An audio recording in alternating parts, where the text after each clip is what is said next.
Honorable members.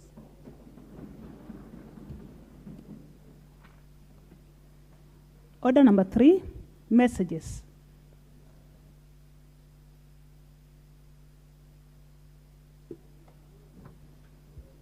Honorable members, pursuant to Standing Order 41-1 of the National Assembly orders, I wish to convey a message from the Senate regarding the passage of the Division of Revenue Bill, National Assembly Bill number 9 of 2023. The message conveys that on Thursday, 20th April 2023, the Senate considered and passed the said bill in the form passed by the National Assembly without amendments. Honorable members, you will recall that on Tuesday, 21st March 2023, the National Assembly considered and passed the said bill without amendments, following which I referred the bill to the Senate for consideration. The passage of the said bill, honorable members, by the Senate is the same form passed by the National Assembly, concludes the bicameral consideration of the bill in accordance with Article 110 of our Constitution. Honorable members, I will now proceed to present the bill to His Excellency the President for assent in accordance with the provisions of Article 110(5) of our Constitution. Thank you, honorable members.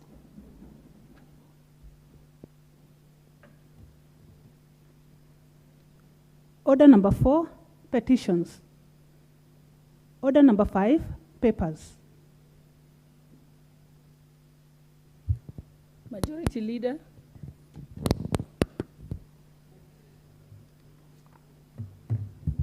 Thank you, Honorable Speaker. I beg to lay the following papers on the table of the House today, Tuesday, April 25th, 2023. Reports of the Auditor General and financial statements in respect of the following institutions for the year ended 30th June 2022.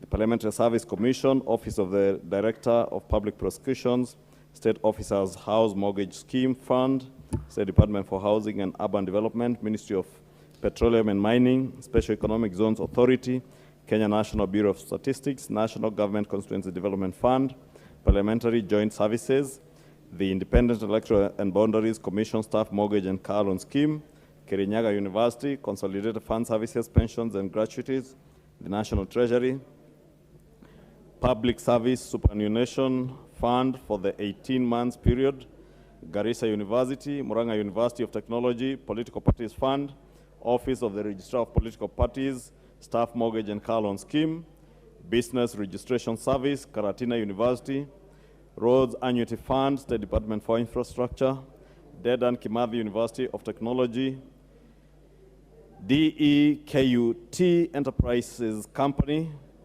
Consolidated Bank of Kenya Limited, Development Bank of Kenya Limited, the Nyeri National Polytechnic, Kenya Reinsurance Corporation Limited, and State Officers and Public Officers Car Loan Scheme Fund of the National Treasury. 2, report of the National Government Constituency Development Fund Board for the third quarter of 2022/2023 financial year.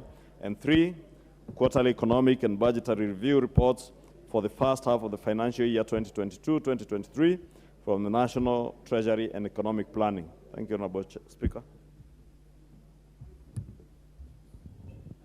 Chairperson, Departmental Committee on Social Protection.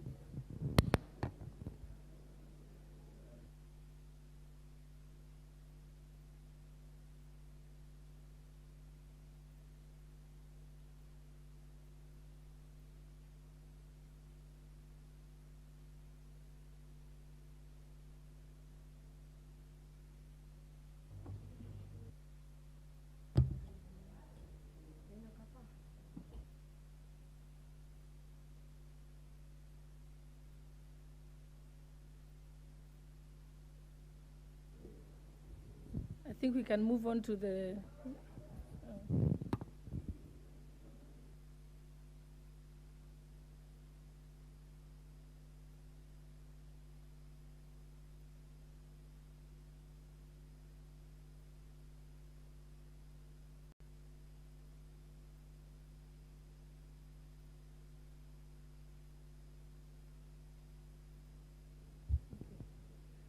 we can proceed. Chairperson, Select Committee on Decentralized Funds Accounts Committee.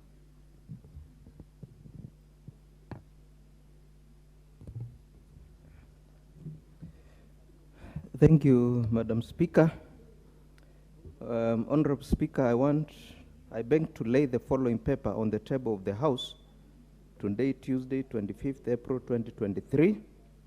Report of the Decentralized Funds Accounts Committee on its consideration of the reports of the Auditor General on the financial statements for the National Government Constituencies Development Fund for 26 constituencies in the counties of Mombasa, Kilifi, Kwale, Taita Taveta, Lamu, and Tana River for the financial years 2013-2014, 2014-2015, and 2015-2016.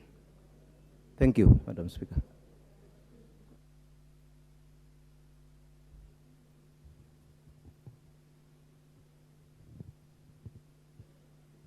Chairperson for Departmental Committee on Social Protection, are you ready? Okay. Thank you, Honorable Speaker. I beg to lay the following papers on the table of the House today, Tuesday, 25th April 2023. Report of the Departmental Committee on Social Protection on the ratification of 1. The Hague Convention on Civil Aspect of International Child Abduction. 2. The Hague Convention on Jurisdiction, Applicable Law, Recognition, Enforcement, and Cooperation in Aspect of Parental Responsibility and Measures for the Protection of a Child. And 3, the Hague Convention on International Recovery of Child Support and other forms of family maintenance. Thank you, Honorable Speaker.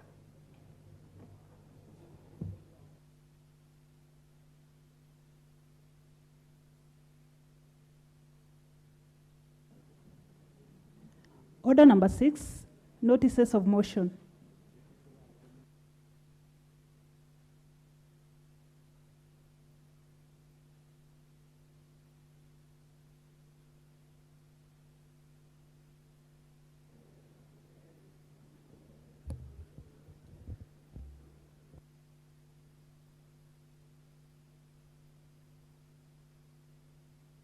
Yes, the Chairperson, Departmental Committee on Social Protection, you may now give your notice of motion.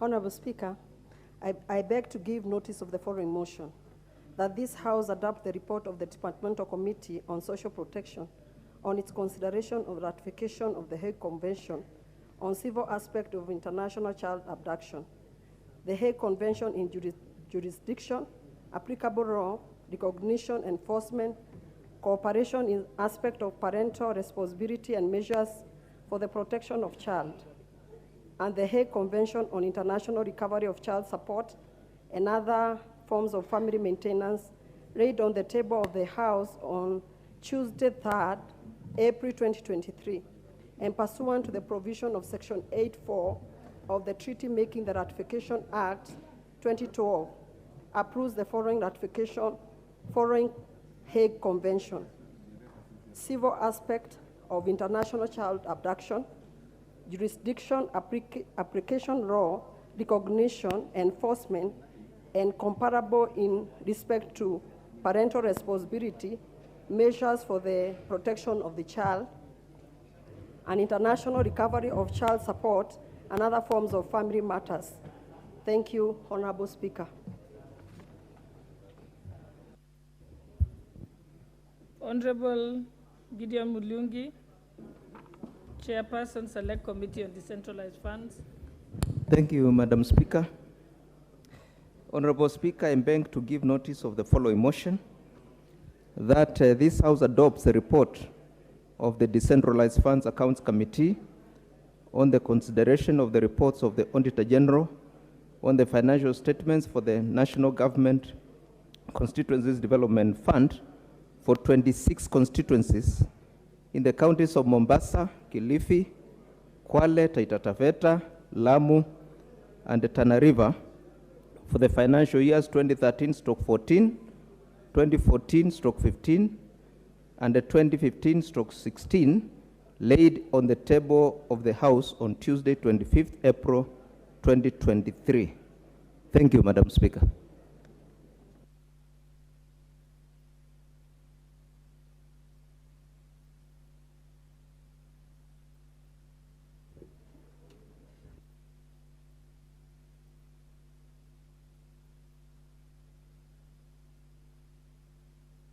Is this a notice of motion by the Honorable Owen Bayer, member for Kilifi North?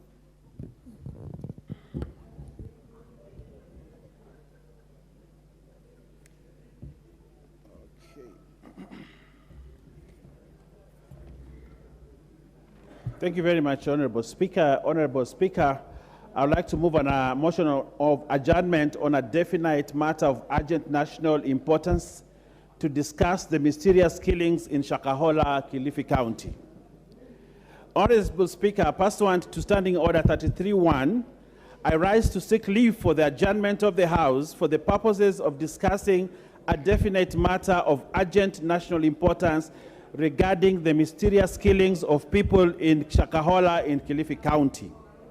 Honorable Speaker, many lives have been lost in Shakahola, Kilifi County, as a result of the radical religious teachings by a controversial pastor named Pastor Paul Ntenge Mackenzie.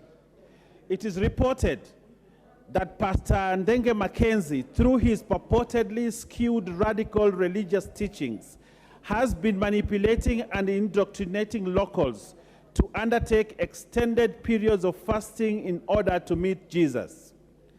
A number of these people are reported to have died in the process, including 2 children whose deaths in March 2023 were linked to the pastor. Shockingly, several bodies have also been discovered in what we suspect are to be secret graves used to bury starved followers of Pastor Paul Mackenzie on his 800-acre ranch in Shakahola. The bodies have since been exhumed by the authorities. Honorable Speaker, the pastor has been arrested twice, in 2019 and in March of this year, in relation to the deaths of children. However, he was released on bond and both cases are still pending through the courts. The residents of Kilifi County urged the court not to release him, decrying the spread of cults in other regions of the country, but their plea was not heeded. As a result, Honorable Speaker, over 93 bodies as of now, believed to be followers of followers who fasted to death, have been exhumed in his ranch as at today, Tuesday, 25th April 2023. Honorable Speaker, appreciating the freedom of worship, there is need for the government to enact laws and policies that prohibit and discourage unlawful practices that are not in line with conventional religious teachings and beliefs of a community in order to uphold the security of its citizens. Honorable Speaker, it is for this reason that I seek leave of the House for the adjournment of the House in order to deliberate on the matter so as to chart the way forward and propose possible lasting solutions. I thank you, Honorable Speaker. Ntenge.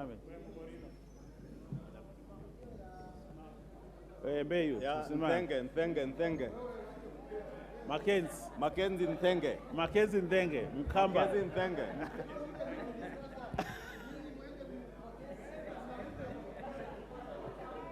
I see that there is overwhelming support. Yes. Yes. The House will stand adjourned at 4 p.m.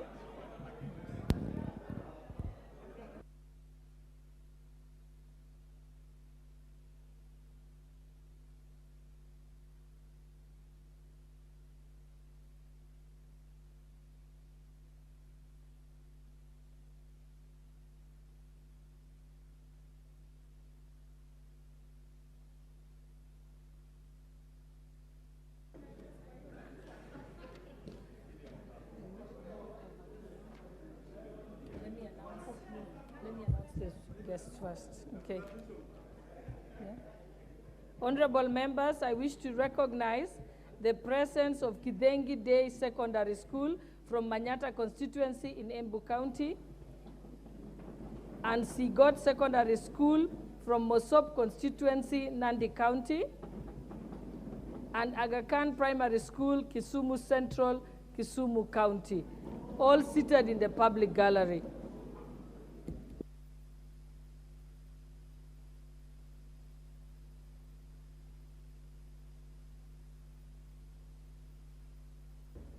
I'm told I wasn't loud enough about the adjournment motion by the Honorable Owen Baya, member for Kilifi North.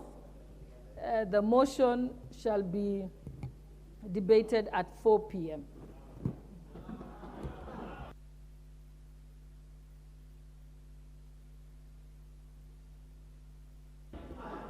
Honorable members, we have a very little time to 4 o'clock anyway, so we'll be able to have time, and everyone will be debating for 5 minutes each, which means a lot of members will get an opportunity to deliberate on this. Order number 7, questions and statements.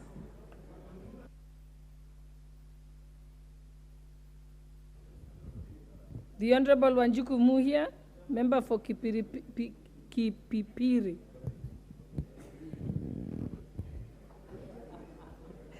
Thank you, Honorable Speaker. It is Kipipiri, but it is a tongue twister indeed.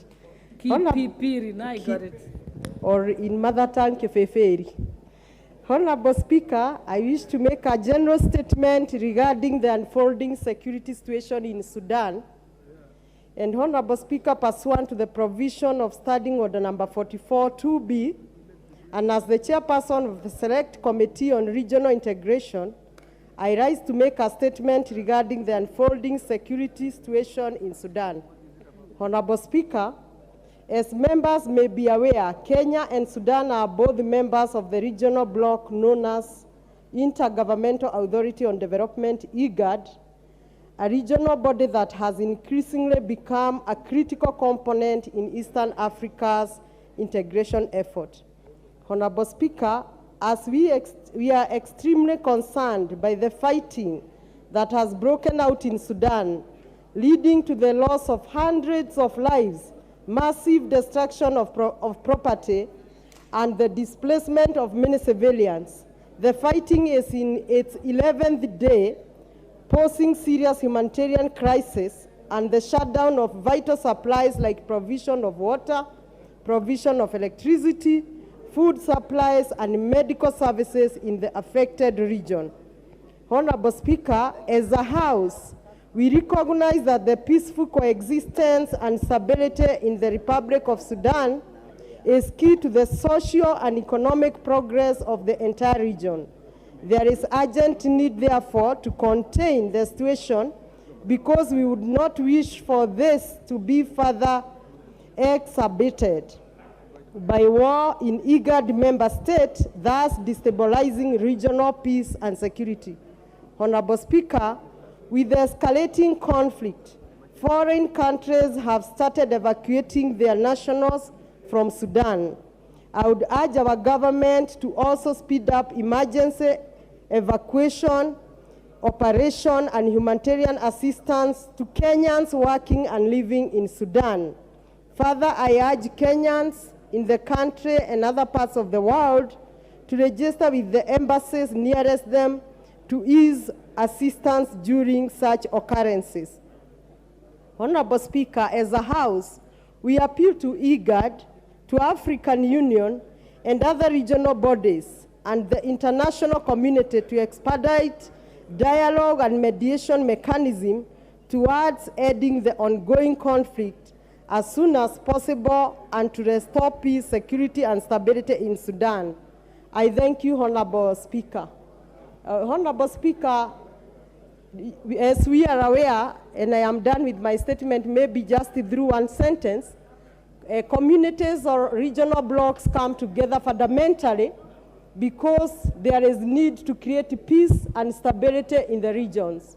One of us, being a member state from either East African Community, IGAD, or even the larger African Union, being not in peace, it is affecting the whole region. And as such, it is necessary for a house to make a voice so that we also be on record that we advocate for peace and stability in one of our member states. I thank you, Honorable Speaker. Yes, yes.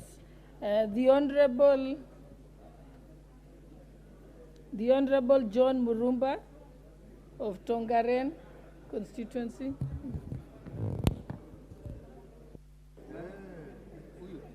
Oh, you did not want to speak to this. Could you press the intervention button if you want to contribute this particular one? The Honorable Member for Matuga, Kasim Tandaza.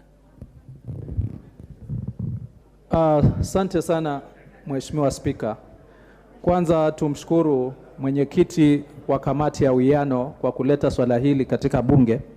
Tukijua kwamba Sudan kuna Wakenya wengi. Sudan kuna chuo kikuu ambacho hususan huwa kinatoa scholarships kwa watoto wengi sana Afrika nzima na hasa hapa Kenya. Mara ya mwisho nilipoangalia kulikuwa na wanafunzi peke yake zaidi ya 1000 katika chuo kikuu cha International University of Africa pale Khartoum. Kwa hivyo hawa ni watoto ambao walipatiwa scholarships, wakapatiwa tikiti ya ndege ya kwenda, wanakaa pale bure, na ni wazi hawana uwezo wowote wa wao kujisimamia wakati vita janga kama hili limetokea.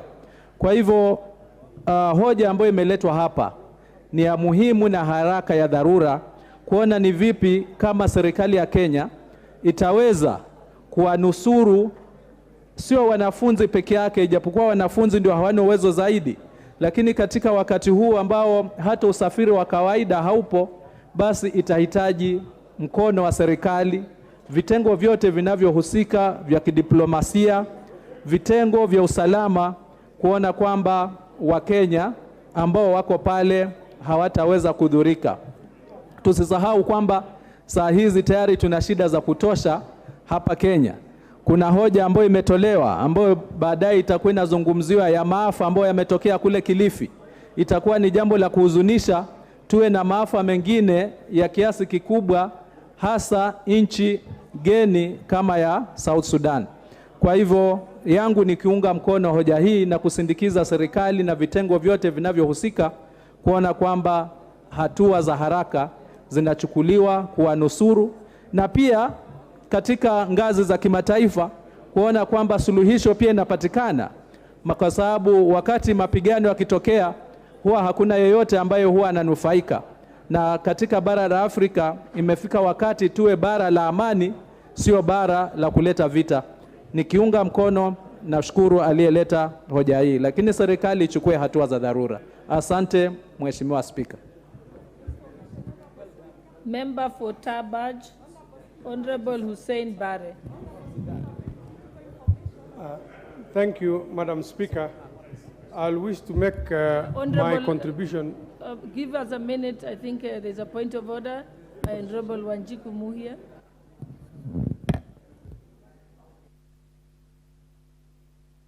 Information.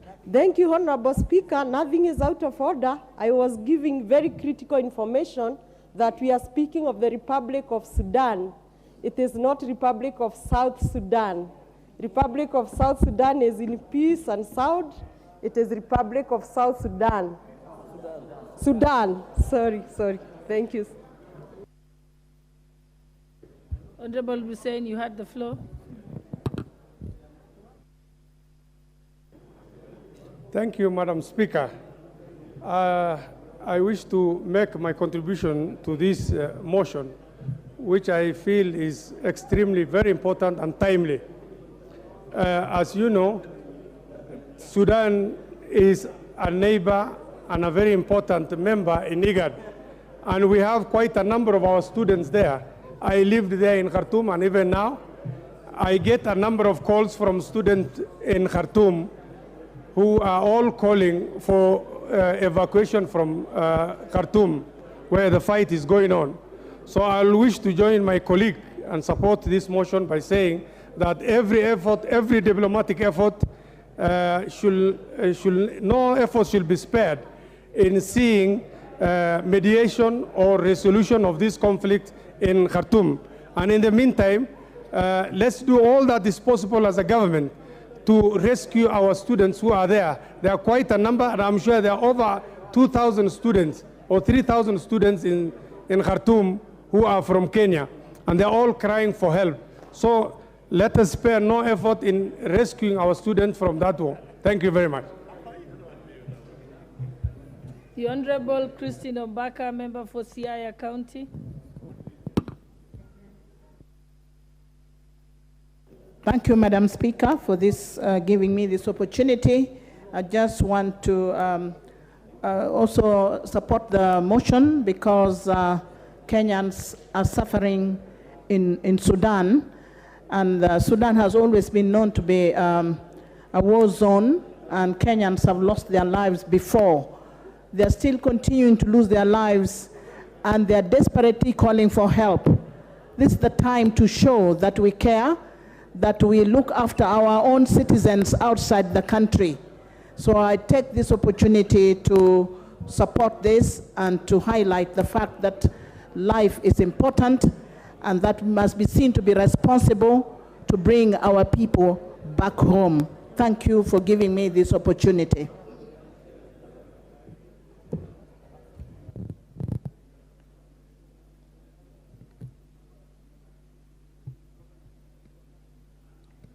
The Honorable Joseph Cherorot, member for Kipkelion East. Thank you, Madam Speaker, for the time you've given me. I want to support a statement from Kibibiri Member of Parliament concerning what's happening in Sudan, Madam Speaker.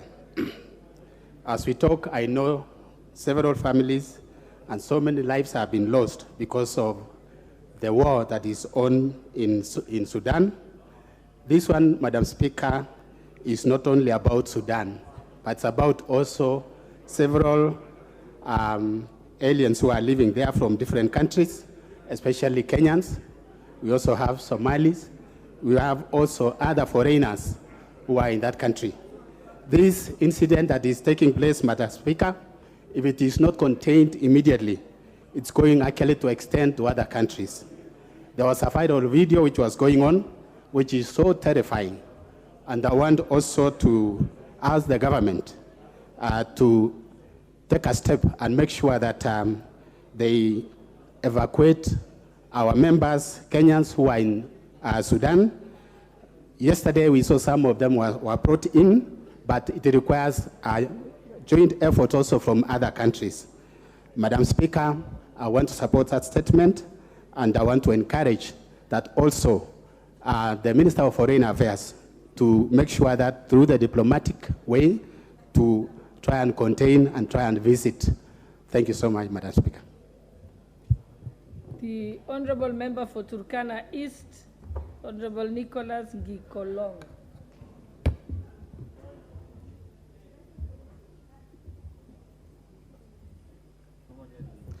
Thank you, Madam Speaker, for giving me this time to contribute to this important statement. Madam Speaker, what is happening in Sudan, it is inhuman.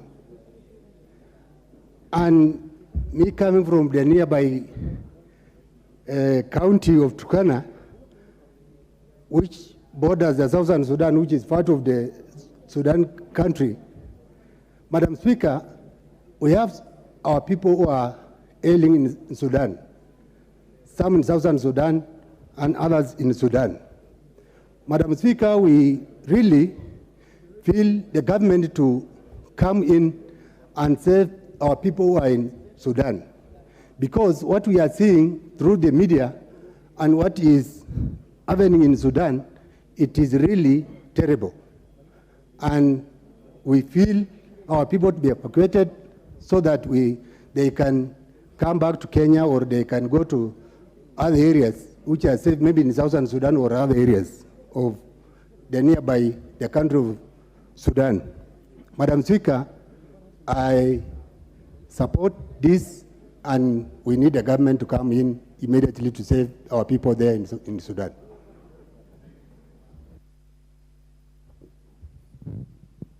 Go to the final pass. The Honorable John Waweru, Dagoretti South.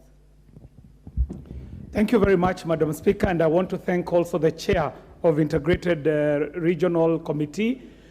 Madam Speaker, Africa has been here far too many times. And whenever this happens, one of two things can happen.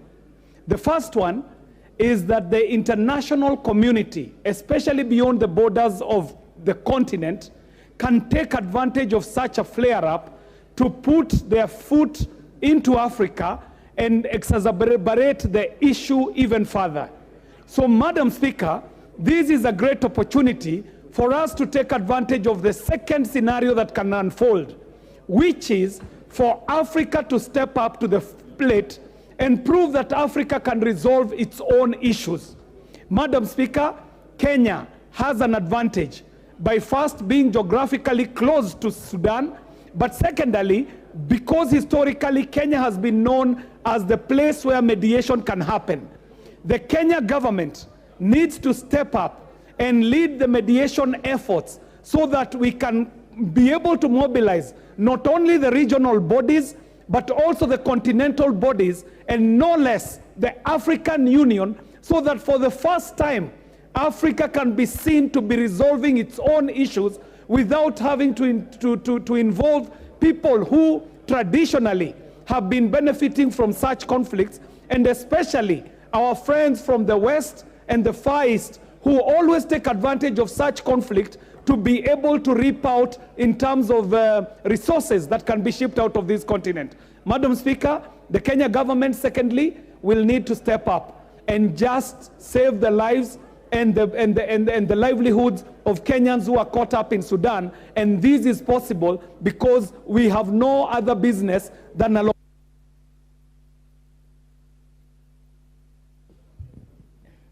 The Honorable Martha Wangari, member for Gilgil. Thank you, Madam Speaker. I also join my colleagues in congratulating Honorable Wanjiku Muhia, and also with her grasp of regional issues that she has brought this issue to this floor, which is very important in the region, Madam Speaker. And Madam Speaker, I think what we can learn as a country is how delicate peace is, and we must always guard our peace in this country, Madam Speaker. But more importantly, I would like to speak to the issue of evacuation. I know we have already started seeing some coming in yesterday, and I hope that the Ministry of Foreign Affairs, and especially with the newly created diaspora department, Madam Speaker, will keep up in terms of ensuring that the information is given out there. I've seen them in their social media. I have seen it on Twitter, so that the people who are stranded in Sudan, especially those who are doing Islamic teachings there, because it is very good in that area, Madam Speaker. The population of students is very high. They are calling for evacuation. I pray that the Ministry of Foreign Affairs, coupled with the defense, Madam Speaker, will be able to get these Kenyans home to ensure that they are safe, and more importantly, that we support the President in his role as the mediator and IGAD, Madam Speaker, to ensure that we can do proper mediation so that the warring sides can be able to prioritize life and peace for that country, Madam Speaker, because even us in the region, it will affect us if it is not stable. Thank you, Madam Speaker, for that opportunity. The Honorable Member for Funyula, Honorable Wilberforce Oundo. Thank you, Honorable Speaker. Let me also congratulate the MP for Kipipiri for having brought this statement on this floor to highlight the dire situation that our citizens find themselves in the Republic of Sudan. Conflicts, Honorable Speaker, can erupt anywhere. Conflicts is always with us all the time, but the hallmark of a nation is ability to ride through the conflict and hold the country together. What is happening in Sudan, Honorable Speaker, is a classical case of historical injustice having swept under the carpet. They are festering themselves, and they have erupted now at this particular time. It's a call to all countries within the region that whenever they have conflicts, they must make all efforts to resolve those conflicts. We want to urge the Ministry of Foreign Affairs to move with speed, evacuate citizens in that country, because Kenya being what it is is a very big country that has got resources that should be enabled to go over, use whatever resources they have to bring our people back. It would be such a shame that we lose any life unnecessarily in the Republic of Sudan, yet we need those lives, we need those resources to come and work for us in nation building. Thank you, Honorable Speaker. Thank you. I have been informed that many of the members who have logged in actually want to discuss the Shakahola killings. So I think we can move to the next order.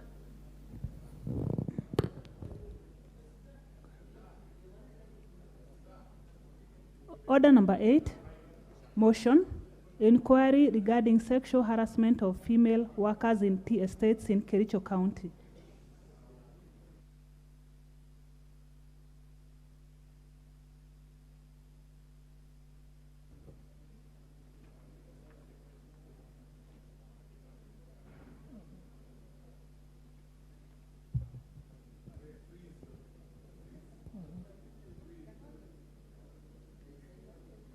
Honorable members,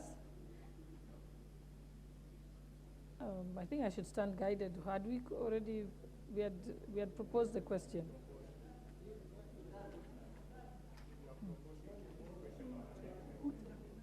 Yeah. Yes. Honorable members, I now put the question that the motion be amended by A, inserting the following words immediately after figure 2023, subject to the insertion of the following recommendations in paragraph 74 after subparagraph 9 on page 23 of the report, and 10, where the tea estates are found culpable of acts of commission or omission regarding the sexual harassment of their employees, the government should ensure that the tea estates adequately compensate the victims for the damages occasioned by these heinous acts. And 11, the government should provide psychosocial support to the victims to mitigate the effects of these traumatic experiences and aid them in their recovery. And B, that the consequential amendments be effected in the report thereof. Will as many as of that opinion say aye? Aye. Will as many of the contrary opinion say nay? The ayes have it.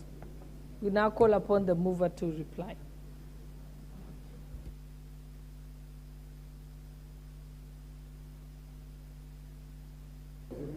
Thank you. Thank you, Honorable Speaker. And I wish to start by thanking the Honorable Beatrice Kemei,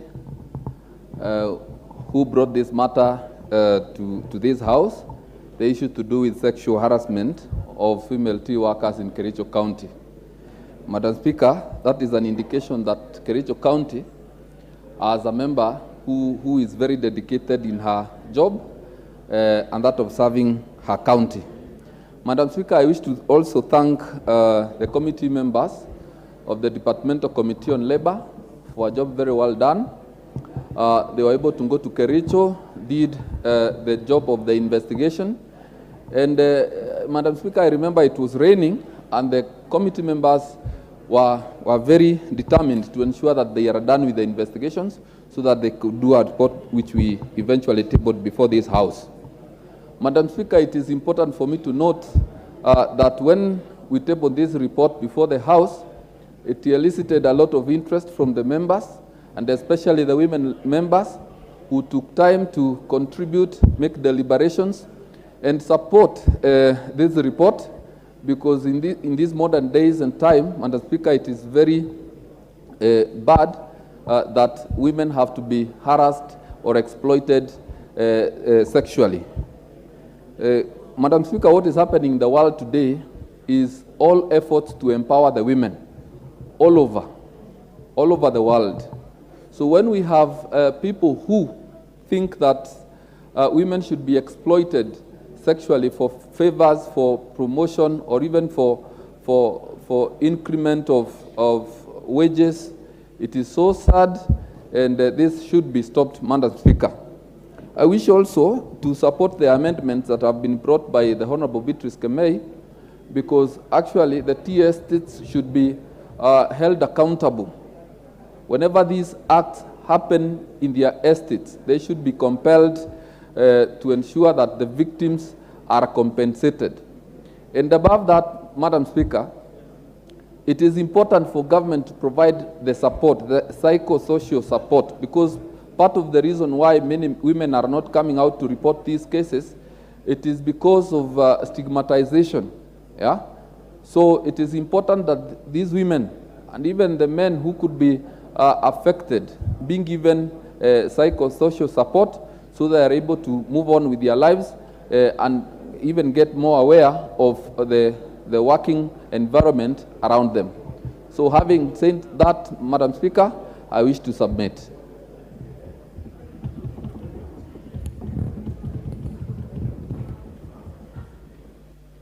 Honorable members, I now put the question that this House adopts the report of the Committee on Labor on the inquiry regarding sexual harassment of female workers in tea estates in Kericho County, laid on the table of this House on Thursday, 23rd March 2023, subject to A, insertion of the following recommendations in paragraph 74 after paragraph 74(9) on page 23 of the report. 10, where the tea estates are found culpable of acts of commission or omission, the government shall ensure that the tea estates adequately compensate the victims of the damages occasioned by the heinous acts.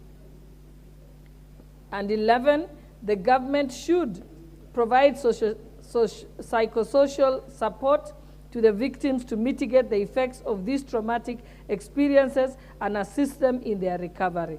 And B, that the consequential amendments be effected in the report thereof.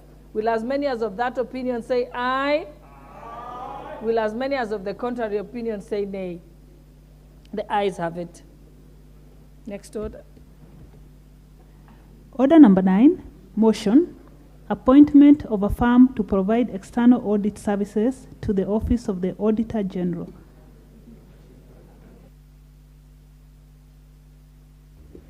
Chairperson for the Public Accounts Committee. Thank you, Madam Speaker. Madam Speaker, I beg to move that this House adopts the report of the Public Accounts Committee on the appointment of a firm to provide external audit services to the Office of the Auditor General with respect to the accounts of the Office of the Auditor General and the financial statements for mortgage and car loan scheme of the Office of the Auditor General, laid on the table of the House on Thursday, April 20th, 2023, and pursuant to the provisions of Article 226(4) of the Constitution and Section 43 of the Public Audit Act 2015, appoints MSPKF Kenya LLP for purposes of providing external audit services to the Office of the Auditor General with respect to the accounts of the Office of the Auditor General for the financial year 2020-2021 and 2021-2022, and the financial statements for the staff mortgage and car loan scheme of the Office of the Auditor General for the financial years 2017-2018, 2018-2019, 2019-2020, 2020-2021, and 2021-2022. So, Madam Speaker, the people of Kenya, through the 2010 Constitution, decided to make a provision under Article 226 of our Constitution, requiring that Parliament appoints auditor to audit the auditor. What I mean is the auditor to audit the Office of the Auditor General, because the Auditor General has the mandate to audit all ministries, all the government ministries, departments, and state agencies, including state investments. But then who audits the Auditor General? That should be an auditor appointed by the oversighting institution to the Office of the Auditor General, and that is Parliament. So, Madam Speaker, very quickly, maybe the honorable members may be interested in finding out how did we arrive at PKF Kenya LLP as the auditor, which is going to audit, or who is going to audit the Office of the Auditor General for the financial years mentioned, 2020, 2021, and 2021, 2022, together with these special audits of the staff mortgage and car loan schemes, all the way from 2017 to date, have not been audited. What happened is that the Parliament, through our procurement system put up an advert in the local dailies, as it is required by law, inviting auditing firms which are interested or who are interested in auditing the Office of the Auditor General to come forward and tender or bring forward their quotes or bids. Madam Speaker, this advert was in the Daily Nation and the Standard newspaper of 16th February 2023. Then on 28th February, Madam Speaker, the tender submission and opening date was scheduled for 28th of February 2023 at 11 a.m. The tender document required bids to submit separate technical and financial evaluation of bids for evaluation. Then on 23rd of February, Madam Speaker, a tender committee was appointed by the accounting officer, who is the clerk of the National Assembly of the Republic of Kenya, which is pursuant to Section 78 of the Public Procurement and Asset Disposal Act 2015, to oversee the tender opening process. Madam Speaker, I'm bringing this background so that members may, and Kenyans may appreciate that the auditing firm that has been arrived at was competitively recruited for this through a tender process. The following 8 firms, Madam Speaker, responded to by submitting their bids. That is EKV and Associate. Number 2, BDO East Africa Kenya. Number 3, Kigo Jenga and Company. Number 4, Kiarie Kangede and Company. Number 5, PKF Kenya LLP. Number 5, Baker Tilly. Number 7, Mazars LLP. Number 8, Ambale Ogot and Company LLP. Madam Speaker, I would have given much more details, but let me just summarize by saying that after evaluation, because again, I may not be required to go into the details of why the other 7 were, did not qualify or did not succeed. And only one auditing firm, that is PKF Kenya Limited, proceeded to the financial evaluation. The rest were knocked out at the technical evaluation stage. And so there were a lot of conditions. There was preliminary or mandatory evaluation, there was technical evaluation, there was financial evaluation, and then determination of the lowest bidder. So, Madam Speaker, in a nutshell, after doing all this, then PKF Kenya LLP emerged as the most competitive bidder for this particular process. And the other 7 have been notified, they have been written to, notified that they did not qualify by the accounting officer, who is the clerk of the National Assembly. And up to the time they were given for appeal, no appeal was made by the 7 unsuccessful firms. The highest bidder scored a total score of 79%. And I want to conclude by saying that, Madam Speaker, where we are, the accounting officer would now, with the approval of this House, go ahead and notify the successful bidder and award the tender for this audit exercise at a total sum of 19,088,699 shillings. For transparency, that is what the firm is going to charge, and which is within the budget, which we checked, and it is within the budget, would charge for this audit work. I want to conclude by saying that on Thursday last week, the clerk of the National Assembly, together with the technical team, which did evaluation, appeared before Public Accounts Committee, because this is not work that we did as Public Accounts Committee, but they presented to us the report, and the committee deliberated and adopted the same. I tabled the same to the House on Thursday and gave notice for this motion. Madam Speaker, we want the books of the Auditor General also to be audited, so that we don't have Auditor General which audits others and their books are not audited for 2020, 2021, and 2021, 2022. My only plea with this House is that the way we are moving with our work as Public Accounts Committee, I foresee us concluding the audits of 2020, 2021 within next month. We will do a report immediately. We resume after recess. The report will be debated. And then my committee has already set a target of September of this year to clear with the 2021-2022 financial year.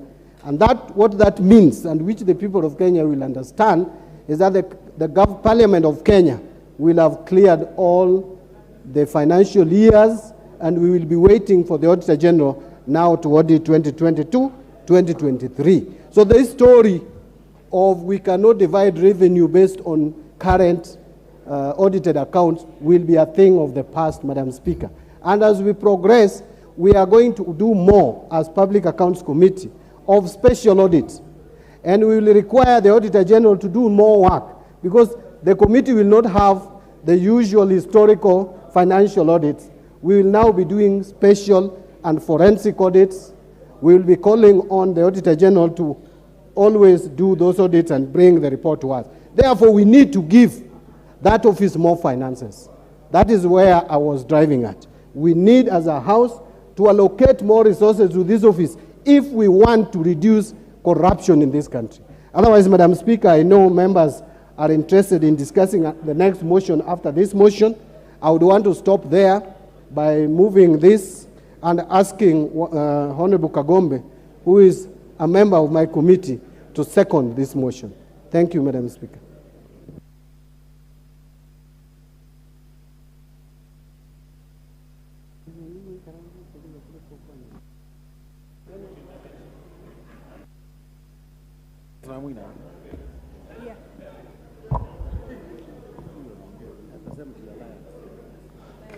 Madam Speaker, I beg to second the motion, because the Office of the Auditor General, as we understand, is a very important office, and the operations are hampered by lack of proper accounting because of lack of an audit, and also because the company that has been shortlisted or picked to do audit is a known company with a good reputation, and I therefore second, Madam Speaker.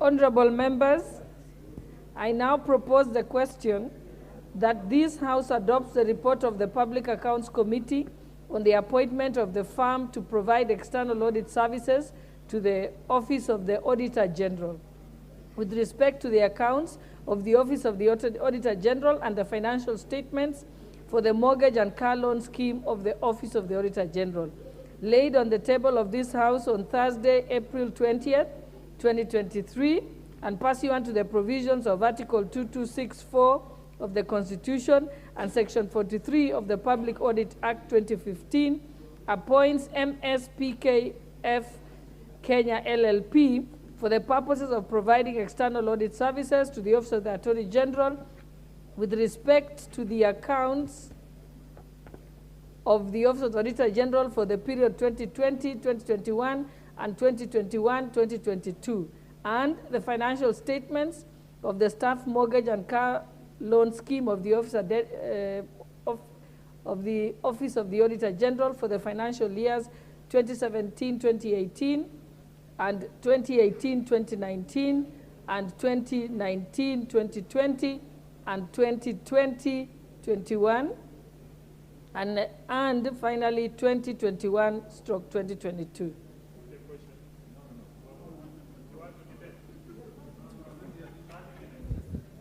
The Honorable Minority Leader. Madam Speaker, I want to make some short comments on this motion. First and foremost, I want to say that this is perhaps the third time this House is being asked to approve the appointment of an audit firm to audit the accounts of the books of the Auditor General. The last two such motions were moved by myself in the last Parliament. Madam Speaker, ordinarily, this is a motion that I would have no issue supporting, because the matters are straightforward.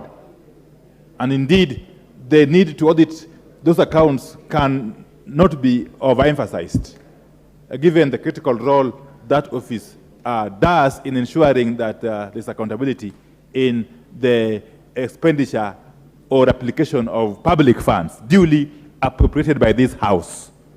I only have one small matter, which perhaps I would have wanted to know if some due diligence was carried upon. Now, Speaker, you know we are a House of Records, and together with the Senate, we form what is called Parliament.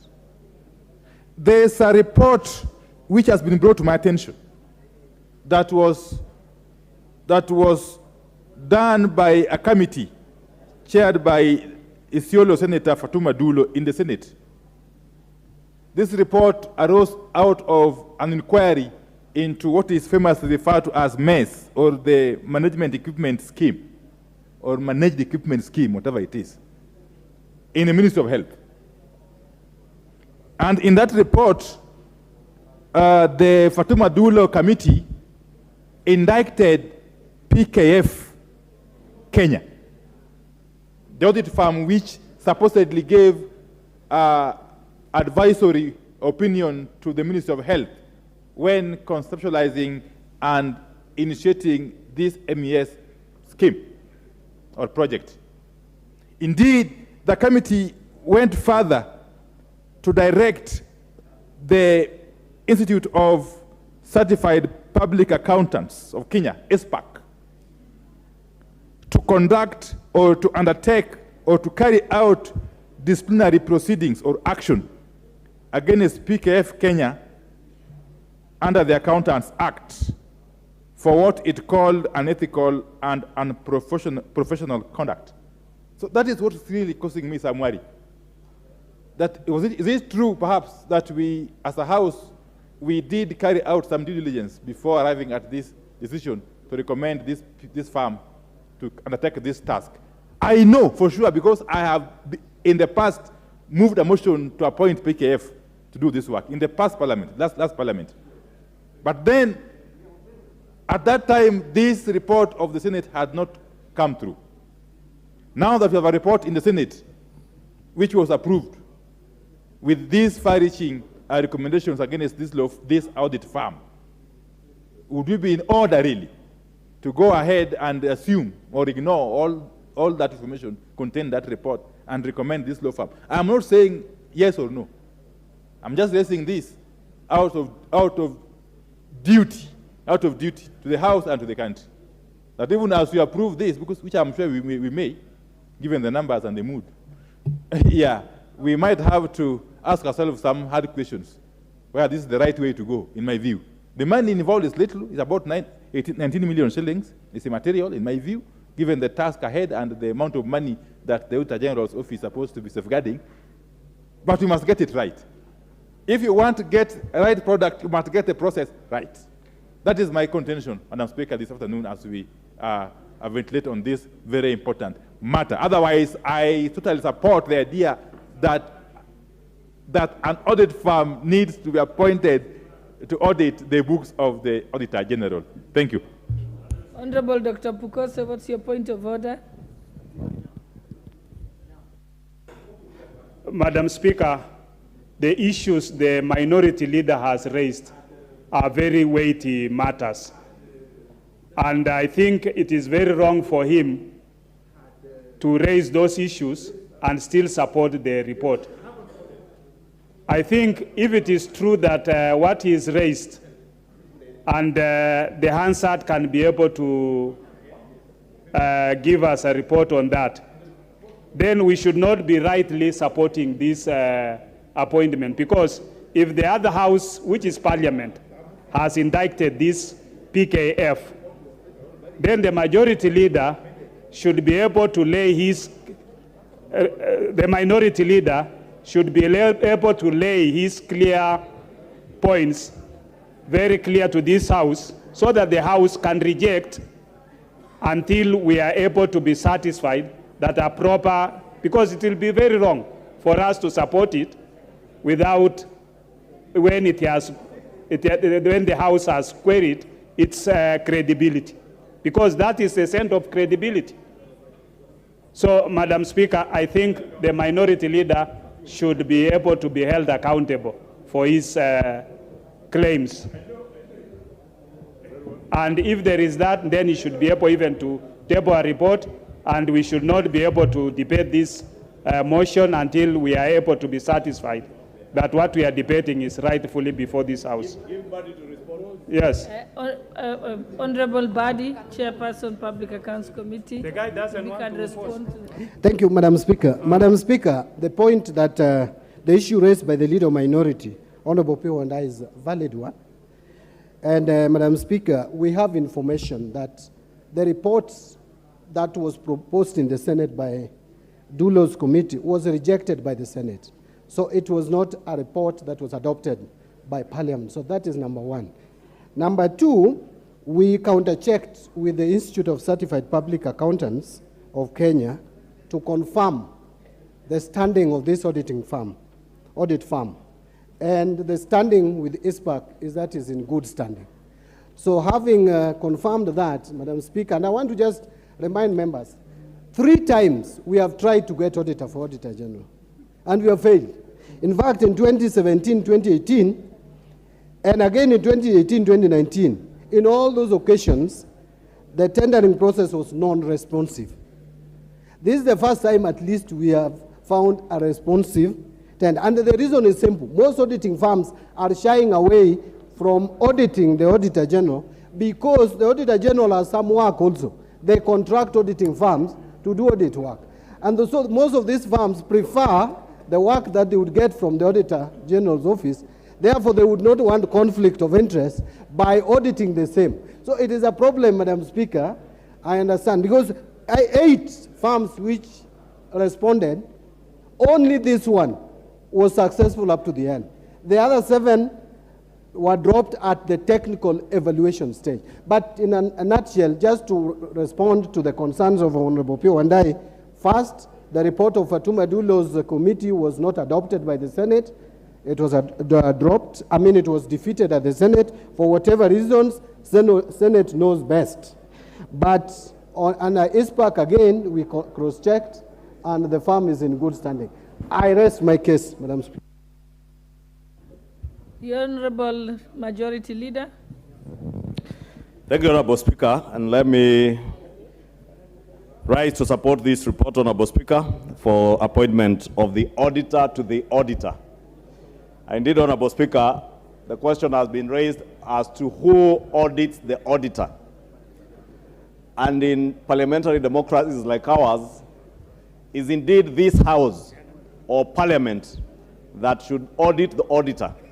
Therefore, the auditor that the Honorable John Badi is recommending him to do the work on behalf of the House, because we are the ones who oversight the office of the Auditor General. But Honorable Speaker, also, let me appreciate the input that the Honorable John Badi has put in regard to the issue raised by the leader of minority. And indeed, if it is true that the report by Senate was never adopted by that House, then that report is mute. And therefore, we cannot peg such an adverse report that was never approved or adopted by the House to judge adversely PKF as an audit firm. But also, Honorable Speaker, more important is the issue that has also been raised by the Chairman PAC, the Honorable John Badi. And it is indeed true. I remember as way back as early 2015, we sought in this House to appoint an auditor to the Auditor General's office, and on 2 occasions we were not successful. And what Honorable Pio and I says when he was the chair Park, he indeed was successful, which I think was the first time that we were successful since the 11th Parliament. And therefore, it is not an easy thing to do because, as the Honorable John Buddy has stated, auditors, many audit firms are shy from taking up the work of auditing the auditor because they are looking at the more lucrative jobs that come from the Auditor General's office. However, Mr. Speaker, maybe speaking to Nancy Gadhungu, that now she will be audited by PKF. We do not expect PKF to also get jobs to audit other firms or other government agencies, work given by the Office of the Auditor General, because that will now amount to a complete conflict of interest. And therefore, even as PKF, if approved by this House, takes up the job to audit the Auditor General's office, they must know and be aware that they now preclude themselves from auditing any other government agencies that are under the purview of the Auditor General. But that does not mean that they cannot audit agencies that are not being audited by the Auditor General, so that we also again don't discourage other audit firms from taking up these jobs. Honorable Speaker, I therefore rise to support with that cautionary statement to Auditor General Gadhungu, Nancy Gadhungu, and PKF, and wish PKF all the best as they embark on that onerous task of auditing the auditor. And in conclusion, Honorable Speaker, because about 2 weeks ago, I did see the chair of our Public Accounts Committee prosecute something to do with the fertilizer subsidy in the media. And I really want to encourage the Public Accounts Committee to work hand in hand with the Auditor General's office to ensure that issues that are of concern, either to the committee or to committee members, as the Honorable John Buddy has severally advised us in this House, and Honorable John Buddy, I'm saying you have severally advised members of the House, issues that are of concern and issues that are important to this country, we must avoid politicizing them so that by the time the Auditor General does an audit and tables a report before this House for onward transmission to the Public Accounts Committee, then it is not seen in any way like it was being done for political expediency. And therefore, even as we carry on with the work of reviewing our audit reports, I want to encourage the Public Accounts Committee. See, like there's a point of order from John Buddy. Point of order from Honorable Buddy. Thank you. I wonder why the leader of majority wants this point of order. But, Madam Speaker, I'm on a point of order. Madam Speaker, I think the majority leader is misrepresenting facts. I only informed the public. And actually, it was not John Buddy. This was a decision that was taken by the committee. The motion was moved by Honorable Nabina Bwera and seconded by Dr. Mugo, who are members of my committee, and we adopted it unanimously that we would have a forensic audit to be done on this matter because it had raised issues of concern. And we didn't want to play politics. That is why we said we are not going to say money has been lost. What we said is we are asking the Auditor General, and today I'm signing that letter, Madam Speaker, this evening before I go to bed. I'm signing the letter to ask the Office of the Auditor General to do forensic audit on this matter. There cannot be politics where the Office of the Auditor General is involved. And I want to assure Kenyans and the majority leader, and he knows what, when I mean business, I mean business. I want to assure you that this matter will be prosecuted with fairness, objectivity, apolitical, and it will be a matter that will be settled based on facts. Thank you, Madam Speaker. Thank you, Honorable Speaker. Honorable Speaker, you know, the former leader of minority was wondering why I was welcoming his point of order. But Honorable Speaker, you know, I'm a man who adheres to rules and procedures, and I know when a member rises on a point of order, as the Speaker has severally advised us, you take your seat and allow the point of order. And I hope those like Honorable Dindi Nyoro who are conversing in Kikuyu and Kiswahili here can listen so that they also learn that when another member rises on a point of order, allow him to prosecute his point of order and therefore respond, because you also benefit. For instance, now I have benefited from the knowledge that indeed, as John Buddy addressed that press conference with the member for the Honorable Edwin Mugo, because we were just the two of them, I presume on behalf of the committee, as the Honorable John Buddy had said. John Buddy has just told us that tonight, before he goes to bed, he will have signed that letter. And that is exactly the point I was raising, Honorable Speaker, that our committees, especially our oversight committees, must not be seen in any way to be speaking to the gallery and playing politics with important issues as audit matters. And therefore, I would have expected that procedurally, the committee should have occasioned that letter to go to the Auditor General to begin the audit, even before we go to announce to the world, because when we announce to the world, we are probably signaling those who might be stealing to now get ready and start the cover-up. Quietly do your work, occasion the audit so that you catch the thieves. And Honorable Speaker, I was only saying that, and it's good the Honorable John Buddy. I see there's another point of order, Honorable Speaker. Madam Speaker, I know ordinarily I wouldn't wish to interrupt Honorable Chungwa, but I'm rather concerned that if we allow the trajectory the Honorable Chungwa has taken on this matter, it would be tantamount to giving him room to start gagging committees and their chairpersons. Because there's no rule whatsoever under the standing orders that stops a chairperson, who is actually the official spokesperson of a committee, from communicating to whomsoever, including the media and the entire world, on their intentions, however noble or not so noble they may be. Madam Speaker, those cartels have to be put on notice so that they know what awaits them. Those cartels who are smuggling in fertilizer and maize have to be put on notice, Madam Speaker. Thank you. You know, Honorable Speaker, let me again graciously welcome the sentiments by our leader of minority. And you know, the leader of minority is the immediate former chair of PAC. The current chair of PAC is the immediate former leader of minority. So it is role swapped, and therefore they have a lot of learning to do from each other. And the Honorable Pio and I will tell you, at no time when he was a chair PAC did he ever play to the gallery. And I was only saying this, Honorable Speaker, as a cautionary statement, so that, and I have no intentions, Honorable Pio and I. In fact, I have invited the Public Accounts Committee. And what worried me is that we might be running to speak to the gallery or to play to the gallery at the risk of signaling cartels in government to start hiding what they are stealing. Number two, Honorable Speaker, the Public Accounts Committee of this House is one of the busiest committees, and Honorable John Buddy will agree with me, plus the members of that committee.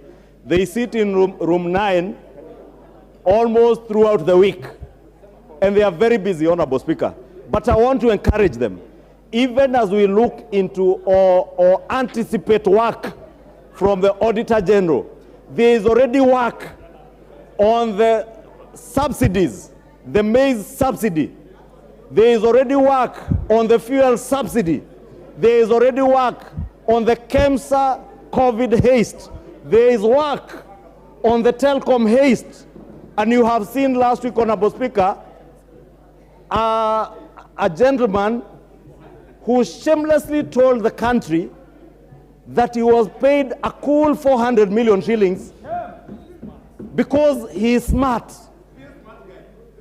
Mind you, Honorable Speaker, this gentleman who was so smart to be paid 400 million shillings for being smart, assuming the rest of Kenyans are stupid,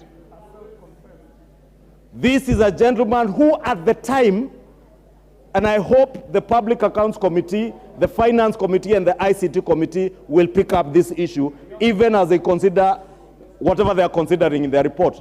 That at the time this gentleman was being paid for being smart in advising Telcom, that's a telco provider, this gentleman was serving as the chair of Safaricom PLC. And you know, government has shareholding in both companies. And therefore, there was already a direct conflict of interest that at a time when you are chairing one board, you are advising a competitor's board. Honorable Speaker, then you tell us you are smart. You could be smart in stealing. And committees of this House must ensure that these thieves are brought to book, Honorable Speaker.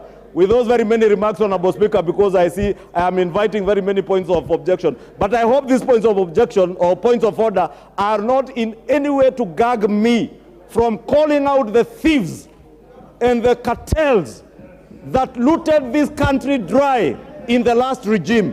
Because the Public Accounts Committee, we shall hold you as a house to account to make sure that the cartels that looted this country are brought to book.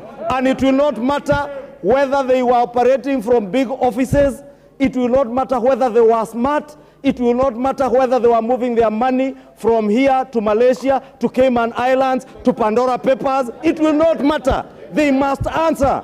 So that even in this government, Mr. Speaker, which is more important, even in this government, we must not feed cartels.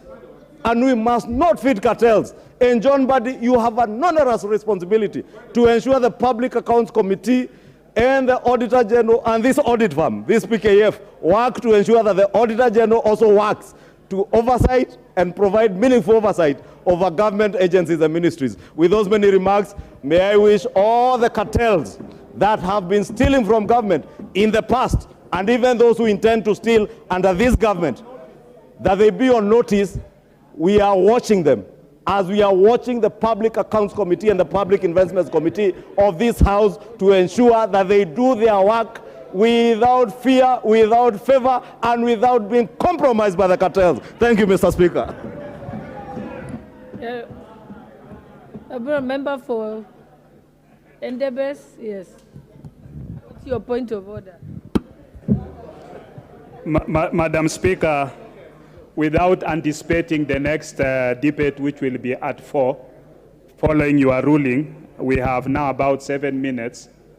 I'm standing under Standing Order 95 to ask that the mover be called to reply so that we can be through with this motion, considering that issues which have been raised even by minority leader became hot air, and there was nothing much about LLB PKF. So I ask that the mover be called to reply.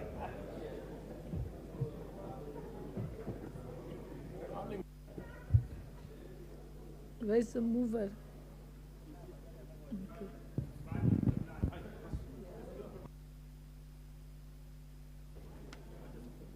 Let me put the question.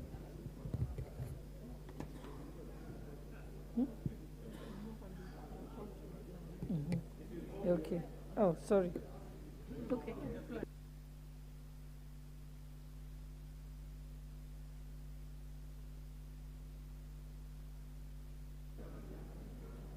No, I want to talk from here. You are displacing my colleague. It's back. Okay. Madam Speaker, I want to thank the honorable members who have had opportunity to contribute to this motion. There were not many. I think there were just 2 apart from my seconder. I know now that this farm, they are listening where they are. I am certain that the Office of the Auditor General cannot, again, contract. Madam Speaker, the leader of majority is a bully. He's distracting me, but I refuse to be distracted. You're protected. Proceed. Yeah, so Madam Speaker, I am sure Nancy Gadungu will not contract again PKF to audit any other government institution through her office. Well, they can get audit work without the Office of the Auditor General, but I am sure that will be conflict of interest if the Office of the Auditor General contracts them. Madam Speaker, as I conclude, I just want to assure the leader of majority and the people of Kenya once more that Public Accounts Committee, we are doing our work objectively. We are not looking at political camps. We are almost done with the 2020-2021 financial year, and the report will be tabled in this House. and the members of this House will have opportunity to interact with those reports. Cartels should not have any space in this country. Whether there was cartels of the previous regime or the cartels of the current regime, cartels are cartels. They are destructive to the economy of this country, and we must deal with them. And Honorable Wechungwa has some selective memory. I don't know why. Honorable Wechungwa, I have also equally communicated the same way I talked about the fertilizer audit, about Article 223, that the Auditor and the Auditor General has up to end of June to audit all expenditure under Article 223, which were made by the previous regime and the current regime. So that report will come to the Public Accounts Committee. It is a special audit report. The moment it lands on our table as part of the Republic of Kenya, of the National Assembly of Kenya, we will transact our business publicly. So you will see all those issues of maize subsidy, and that is why I thought the committees of parliament which are dealing with matters which are clearly audit issues, and they are transacting business, they are going on, summoning and inviting state officers without any audit report before them. I think that is where politics begins. But if we have report from the Office of the Auditor General clearly stating what happened with the taxpayers' money, then it will not be political. The people of Kenya are not stupid. They will know when Mbadi is playing politics and when I'm professional. And most of the time, if not all of the time, I am professional, I am objective when it comes to matters accountability. And so, Honorable Chungwa, don't worry. If there were people who carried monies due to Malaysia, I don't know where you met them when they were taking this money to Malaysia, you are likely to be convicted for being in conspiracy with people who are stealing our money, because you seem to be having too much details about people who are carrying money to Malaysia and whatever tax havens. I think you must have been participating in these things, because personally I don't know. I have no idea about the tax havens. I have never saved even 1 shilling out of this country. I have never saved even 1,000 out of this. All my money is in this country, in KCB, Coop Bank. But you seem to be having too much information about people keeping money in this. What are these islands he has been talking about? Yes. So you tell us the information you have and why you can't supply it to the state agencies so that these people are arrested and dealt with. Unless you are one of them and you are running ahead of time. Let's point of order. Yes, proceed on your point of order. I think Honorable Mbadi has finished. Thank you, Honorable Speaker. And we hope yours will be brief too. You know the Honorable John Mbadi, I had been very kind to him when he stood on a point of order. Honorable Speaker, if you can protect me from the shouting by the member for Budalangi. And I know it's raining, but he must know from the Kibaki regime, the people of Budalangi were sorted on the issue of floods. So he must stop shouting. Honorable Speaker, I was saying, when the Honorable John Mbadi stood on a point of order, I was very gracious. And when the Honorable John Mbadi must learn to listen, then respond. I was saying, when he stood on a point of order, I was gracious to sit down and allow you to prosecute your point of order and respond.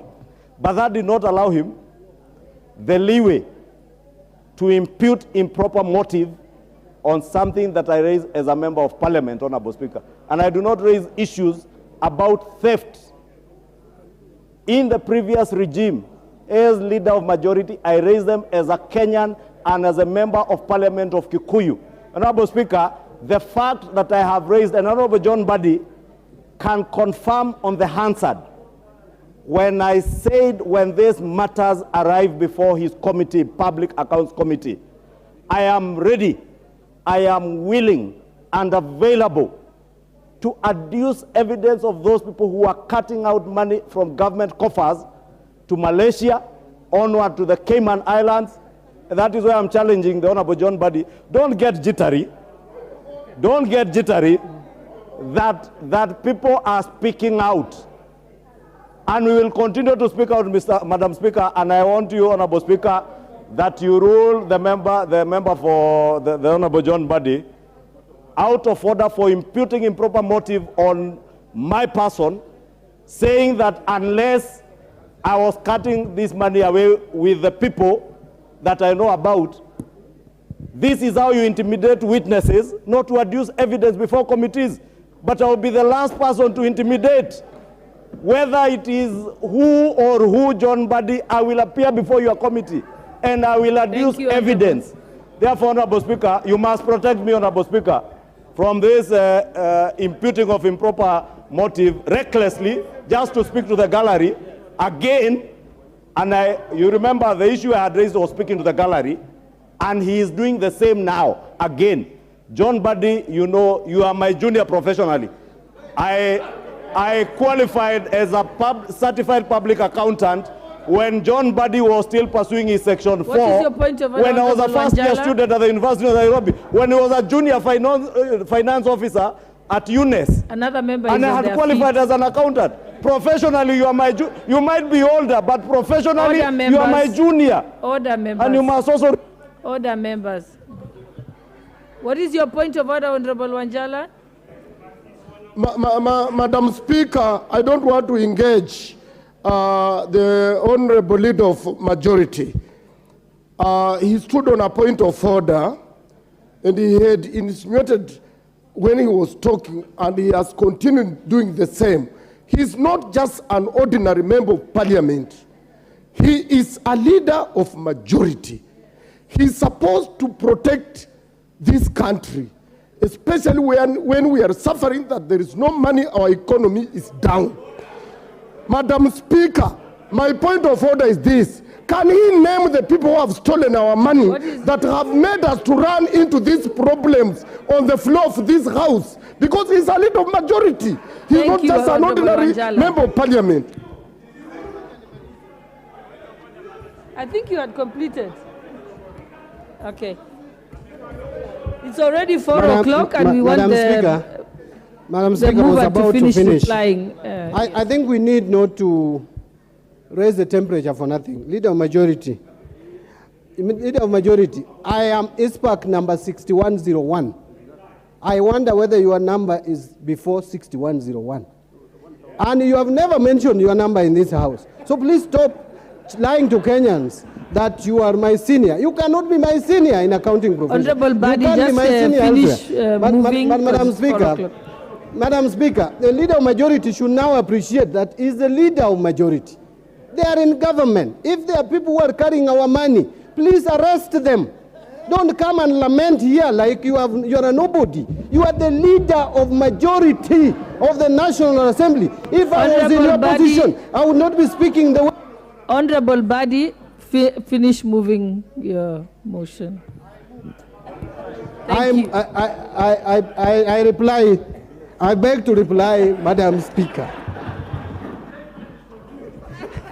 Honorable members, I now put the question that the House adopts the report of the Public Accounts Committee on the appointment of the firm to provide external audit services to the Office of the Auditor General with respect to the accounts of the Office of the Auditor General and the financial statements for mortgage and car loan schemes of the Office of the Auditor General laid on the table of this House on Thursday, April 20th, 2023, and pursuant to the provisions of Article 226(4) of the Constitution and Section 43 of the Public Audit Act 2015, appoints MSPKF Kenya LLP for the purposes of providing external audit services to the Office of the Auditor General with respect to 1, the accounts of the Office of the Auditor General for the period 2020-2021 and 2021-2022, and also the financial statements for the staff mortgage and car loan scheme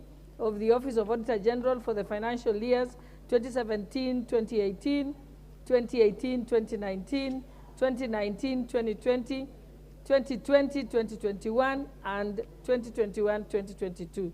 Will as many as of that opinion say aye? Will as many as of the contrary opinion say nay? The ayes have it. Yes, your Point of order, Honorable Malema, and then I'll come to you. Thank you, Honorable Speaker. This is a house of rules and order, and precedents have also served us correctly. I would wish, Honorable Speaker, that you rule on the dressing code of Honorable Wanjala, who has a slightly much bigger coat than normal coat that we do wear. And you know the dangers that such a coat can be in terms of carrying many other items that can be dangerous to this house. And of late, there are so many other dressings that do appear in this house. And this particular one will be very important so that it acts as precedence in future to make determination of such a dressing. Thank you, Honorable Speaker.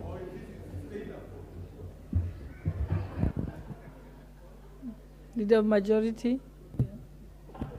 You know, Point of order? Yes, on a point of order, Madam Speaker, because I raised a substantive point of order on imputing of improper motive on a matter I had raised, and when I listened, the Honorable John Buddy neither withdrew or clarified what he said. And Honorable Speaker, you know, when we have rules and procedures, they are there with a purpose, that you never impute improper motive on a member as you speak, whether in jest, whether you are speaking to the gallery. Honorable Speaker, we can only depend on the person sitting in as a speaker to protect members. Otherwise, tomorrow I may stand up and call the Honorable Robert Bui a thief just for the gallery. And we have seen it in this house, Honorable Speaker, people saying very unpalatable things about fellow members just to be captured on clips that they will then circulate on media, which is not a problem, Honorable Speaker, because it gives you a lot of bonga points out there.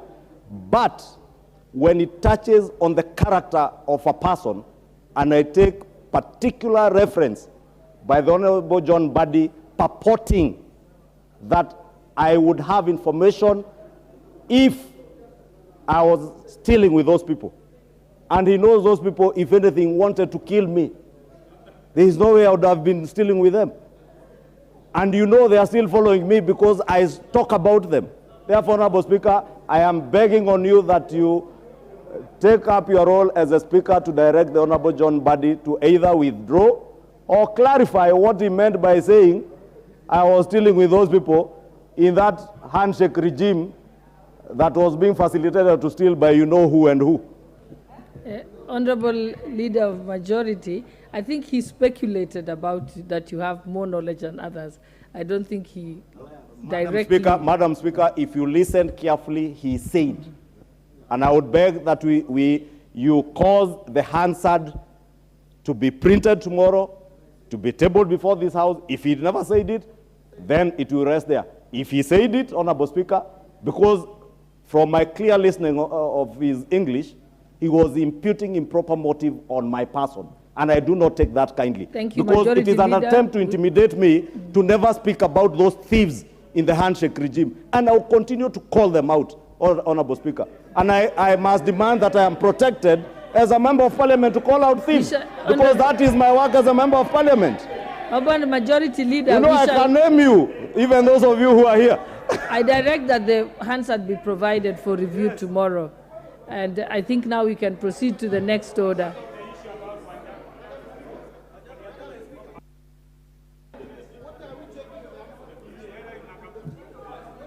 Honorable members, let us be orderly about this.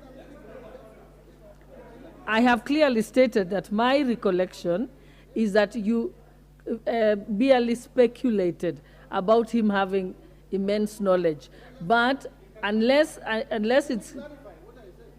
No, we'll wait for we'll look at the... Because one has made another... Because you're having a back and forth. No, let the Hansard... I've directed that we shall check the Hansard because both of you are accusing each other, so it's better to look at the Hansard, which is neutral. I know what I'm going to check for in the Hansard. Honorable member, you don't have the mic anymore. We shall check the Hansard. Yes. And I think Honorable Wanjala, I think you'll be escorted out. Yeah. Does he have what is it? I can't see the... Let me see. Honorable... wait, Honorable Wanjala, let me see.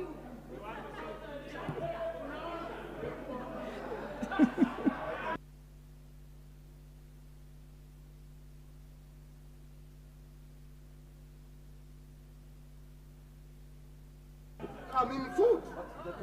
Honorable. Jacket is allowed. Even in the House of Lords, it's allowed. We have been here wearing it. Honorable. I've been in the House for very many years. When it is cold, even ladies have been wearing it. It's not. Honorable Wanjala, I think what is being stated is that a trench coat, yeah, is not a suit. That's a trench coat. You have a suit underneath your trench coat. No, we are not giving you the mic. Let us proceed to the next order. I've already ruled that we are going to the next order.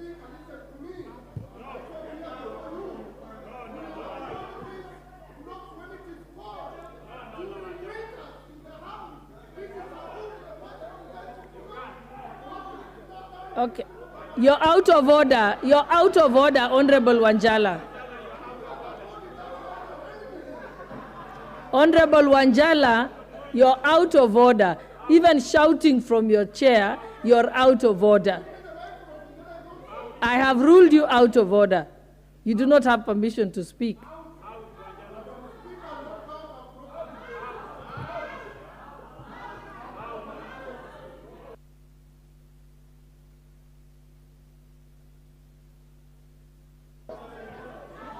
Leader of my minority.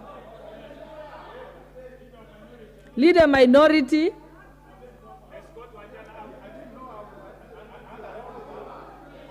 You can name him. You can name him. And yes. Not have a back and forth on this. Honorable Owen Bayer, I think we are moving to the next. Yes, he's left. Thank you. Honorable Owen Bayer, we are on your order. You're on that next Honorable order. Speaker, pursuant to Standing Order 331, I raise to seek leave for the adjournment of the House for the purposes of discussing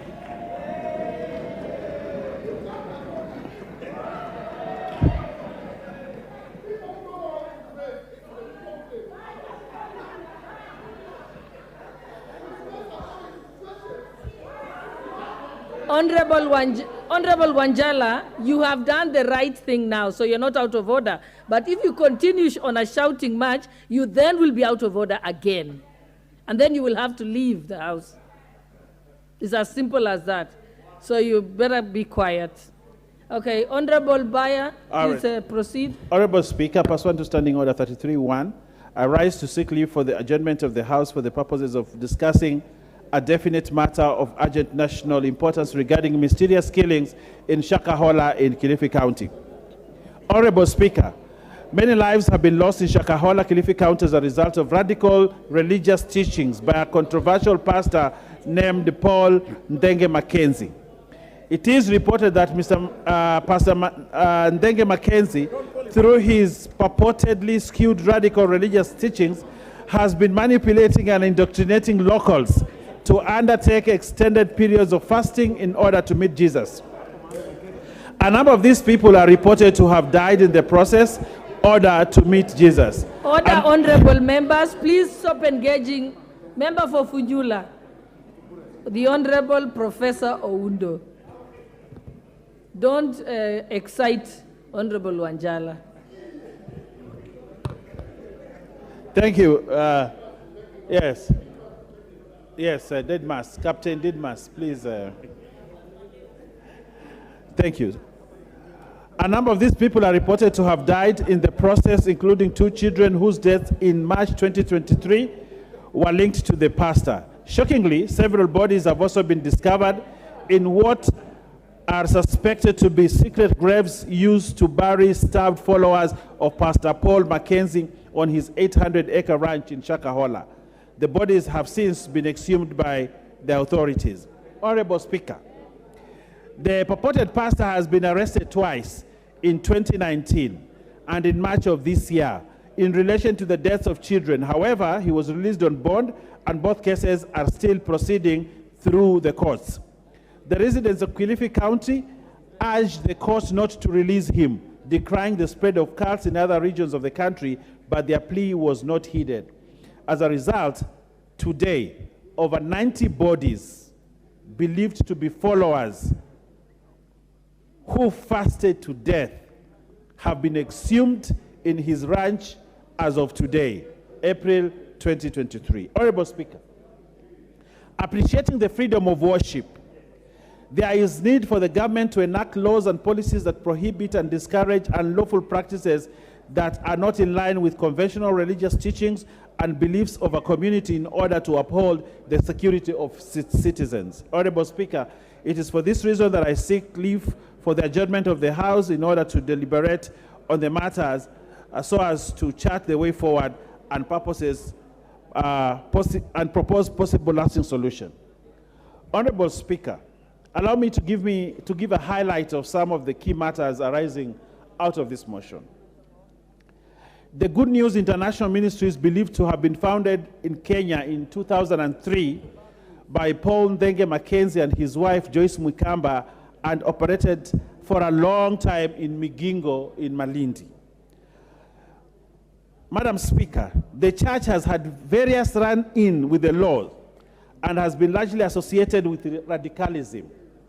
In 2010, in 2017, Mr. Mackenzie and his wife were charged with promoting radicalization as well as denying children access to health care and education, and running a school and a television station unauthorized. The latter precipitated the closure of the television station the following year by the government. Honorable Speaker, in 2017, the then MP for Malindi, Honorable Aisha Jumwa, actually had a run-in and exposed this pastor then when he started his cultic activities. He told children not to go to school. He asked people, graduates of universities, to tear up their certificates and degrees and diplomas and told them education is not part of God's plan. And this shocked the nation. But the Honorable Aisha stood her ground. But because at that time, Honorable Aisha Jumwa was associated with the Deputy President then, she was shut up and Mackenzie was allowed to continue. Until now, when we have an IG who has come out very strongly to say this man now must be apprehended. But then in 2017, nobody bothered. Honorable Speaker, in 2018, community leaders in Malindi said Mackenzie was dangerous. Nobody listened. He ran a television station. That television station taught radical things. And I remember the chairman then of the Kenya Film Board pulled down the station. But there were people in government who said the station can go on. And even took him to court, and he was released. Red flags were raised on Pastor Paul Mackenzie, but nobody listened in the government then. Honorable Speaker, Mackenzie also faced other controversies. In 2019, he was arrested for inciting the public against the registration for Huduma number by likening it to the biblical number of the beast, the 666. Mackenzie was arrested. He was taken to court. Influential people said he should be released. He was released. Pastor Mackenzie said the Kenyan Constitution was an evil document brought to Kenya by the devil himself. Then, and a red flag was raised, but somehow he found his way back again into circulation to continue to preach that gospel again. He actually said the Constitution of Kenya is satanic, but he was allowed to continue with his work. Honorable Speaker, he has resurfaced again in 2023. And this time it is tragic. He is believed to have brainwashed his followers into starvation. But himself, he eats, a father of 17 children. His children are eating and feeding well. His wife lives in a beautiful house, eating and feeding well, while he is telling his followers not to eat because it is time for them to meet Jesus. That is the tragedy of Paul Mackenzie. His 17 children and his wife, yes, are doing very well and living comfortable. But here we are faced with over 90 bodies have been exhumed and still counting. It is believed by those who are eyewitnesses, we are likely to find over 200 bodies buried in that 800 farm. This is a tragedy. This is terrorism. This is a man who has the mind of killing people and derives pleasure in looking and watching people die. This is a man who has committed a genocide on this soil, a man who should not be walking in the streets of this country. This is a man who should be behind bars. Actually, he is safer behind bars other than outside. Honorable Speaker, the judiciary in this cannot go unblamed. Even when red flags had been raised about possible terrorist activities by this pastor, last time when he was taken to court in March, he was released on a bond of 10,000 shillings.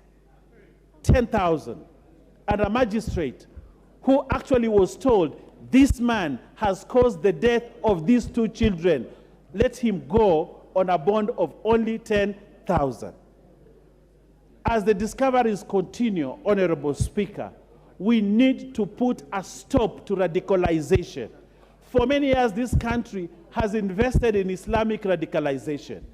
But we are watching systematic radicalization by people who call themselves pastors, people who just rise out of nowhere.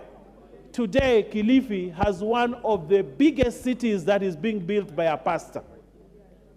A pastor who we are all suspicious whose intention it is he has. He has built a huge city, a multi-billion city if you go to Mavueni in my constituency. That pastor came here today, that pastor, their children who go to school and they carry white handkerchiefs on their heads as they are doing exams because they have bought those handkerchiefs from the pastor. They carry water that they have bought from that pastor. They come to class and they put the water in their ears so that they can learn better. Honorable Kamket, you can't be wearing your tie as you walk into the house. You can just go back and get dressed first. Honorable Speaker, we are entertaining this pastor, but one day, I can assure you we'll have another Mackenzie. Today, children who are sick are being withdrawn from the Kilifi County Hospital and taken there to that pastor. They are prayed for, they die, and they are taken. Women and men who take antiretroviral drugs are being told to stop. Sick people on diabetic are being told stop taking drugs. And you come, we pray for you. They die there, and nobody is talking about it. But I can assure you, Honorable Speaker, we will face another massacre from that pastor. But nobody wants to talk about it. A multi-billion investment. Where does this pastor get the money? You go there and buy water very expensively. Cultic activities are increasing, and Kilifi has been targeted as the seat of this cultic. Honorable Speaker, as I finish. What's your point of order, Honorable Mbui? Honorable.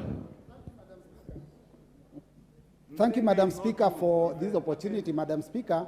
And I'm rising on the point of order of dress code in the House. The Honorable Didmas Baraza has just walked in, and he's got on a cape which is not religious, and it is also not parliamentary. Madam Speaker, we cannot have double standards. Last Parliament, the Honorable Didmas Baraza was sent out for wearing that cape. In this Parliament, he keeps coming with it. He was sent out by the Honorable Justin J.B. Muturi as Speaker. He was sent out. It is in record. He was sent out. So we cannot have double standards. And Madam Speaker, I also want to say that the jacket that the Honorable Member was told to remove, I wore such a jacket to the House and was allowed to stay with it in last Parliament. So I don't know whether the rules have changed. Madam Speaker, he is out of order. He needs to get out. Honorable Speaker. Proceed. Honorable Speaker, probably because this Pastor Mackenzie is called Pastor Ndenge Mackenzie, and I hear Robert Mbui is also called Mbui Ndenge. He wants to derail. He wants to derail my presentation. Honorable Speaker, what I'd like Member, if you just put the intervention button, then I will see you. Honorable Speaker. There's no need to do a shouting. Honorable Speaker, This should be a wake-up call to Kenyans and local administration, where in spite of the long chain from Nyumba Kumi to Wazewa Vijiji and all that, these activities of Paul Mackenzie took place in the eyes of everybody, and nothing happened. Honorable Speaker, I think we have an opportunity as the 13th Parliament to put our foot down and stop the death and massacre and genocide of Kenyans by pastors who purport to preach a gospel that is alternative to the gospel of Jesus Christ. I thank you. I beg to move, Honorable Speaker. The Honorable Member for Kilifi County, Honorable Gertrude Bayu.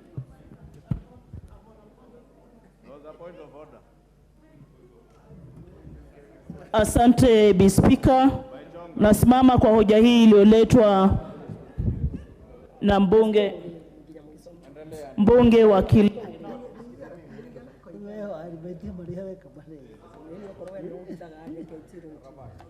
Asante Bi Speaker, nataka kuzungumzia hoja hii iliyoletwa na Mheshimiwa Owen. Honorable Member, I've just asked you to put your... But you're shouting now. So you get seated. When you stop shouting, then I'll ask you to make your point of order. Asante, Madam Speaker, wacha niendelee. You've been badly behaved since all Bi Speaker, wacha nizungumzie member for Kilifi. Hoja hii nikiwa mwakilishi wa kike kule Kilifi. Bi Speaker, hii ni hoja ambayo inagusa Wakenya wote. Bi Speaker, Pastor Mackenzie amekuwa Kilifi karibu miaka 10 saizi, na mimi nataka kumshangaa hasa Mheshimiwa Owen. Pastor Mackenzie alikuja Kilifi, Mheshimiwa Owen akiwa County Secretary wa Kilifi County Government, na hii story alijua. Akapigwa vita na Mheshimiwa Aisha Pastor Mackenzie, yeye akiwako kama kiongozi. Leo analeta hii hoja tuzungumze hapa. Watu wetu wamekufa, watu wamezikwa kwa makaburi pale juu, wanafukuliwa. Mheshimiwa Owen hajachukua hatua ya kwenda Shakahola kuona nini kunaendelea kule. Nasikia aibu sana akileta hoja ndani ya bunge, watu wanafukuliwa kule, hajakanyaga kule kama kiongozi wa serikali iliyo mamlakani. Mheshimiwa Bi Speaker, Bi Speaker, Honorable member for Kilifi, debate the motion. Mheshimiwa Speaker, nataka kukuambia wazi, upetelevu wa kazi ya serikali iliyo mamlakani imesababisha vifo kule Shakahola. Wapi serikali ilikuwa wapi? Makundi ya ujasusi yalikuwa wapi? Watu wakae bila chakula, wasinwe maji. Mzee wa kijiji yuko, mzee wa Nyumba Kumi yuko, sabu chifu yuko, chifu yuko, viongozi NSAS wapi? Hawa DCI wa Malindi na Magarini, watu wafe wazikwe bila wao kupeana taarifa kwa serikali. Serikali imelegea katika utendaji kazi, Bi Speaker, na lazima nizungumzie watu wa kwetu. Kwa nini haikujulikana? Watu wanakaa pale Shakahola, hakuna taarifa, mpaka watu wamekufa wamezikwa. Leo mnatuletea hoja mkiwa upande wa serikali ati tuangalie haya.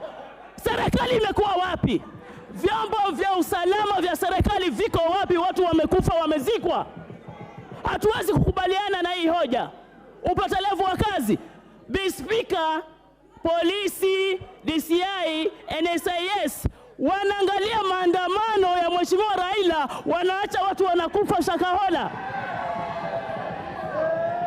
Mnashika wabunge wa upinzani Azimio, watu wanakufa Shakahola, hamjui. Mnaenda kununua tear gas ya Azimio, watu wanakufa, serikali haijui watu wa Kilifi wanakufa. Serikali ichukue hatua, iweze kuona ni vipi. Pastor Mackenzie, Bi Speaker, wewe ni wakili, mwanasheria mkubwa. Pastor Mackenzie alishikwa. Jaji wa Malindi anamtoa kwa bondi ya 10,000, watoto 2 wamekufa. Yeye amesema serikali imepoteza mwelekeo, watu wetu wamekufa kule Kilifi, maiti zimefukuliwa, makaburi ya nchi mbili. Speaker, wataka kuniambia chifu alikuwa hajui? DCC alikuwa hajui kula Magarini na Malindi?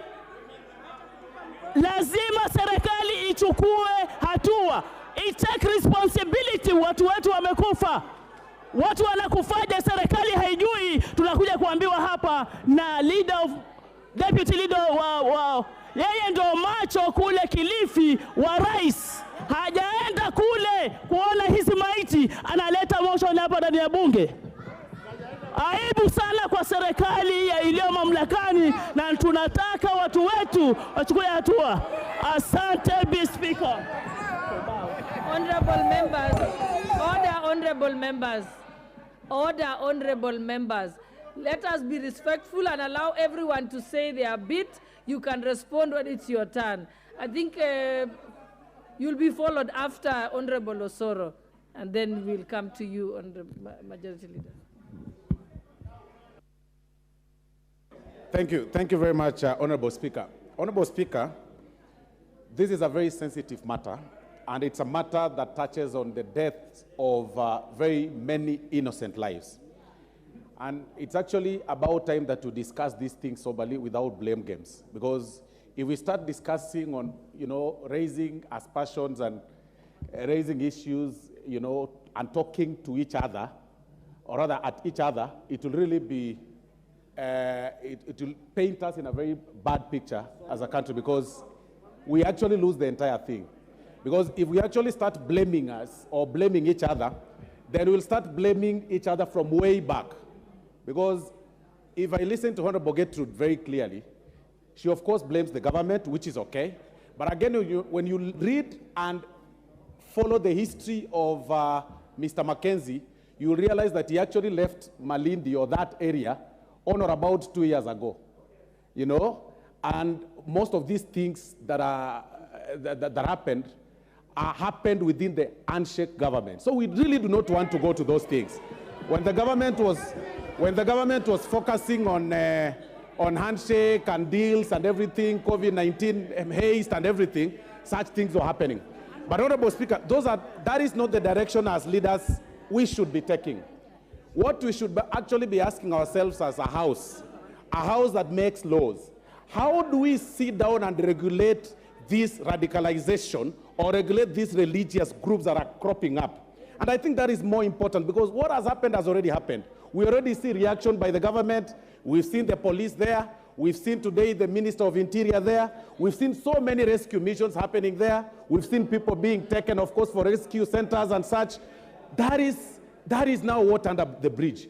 What we should be discussing in this house is what we should do to regulate these religious cults that are happening. And for me, Honorable Speaker, I get surprised all over, because this thing has happened, is actually happening all over. When people choose to believe human beings, the good book in the book of John chapter 10 verse 10 promises life and life in abundance. You do not need a broker to get to Christ. You do not need any person to stand by your way when you're going to Christ as Christians.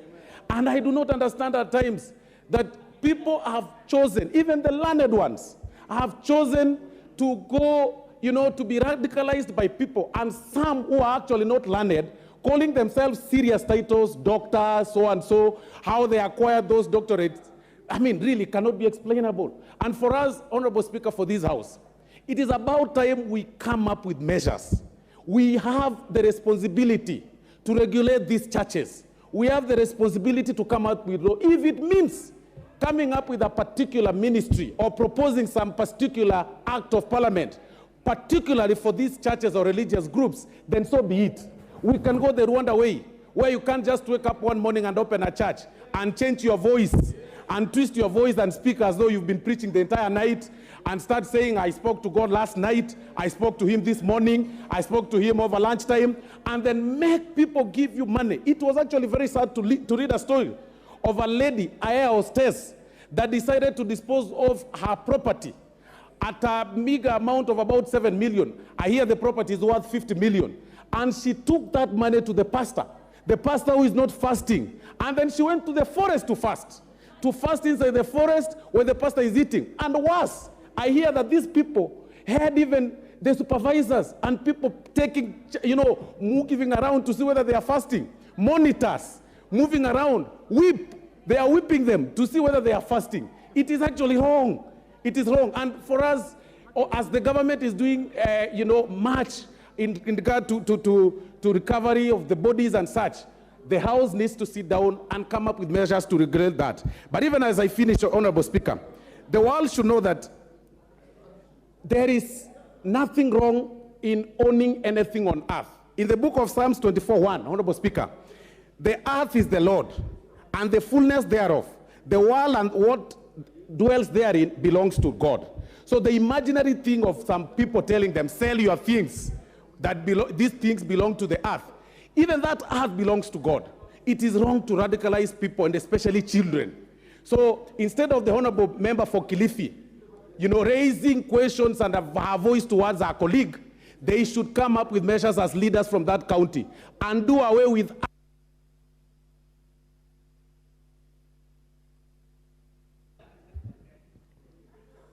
the Honorable Member for Kilifi South, Ken Chonga. Thank you, Madam Speaker.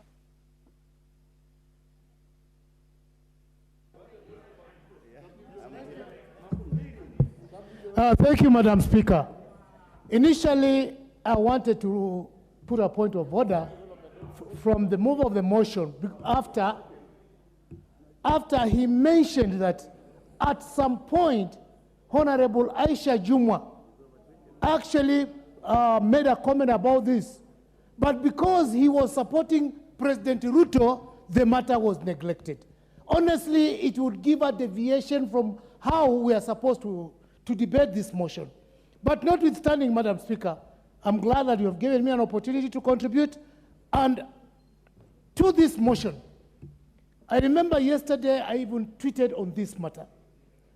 Honestly, this is a matter that has been there from 2017. It is on record that in 2017, Mackenzie was taken to court.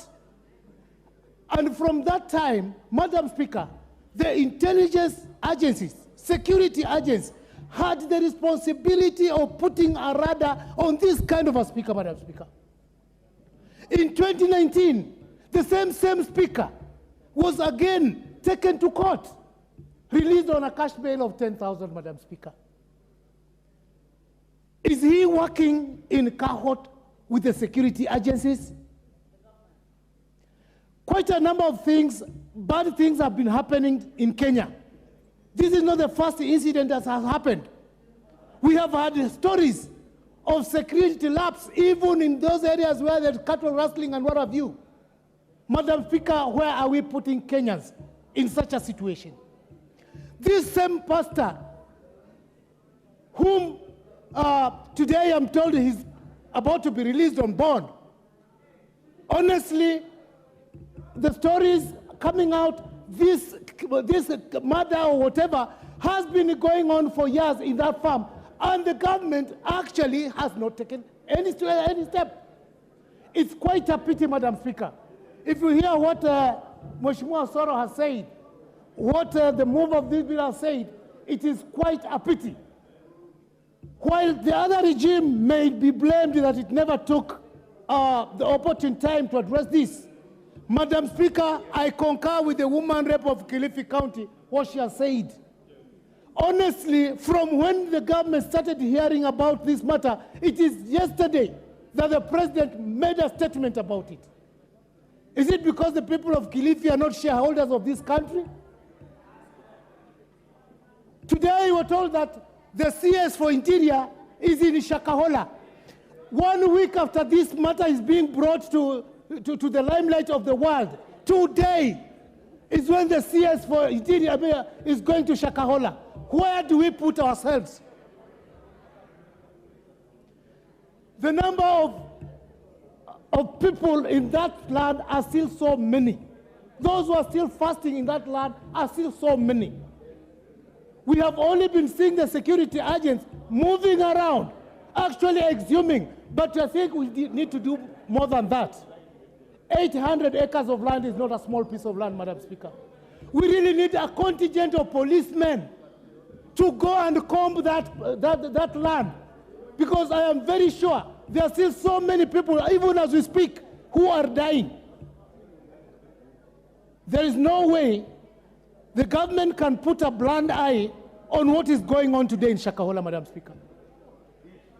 In fact, if anything, the CS Interior should order a serious contingent to camp in that land for the sake of those who are there waiting to die. And taking a rider from the deputy leader of majority, he has mentioned about another church which is within his constituency. I am aware about that church. He didn't mention the pastor. It is Pastor Mackenzie, Pastor Ezekiel. We are being told that Pastor Mackenzie was actually a follower of Pastor Ezekiel. It is true, even in that church. We have heard about this pastor being a follower of Pastor Ezekiel. What we would request from this house, should that be the case, we are requesting investigators to be moved into that church. Thank you. Thank you, Honorable Member. Just for your information, every member gets 5 minutes. 5 minutes each, being an adjournment motion. The next chance will go to the member for a buy.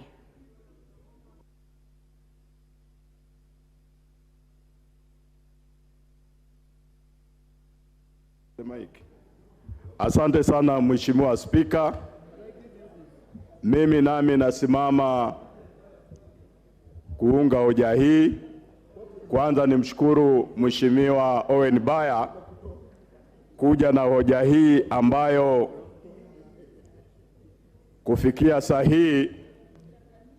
Mheshimiwa Spika, nataka niseme kwamba kwa niaba ya mimi na wakazi wote wa Rabai, tunatoa rambirambi zetu kwa wakazi wote wa eneo bunge la Malindi ambao wameweza kupata maafa haya, hususan kufikia leo kuna zaidi ya miili 90 ambayo imeweza kufufuliwa kupitia yale makaburi.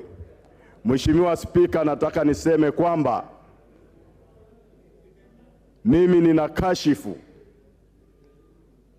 yale mauaji ambayo yaliweza kufanyika kupitia kwa Pastor Mackenzie. Mheshimiwa Spika, japo dini inaturuhusu tuweze kufunga, kitabu cha Mungu kitakatifu, Biblia takatifu, kitabu cha Mungu Mathayo 4 inasema kwamba Yesu Kristo aliweza kufunga kwa siku 40. Na mimi niseme kwamba dini inaturuhusu tufunge, na kufunga, Mheshimiwa Spika, kuko aina mbili. Ndugu zetu Waislamu wakati wanafunga mwezi mtukufu wa Ramadhani wanamkia njaa, wanashinda na njaa, na kufika jioni wanafungua kwa kuweza kupata chakula, Mheshimiwa Spika. Na pia niseme kwamba kupitia dini ya Kikristo, hususan Wakatoliki, wanafunga kwa kunywa maji na kufikia jioni wanakula chakula. Mheshimiwa, niko hapa kukashifu kikamilifu dini ambayo msimamizi wake ni mchungaji Mackenzie, kwa sababu alikuwa anawaeleza waamini wake waweze kufunga bila kula chakula chochote. Mheshimiwa Spika, nataka niseme mimi nikiwa mmoja wa viongozi wa Pwani, viongozi kutoka Kilifi, nataka niseme kwamba ni jambo la aibu siku ya leo Mama County, Mama Women Rep tulikuwa tunamtazamia yeye aweze kusimama kidete ili kuweza kuungana na wale wote ambao wameweza kupata maafa haya kule Kilifi. Leo hii badala ya yeye kusimama kidete na wale ambao wameweza kupata maafa haya, yeye yuko hapa kukashifu viongozi wengine. Hii ni jambo la aibu sana, Mheshimiwa Spika. Mimi ninaomba serikali iweze kuja na taratibu, makanisa yote yaweze kuorodhewa ili kila kanisa liweze kutambuliwa. Mheshimiwa Spika, ninaomba wachungaji wote kupitia serikali waweze kukaguliwa na kupewa vibali ili tuweze kujua wachungaji hawa wanatumia njia gani, ama ni wachungaji hawa wanatumia tabia gani za kuweza kuzungumza na waamini wao. Mwisho, Mheshimiwa Spika, nataka niulize serikali ili kitendo kama hichi kisiweze kutokea katika taifa letu. Niulize serikali iweze kusimama na kuweza kuhakikisha kwamba wazee wetu wa nyumba kumi na wazee wa mtaa wanalipwa mishahara. Jambo hili la wazee wa mitaa na wazee wa nyumba kumi wangekuwa wanalipwa mishahara, jambo hili lingekuwa limeweza kutatuliwa kabla kufikia pale limefika. Mheshimiwa Spika, asante sana, nasimama kuunga hoja hii. Asante. Thank you. Majority Leader. Thank you, Honorable Speaker. And I rise to support this adjournment motion by the Honorable Owen Mbaya, who hails from Kilifi County. And I would really implore on the other members, just like the Honorable Ken Chonga has done, this is not the opportunity to point fingers at each other. And it's unfortunate that the area women rep opted to use this motion as an opportunity to attack the character of the Honorable Owen Mbaya, instead of commending the Honorable Owen Mbaya that he has done what he ought to do as a member of parliament, is to bring issues that are of concern to the people of Kilifi to the debating house that can resolve issues that are of concern to them. Honorable Speaker, I have also seen a few idle minds, I have to say, Honorable Speaker, move around with photos, Photoshop a photo of this Pastor Mackenzie with a leader, with an MP, and say this is this and this person's friend. And it's really cheap, Honorable Speaker. And as leaders, we should avoid taking that direction, Honorable Speaker. This is a time, Honorable Speaker, we are talking about a massacre of close to 100 Kenyans. And worst of all, Madam Speaker, is that the people who have suffered the most under this character are children, young children. And you hear this radicalization, people are being told to fast, make their children, then their husbands, then finally themselves to fast and die to be able to meet Jesus. But Honorable Speaker, it's not just members of parliament who are now here pointing fingers at each other. Look at our security agencies. NIS is pointing fingers at the police. The police are saying we have done our bit, pointing fingers at the judiciary. I am here to see who the judiciary will point fingers at, but they will also point their fingers back at the police to say the police did not conduct adequate investigations. But this, Honorable Speaker, does not solve the problem before us. And as leaders, we must dissuade ourselves and discourage each other from using opportunities like this that touch on the lives of our people to do cheap politics. Honorable Speaker, when 73 to 75 people, and I'm sure they are still exhuming more bodies, are dying in a village, as small as Shakahola village is, Honorable Speaker, there was a chief who is being paid by the government. And you know, when I listened to the Honorable Mbeyu ask where was the deputy leader of minority, who is from a neighboring constituency, I wondered, you are the women rep. I would dare ask you, where were you? At least the deputy leader of minority has brought a motion for us to discuss and come up possibly with laws, and we must not make this a talk show where we will just pick and it ends there. I will challenge the Honorable Gertrude Mbeyu to come up with a law, probably, or any one of us, we challenge ourselves to come up with laws that will see to it that no more Kenyans are radicalized with the pretext of religion, Honorable Speaker. be it Christianity, be it Hinduism, be it Islam, Honorable Speaker. And I agree with what the President said yesterday. This is a terrorist who should be dealt with as a terrorist, together with those who are prefecting people as they fast in the bushes, Honorable Speaker. But we must also speak to the government of the day. It is true this has been going on since 2017. Those who are there ahead of you might have been busy with running after politicians and using NIS and other security agencies to run after politicians. Those in office today, CS Kindiki today, is a CS for the interior. And it is okay to visit Shakahola, but we want to see maximum deployment of even sniffer dogs. If we are to save one extra life today, if it is sniffer dogs that will traverse the 800 or even 8 acres of land to save one extra life from these terrorists, let us see that deployment of security forces and all other equipment and whatever they will use to save their lives, even as they continue to exhume bodies. But, Honorable Speaker, I support this motion and commend the Honorable Owen Bayer for having taken up his role as a leader from Kilifi. And I must say it is rather shaming to watch, as I sit here, what the Honorable Women Rep for Kilifi was attempting to do, Honorable Speaker, to play very cheap politics, Honorable Speaker. And I want to really beg that even as we discuss this issue, we discuss it with the Thank you. Thank you. Honorable Majority Leader, we will not add. It is an adjournment motion, 5 minutes. Minority Leader. Madam Speaker, let me once again add my voice to this matter. And I see us losing the point, really.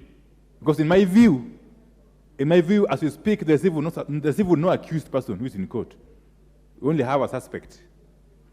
I'm hoping that there'll be evidence to charge somebody and eventually have them convicted and probably jailed.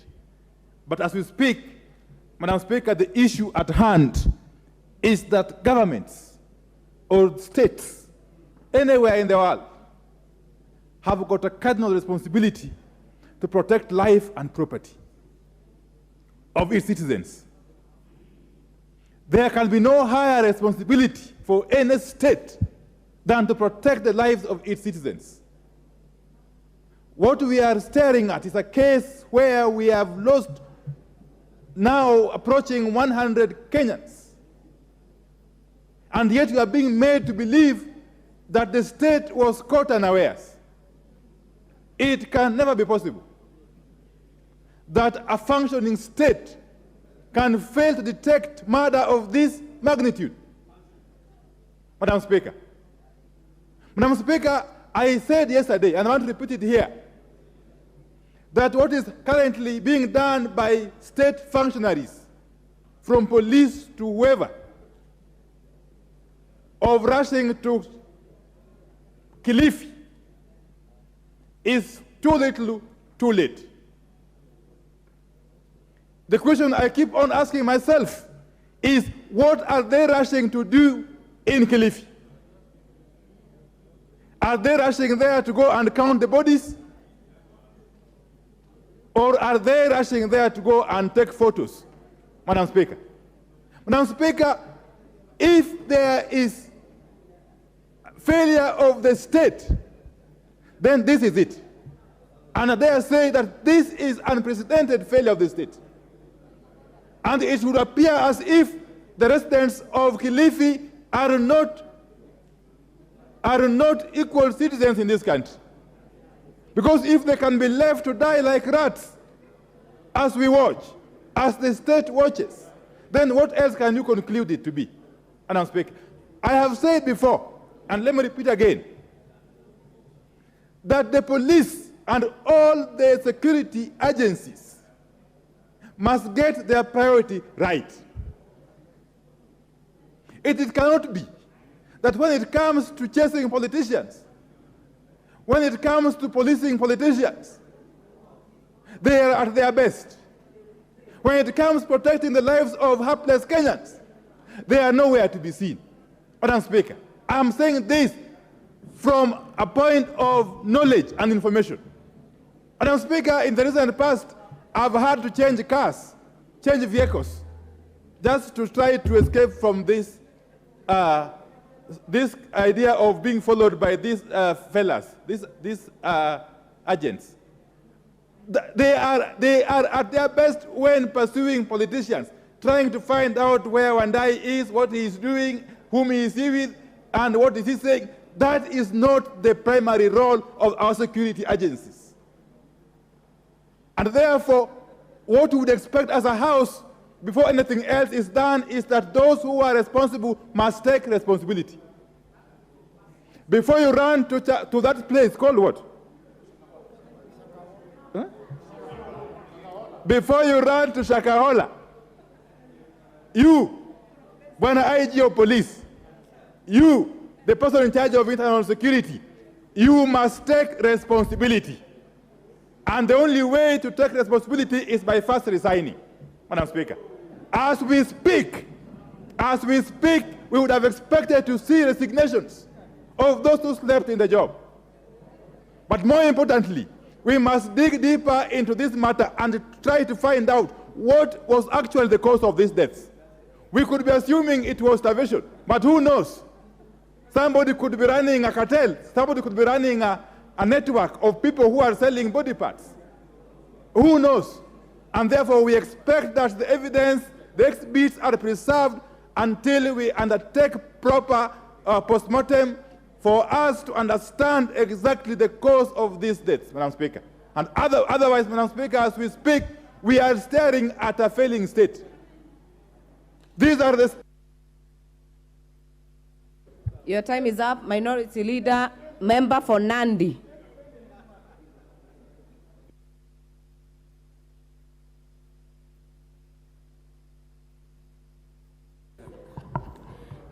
Thank you, Madam Speaker, for giving me this opportunity to contribute to this weighty matter that has been brought to the floor of this House by Honorable Baya.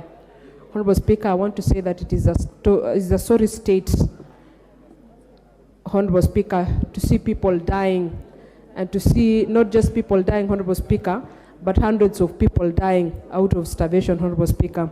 I want to thank the Honorable Member for having taken the bold step, Honorable Speaker, to even speak about it, Honorable Speaker. This particular matter is not only traumatizing, but it is also exposing us as a country, Honorable Speaker. I want to pass my sincere condolences to the people who lost their loved ones, though others have not been identified, Honorable Speaker. But I want to say, Honorable Speaker, this is a wake-up call also to our community, to the leadership that you have heard, Honorable Speaker, most members pointing fingers. Honorable Speaker, the welfare of the people of this country is dependent on every leader. And leadership, Honorable Speaker, is not bestowed on people, on certain people only, Honorable Speaker. Leadership, Honorable Speaker, and security, as they say, starts with you at home. And I want to say, Honorable Speaker, that this is a responsibility right from the people who live in that village, right from the administration in that village, and the political leadership, Honorable Speaker. And everyone should be held responsible for the same, Honorable Speaker. Honorable Speaker, in the wake of this matter, Honorable Speaker, I have been able to, I have drawn my attention, or it has drawn my attention to specific issues, Honorable Speaker. The issue number one, Honorable Speaker, that we must talk about and that we must address, Honorable Speaker, is the issue of regulation of these particular entities, Honorable Speaker. Regulation of the churches, Honorable Speaker, has evolved over time. Previously, Honorable Speaker, when I was a young child, and when I read in history, Honorable Speaker, the churches used to have a well-structured body that used to regulate the number of churches and the type of churches that we have in this country, Honorable Speaker. Honorable Speaker, I have read and I have grown in a time where the church had a clear stand, where the church had a clear structure of its leadership and its regulation, Honorable Speaker. As we speak, Honorable Speaker, nowadays you can wake up, you can buy a few iron sheets, Honorable Speaker, and you can be able to go and erect a structure and be able to wear a suit and a tie. And I'm Honorable Speaker, I am sorry, but most of the people who actually run these churches are men, Honorable Speaker. So someone shows up in a very nice suit and a tie with an iron sheet, a few iron sheets, Honorable Speaker, and is able to set up something that they call a church, Honorable Speaker. This particular structure, Honorable Speaker, are not, yes, of course, Honorable Speaker. These particular structures, Honorable Speaker, they give them different names, and we had names, Honorable Speaker. And Honorable Speaker, I think we failed when we actually delegated the duty of regulating these churches, Honorable Speaker, to societies, where you tell someone, for you to be recognized as a church, you can just go to social services, you get yourself registered, and you're recognized in this country, Honorable Speaker, as a church. Honorable Speaker, I think we need to have stringent measures to ensure that we have better avenues, Honorable Speaker, for not only regulating them, but also checking them, Honorable Speaker. Because, Honorable Speaker, as we speak today, if I am on the wrong, Honorable Speaker, the people of Nandi, if they feel like they do not want to have me as a representative in this house again, they have a right to be able, that is guided by the Constitution, to be able to write and say that they are not happy about my representation, and they would like me to go out, Honorable Speaker.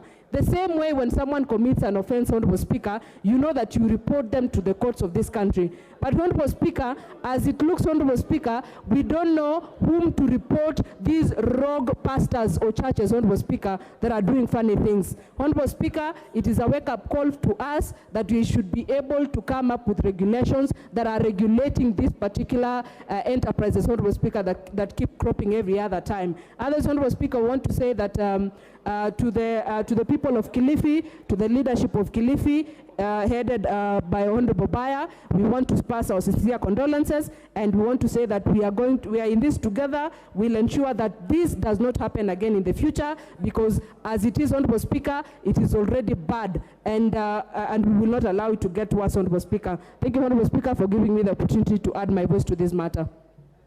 Thank you. Member for Gatondo South.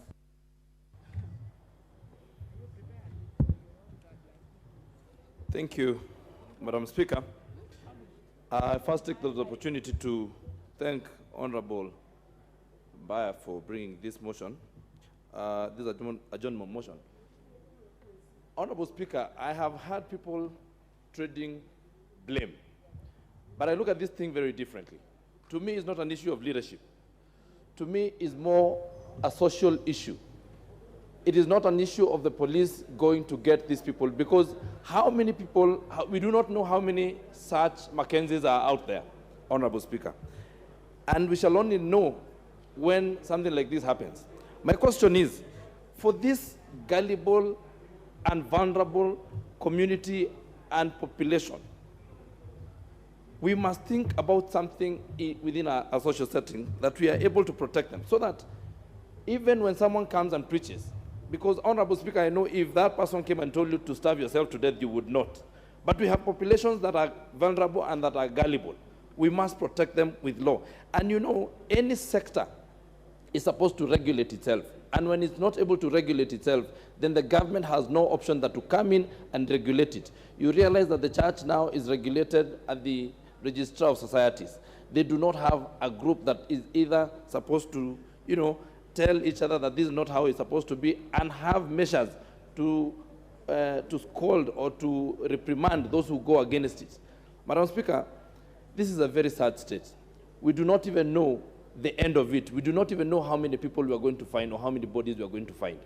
What I would urge is that this House sits and does proper legislation that is going to manage and regulate how the churches and how the religious space is operated. I know it will not be a very welcome move, but we must be bold enough to take that which is not popular, but that which is correct and that which is good.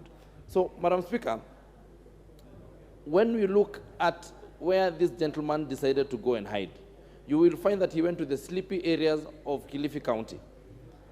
It might take time before the intelligence goes there and finds that there is a problem, but the people can regulate themselves. So, Madam Speaker, what I would say is that even as we speak about education, we must educate our people about the boundaries of the church, the boundaries of hypnosis, so that the populations can protect themselves against those who are coming to prey on them, under the guise of the church, under the guise of going to heaven, under the guise of, you know, radicalization. Then they come and radicalize our children, and they come and now take them to where we find ourselves. I would say that we put this in our education system, and that we also, as leaders, take the role to make sure that socially we interact with our people and take care of them, because we can give them direction without leaving them to the devices of those who are evil. So, Madam Speaker, I beg to support the adjournment of this motion and move and ask that we get some regulation that is able to control this space within which we operate. Thank you, Madam Speaker. Thank you. Nominated member, Bishop Kosgei. Thank you. Thank you, Madam Speaker.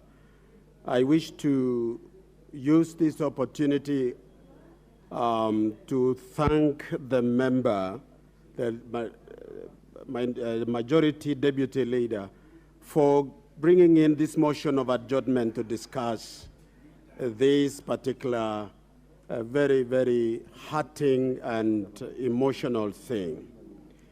As I contribute, Madam Speaker, I wish to state as follows. Having listened to commentators in the country over television and listening to my colleagues in this House, this is a state of what the psychologists would call it psychopathy. It has nothing to do with religion. Religion is an excuse. There is no religion that teaches to murder people in this kind of order. Scientists have said that a person affected by chronic mental disorder with abnormal, violent, and social behavior. This is a mental issue which has affected leaders over in history, Madam Speaker, both in politics and in religion. I wish to mention a few as we look at this matter today.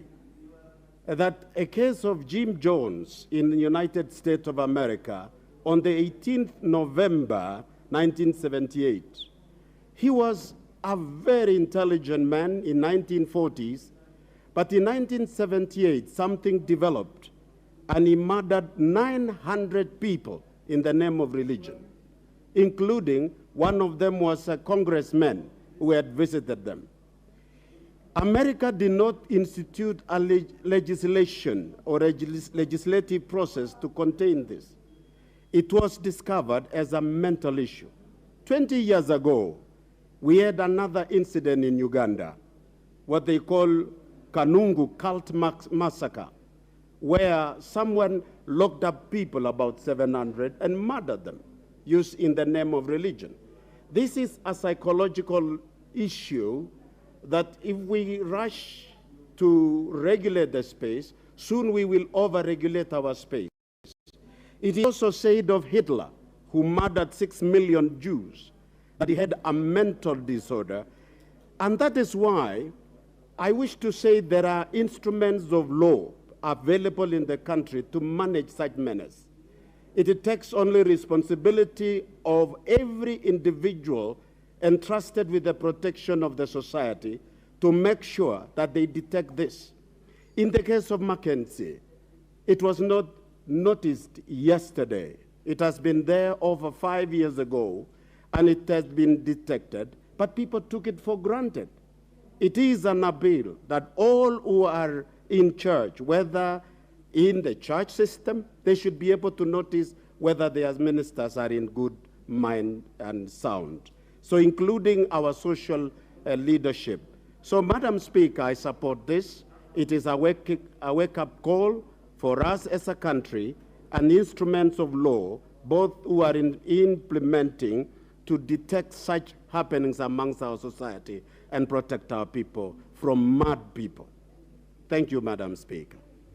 Thank you. Member for Busia, Honorable Catherine Omanyo. Finally, I will use this. Thank you, Madam Speaker. It is actually ludicrous, inconceivable to even hear that at this moment in time, we still have not been warned enough, according to Hosea 4:6, where he says, "My people perish due to lack of knowledge." And the Bible also warns us in Matthew 7:15, where we have been told that there'll come false prophets. I mourn with the families as a leader because these people lost hope. They might have lost hope in government, and that is why they rush to anybody like this who is very manipulative and controlling, who can use any means to take advantage of our people. The same thing happened in America between 1955 and 1978, where there was a pastor, in quotes, called James Warren Jones, who did a revolutionary suicidal thing by brainwashing his followers, pretending to be protecting them from some harm of the government. And when they started knowing that he's actually lying to them, when they started running away, they were murdered. So this kind of man is not a pastor. This is a devil worshiper or a terrorist who comes in the name of the Lord. And to those who are unsuspecting, they actually believe, hoping that something good will come out. And that is how they end up being killed, or whatever they are doing, or sacrificing them. We just want to be sensible as Kenyans, to watch out where we go, where we call churches, how these people who stand on the pulpit tell us or teach us if it is truly coming from the Bible and only the Bible. Examples from the Bible. So I need, if possible, the government to use a quick response unit to surround that area with an emergency, because this is like a massacre or a mass murdering that has happened there along the years. Now that it has come out and the same person who has been arrested before released, if you look at the bail that was charged, only 10,000, so many lives have been lost. I think somebody somewhere is slipping over his job and not taking any one of a Kenyan life, any Kenyan life serious. We need all the leaders of Kilifi, and they are seated right here, and every leader in Kenya to teach or enlighten their people. We can be talking or saying that the village elders or Nyumba Kumi leaders or the chiefs or the police, whoever we are pointing at the finger, I think all of us in our small churches that have mushroomed in every village, we need to know what exactly are they teaching. Because most of these pastors, some of them are foreigners. They are all over in the corridors of our streets, cheating Kenyans out of their money. Because a greedy pastor, a thief, who came to use the Bible, but only to gain. When I see the Bible, Jesus lost so that somebody else can gain. Why are they gaining and people losing? These are witches, these are wizards, these are conmen, thugs or murderers. They are not pastors. Thank you. Member for Kathiani. Thank you very much, Madam Speaker, for this opportunity. First, of course, I would like to thank the mover for coming up with this is something that we really needed to talk about. But as I thank him, I want to just mention that he should not have talked and become tribal, because he kind of connected me with this. He has apologized. Madam Speaker, I was shocked at the photos that we saw of those very malnourished Kenyan citizens that were hoodwinked into joining that cult. I was also shocked to see on social media videos circulating of young children that were rubbishing education, probably even medical care, and saying that it wasn't God's plan. But mostly, I'm shocked at the number of people that have been buried in those shallow graves. And that obviously, Madam Speaker, there cannot be anything godly about the whole of this activity. This is something, in my opinion, is purely satanic.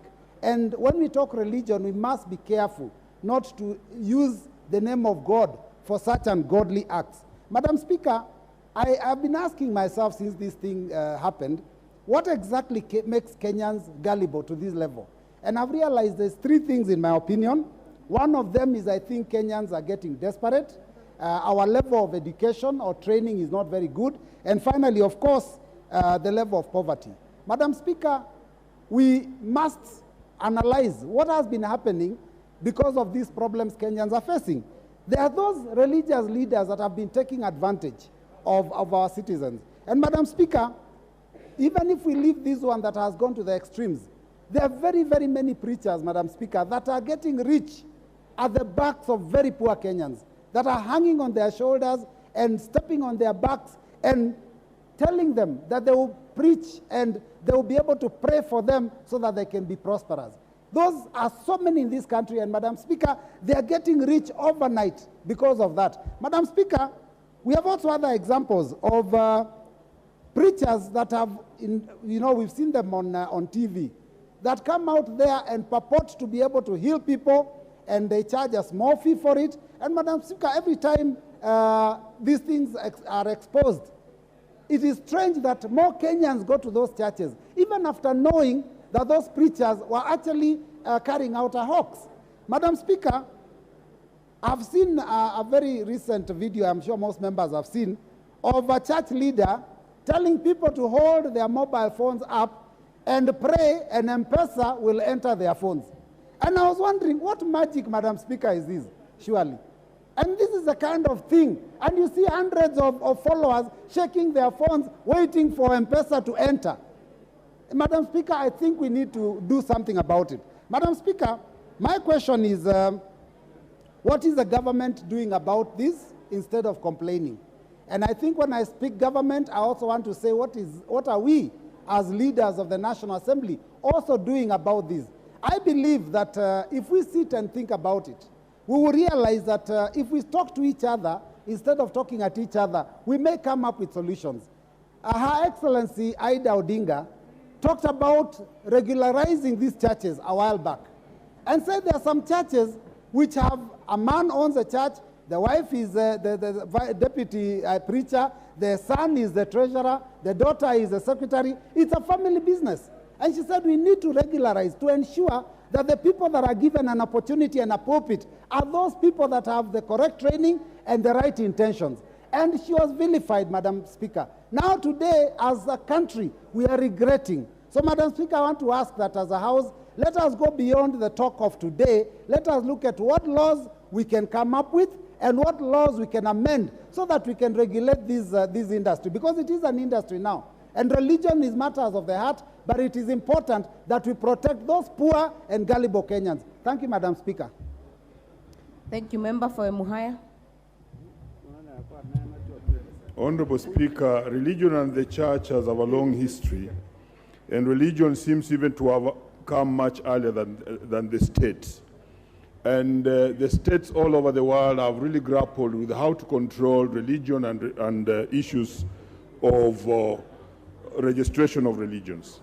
For instance, Honorable Speaker, in France it was very difficult, and even at one time Maximilian Robespierre introduced a new religion called the cult of the Supreme, just to try and defeat the church, but he was defeated.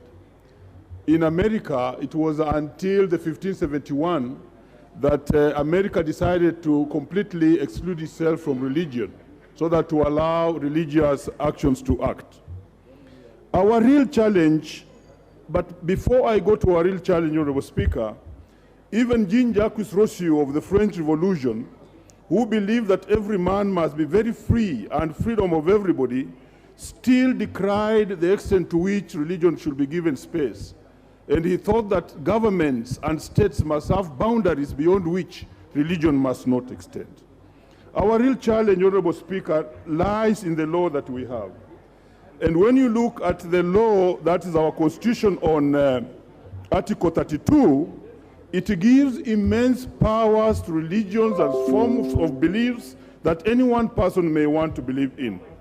Just to look at Part 2 of 32, every person has a right, either as an individual or as a community, with others in public or in private, to manifest any religion or believe thoughts of worship, practice any teachings, or observe any beliefs, including observance of worship days. If you read the entire Article 32, it gives too much space for operation of religion, and even mentions any beliefs that that person may be acting on.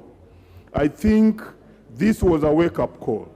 Honorable Speaker, I mourn with the people and families of Kilifi, especially the mothers and those children who died because they did not know what their fathers believed in, who have passed on because they did not know that their parents were actually believing in a religion that was going to kill them. And therefore, on my own behalf and on the behalf of the people of Emuaya, we want to mourn with the people of Kilifi and ask the authorities to take the quickest possible measure in order to bring that to an end. Honorable Speaker, the underlying factor will then remain, what else shall we do after dealing with the Kilifi manifest? That is, which laws can we put in place so that we can control the religions that are coming up every day in and out? One time in the 12th Parliament, a honorable member came to this Parliament with a law that was supposed to regulate religion, and every member of Parliament shied away from that particular law and allowed the matter to die a natural death. The truth is that the happening in Kilifi has now made even the religious leaders themselves. Yesterday I saw them address the state, and they said that they also think that there's need or some form of regulation to actually control which type of religion, beliefs, and practices that are coming up in this particular country. And this could be the correct chance for Parliament and those of us who can proceed to make a law so that we have some form of regulation on the religions that are upcoming. Honorable Speaker, when did the rain start beating us? Originally, religious sects and churches were registered through the advisory of the NCCK, and there was a council of churches that was actually ventilating before they qualify a church to be registered. Today, it is done at the level of societies, and it's easy to register anything, whether as a CBO, as a church, and proceed and manifest your beliefs, and that is where we are. For me, this should be a wake-up call for not only the government, but even the leadership, the House, in totality without blame game, so that we may address the issue of religious practices that are harmful to our people. Thank you, and I support. Thank you. Member for Kiamba. Thank you, Madam Speaker, for giving me this opportunity to contribute to this motion. May I state that it is very emotive issue that probably that needs an attention of the national government so they can be able to see what is the extent. What's your point of order, Member for Arieda? Thank you, Madam Speaker. Madam Speaker, I've been here for some time queuing, and I perfectly understand that I cannot jump the queue. At some points, I wanted to raise points of order on some speeches. I was not given the opportunity. So I was now queuing to contribute. But Madam Speaker, it is my understanding that there must be equality of arms in this House. I have, in the last 6 speakers, counted 3 speakers back to back from our colleagues on the other side, and then 1 speaker this side. And right now, there are also 2 speakers back to back from the other side. Madam Speaker, may I urge that I know that in these times, when there are people crossing over here and there in an unregulated matter, it may be difficult to tell, but at least you can tell by where one sits for now. Madam Speaker, may I just urge that we catch your eye more from this side as the other side seems to catch your eye. Arieda. Thank you, Madam. Order, Member for Arieda. I wish you would be patient, but even more importantly, I cannot even see you in the queue. Yes. So just to tell you, in my queue, and I am following it. So just be patient. Yes. Thank you, Madam Speaker. Order, members. Honorable Member Kawanjiko, please continue. Thank you, Madam Speaker, for that protection. I think he was also not on. He was not on order. May I say that this is a very emotive issue, Madam Speaker, that what is happening within our country, especially on matters of religion, Madam Speaker. The issue of religion and Christianity is a very emotive issue that probably sometimes people take it out of hands, and therefore I support the member and appreciate the member of Kilifi, Mheshimiwa Owen Baya, for bringing up these motions so that we can also have a deliberation and a discussion as a house, so that we know, do we really need to move to an extent of making sure that we regulate the churches within our country, and we create a body that probably will help the government to monitor whatever is happening within our churches, Madam Speaker. Some of these issues, they are issues of also of national security issue, Madam Speaker, because what happens within those churches, if the government is not keen on whatever happens, the kind of, information that is being passed to the congregants, Madam Speaker, I think it is an issue that will call upon the national government, the internal security minister, so that to start checking out the kind of information that these pastors or the people call themselves pastors who are relaying this information to the members. So that if it's an issue of insecurity, like now, we are being told there are already 73 people. And out of the 73 people, 212 are also missing, Madam Speaker. So it's a very, very serious issue that needs intervention from the national government, that needs intervention from the NSIS, and even the way the issue was handled. We have come from a point whereby we don't have some of this information. The intelligence should be giving out this information to the national police. Now it is a blame game between the NSIS, the National Police Service. And when you look at it, because even the way that some of the churches that are telling and convincing their members, we are Christian, all of us, but I think it is really going overboard, and we really need to set a team to look into the doctrines that are being preached and propagated by these pastors, Madam Speaker. It is an issue that probably we call upon the National Churches Council to sit down and advise the national government and even the parliament, how do we regulate these log people who are calling themselves pastors? And in real sense, they are not pastors, Madam Speaker. They are videos, viral videos. Pastors, stepping on other people, they cannot be able to walk, they, even shaving other people, private parts in the name of religion. I think it is absurd, Madam Speaker, and we really need to condemn whatever is happening, but the government needs to wake, the girl needs to wake and at least understand within their localities, within the Nyumba Kumi, what kind of preachings it is going on, because it is a matter of national security, Madam Speaker. And in any case, if someone is radicalizing these people without the intention, without the government knowing what is happening, then it is an issue of, it's a threat to our national security, Madam Speaker. I therefore support Mheshimiwa Owen Baya, and we should really come up with regulation so that we can be able to put check and balances of whatever is happening within our churches. Thank you, Madam Speaker. Thank you. Member for Funyula.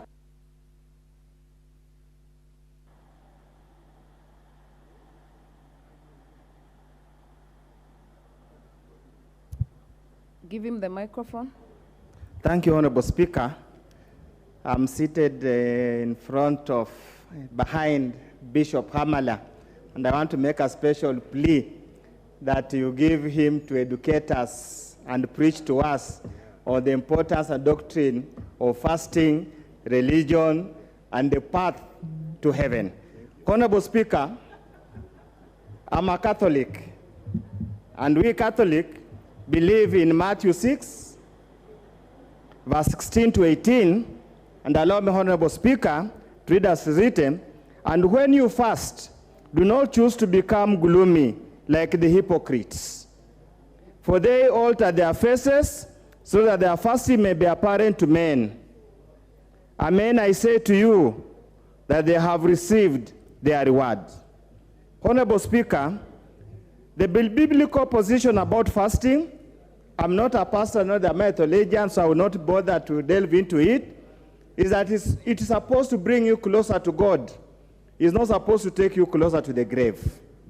Honorable Speaker, I find it impossible to believe that a human being with the proper faculty can be brainwashed to this level, that to fast to the point of death. Even the most radical people on this earth have got value for life. And the value for life starts with your life and the life of your neighbor. And in the Bible it's written, they ask, who is your neighbor?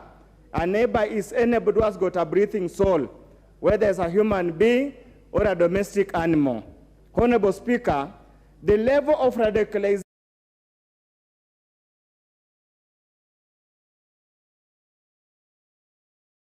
pastors and evangelical cults and religion is something the nation and as a country we must look at it honestly and seriously.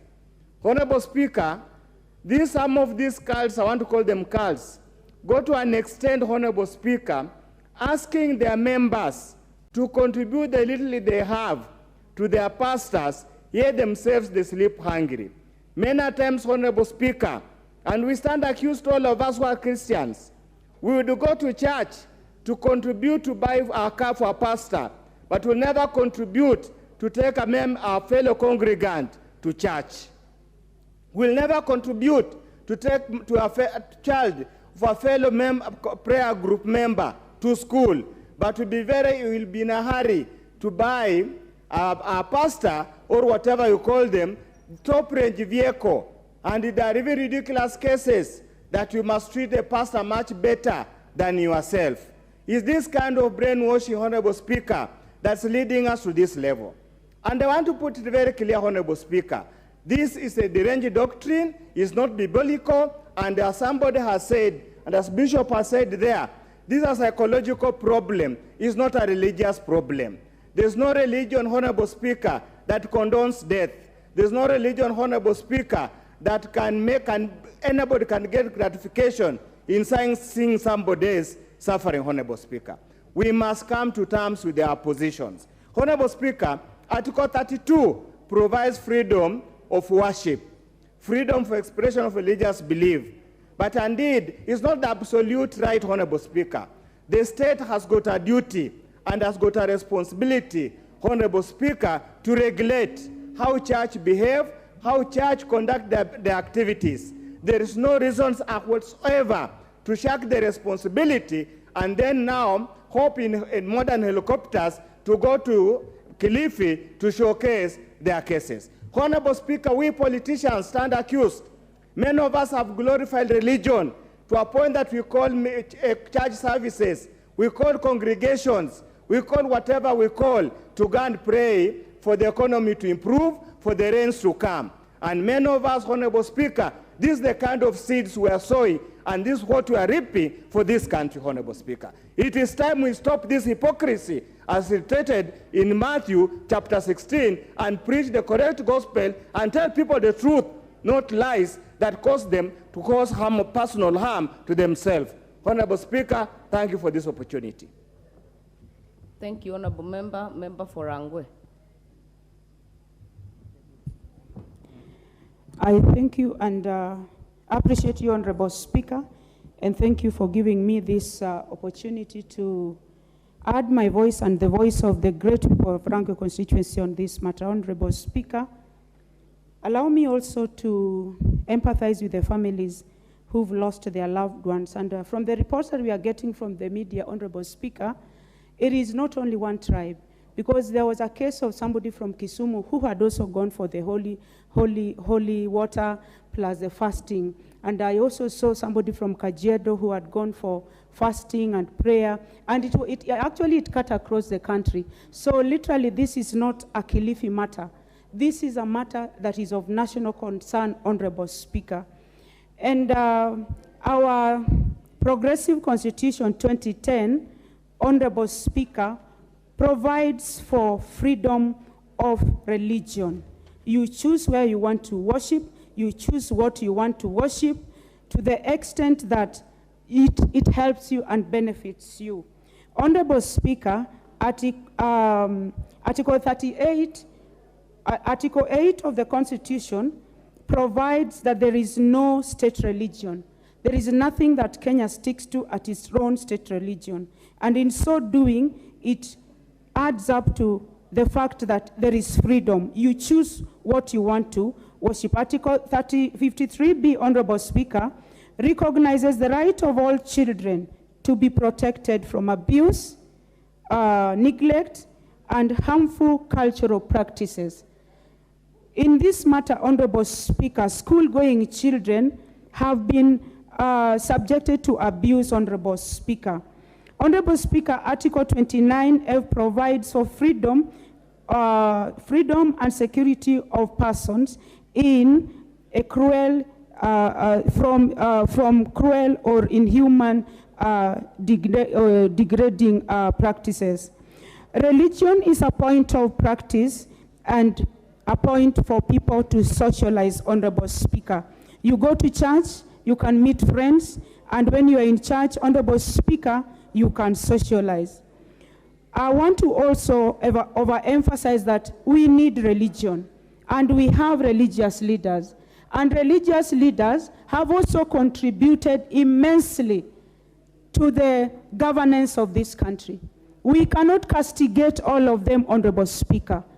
It is unfortunate there is only one egg that is spoiling for the other religious leaders, or a number of them.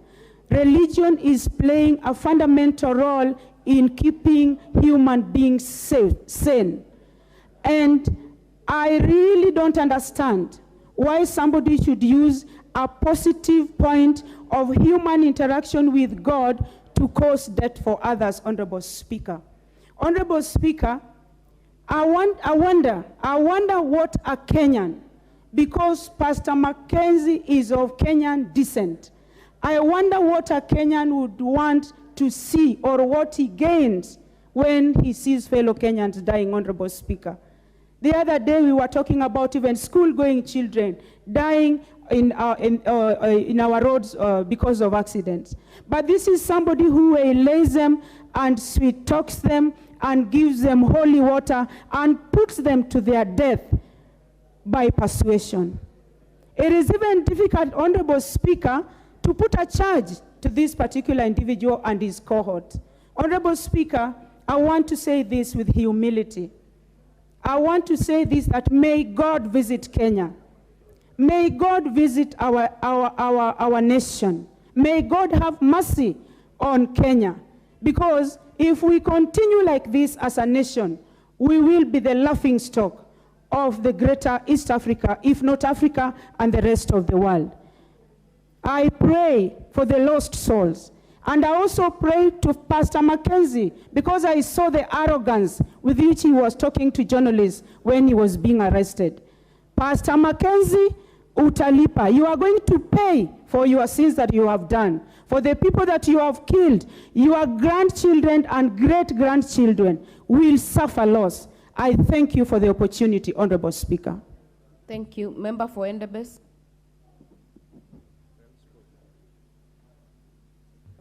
Thank you, Madam Speaker, for allowing me to contribute this motion. On the onset, I want to support the adjournment motion by the Deputy Leader.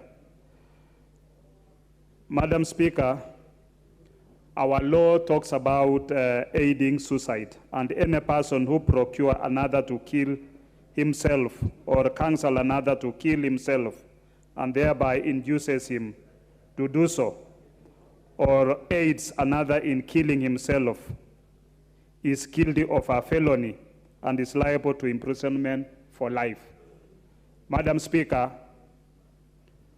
to me, Pastor Mackenzie is a criminal.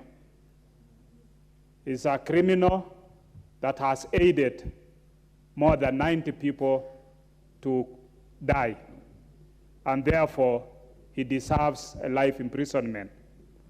And if authorities, if the courts release him, Madam Speaker, I think the community should take the law into their hands and lynch this man, because that is a very serious thing for somebody to brainwash a whole 90 people to commit suicide through fasting and supervise fasting for that purpose. To me, I think this borders or even on genocide, because you cannot take religion either by cultism, through either through sectarianism, or through churchly ways, or through mystical ways, to enforce a group of people to fast to death. That to me is a criminal offense, Madam Speaker. I know that there are churches and there are leaders of the church who are doing a good job, because religion, everybody has different religions. And my brother, the member for Kakamega, Lurambi constituency, Bishop Kamala, who is a member of my committee, is a good example of good pastors, because he preaches and makes sure that he preaches the right doctrine. And that's why his congregants have been able to elect him twice to this house. So those are examples of good pastors. But there are others who are brainwashing other people through religion, and I think they'll not be able to even see the kingdom of God. With those few remarks, Madam Speaker, I know there are many people who would want to contribute. Those are my few remarks pertaining this very important adjournment motion, and I support. Thank you. Member for Kimilili. Thank you, Madam Speaker, for giving me this opportunity to add my voice to this very important adjournment motion. Madam Speaker, we are talking of 90 souls that has been lost, but the number can even increase to 5,000, depending on whether we have other graves or not. The offense that has been committed by this person called Mackenzie qualifies him to be tried for the offense of genocide at the ICC. Madam Speaker, these people who have lost their lives, they have lost their lives in circumstances that they never deserved to lose their life, Madam Speaker. Madam Speaker, protect me from Raphael Wanjala is interrupting me. Member for Kimilili, I think you can tell Honorable Wanjala is in his best behavior. So just continue. I'm properly guided, Madam Speaker. Madam Speaker, but I must say this. This Mackenzie, when he began his fake church, issues were raised about his conduct. It was very easy for the government of Kenya at that time to just uproot him. But we allowed this man to germinate into a very huge tree that we are struggling to cut today. Madam Speaker, we are also debating about this Mackenzie, and we are also forgetting that we have another fake man in Tongren calling himself Jesus, and wives have abandoned their husbands to go and make that home their first home, that they are living with Jesus, and we are not uprooting this man, Madam Speaker. Madam Speaker, the government of Kenya has tolerated this type of behavior for a very long time. Madam Speaker, it's not just this Mackenzie. We have got very many things that begin as small things. Even as we speak today, the same way the government of Kenya tolerated this Mackenzie is the same way we are tolerating people who are engaging in urban banditry, economic sabotage, and anarchists, Madam Speaker. That from today, I want to advise the IG, I want to advise the Minister in charge of Interior that they should only communicate to Kenyans through a charge sheet insofar as this matter is concerned, insofar as even those other people who engage in anarchy are concerned, and that we must also, as a government, to be able to deal with the criminal activities at the point of germination and not to allow them to grow into a monster that will eat into so much of government resources to deal with them. It is today, Madam Speaker, we just had a statement in the morning about what is happening in Sudan. The people who are causing those havoc in Sudan are known. even us in our country, we must have a responsible agencies that should be able to identify criminals and arrest them even before they go to execute the criminal activities, Madam Speaker. Madam Speaker, the deputy leader of majority, my very good friend, Honorable Owen Bayer, brought this matter at the right time. And he alluded to the fact that previously before, this Mackenzie was being protected by serious and senior people in government. But today tables have turned. Owen himself is a senior person in this government. He has said he should be arrested, and they should be arrested as such, Madam Speaker. And as I finish, the same way we tolerated this Mackenzie, we are also tolerating Raila and Uhuru Kenyatta. These are the anarchists. They should be arrested before they germinate into a very huge tree that will terrorize this country. I support, Madam Speaker.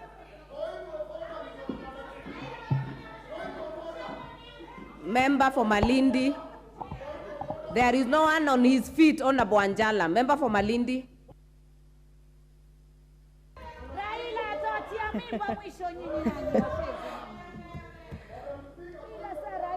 Asante sana. Asante sana, Bi Speaker.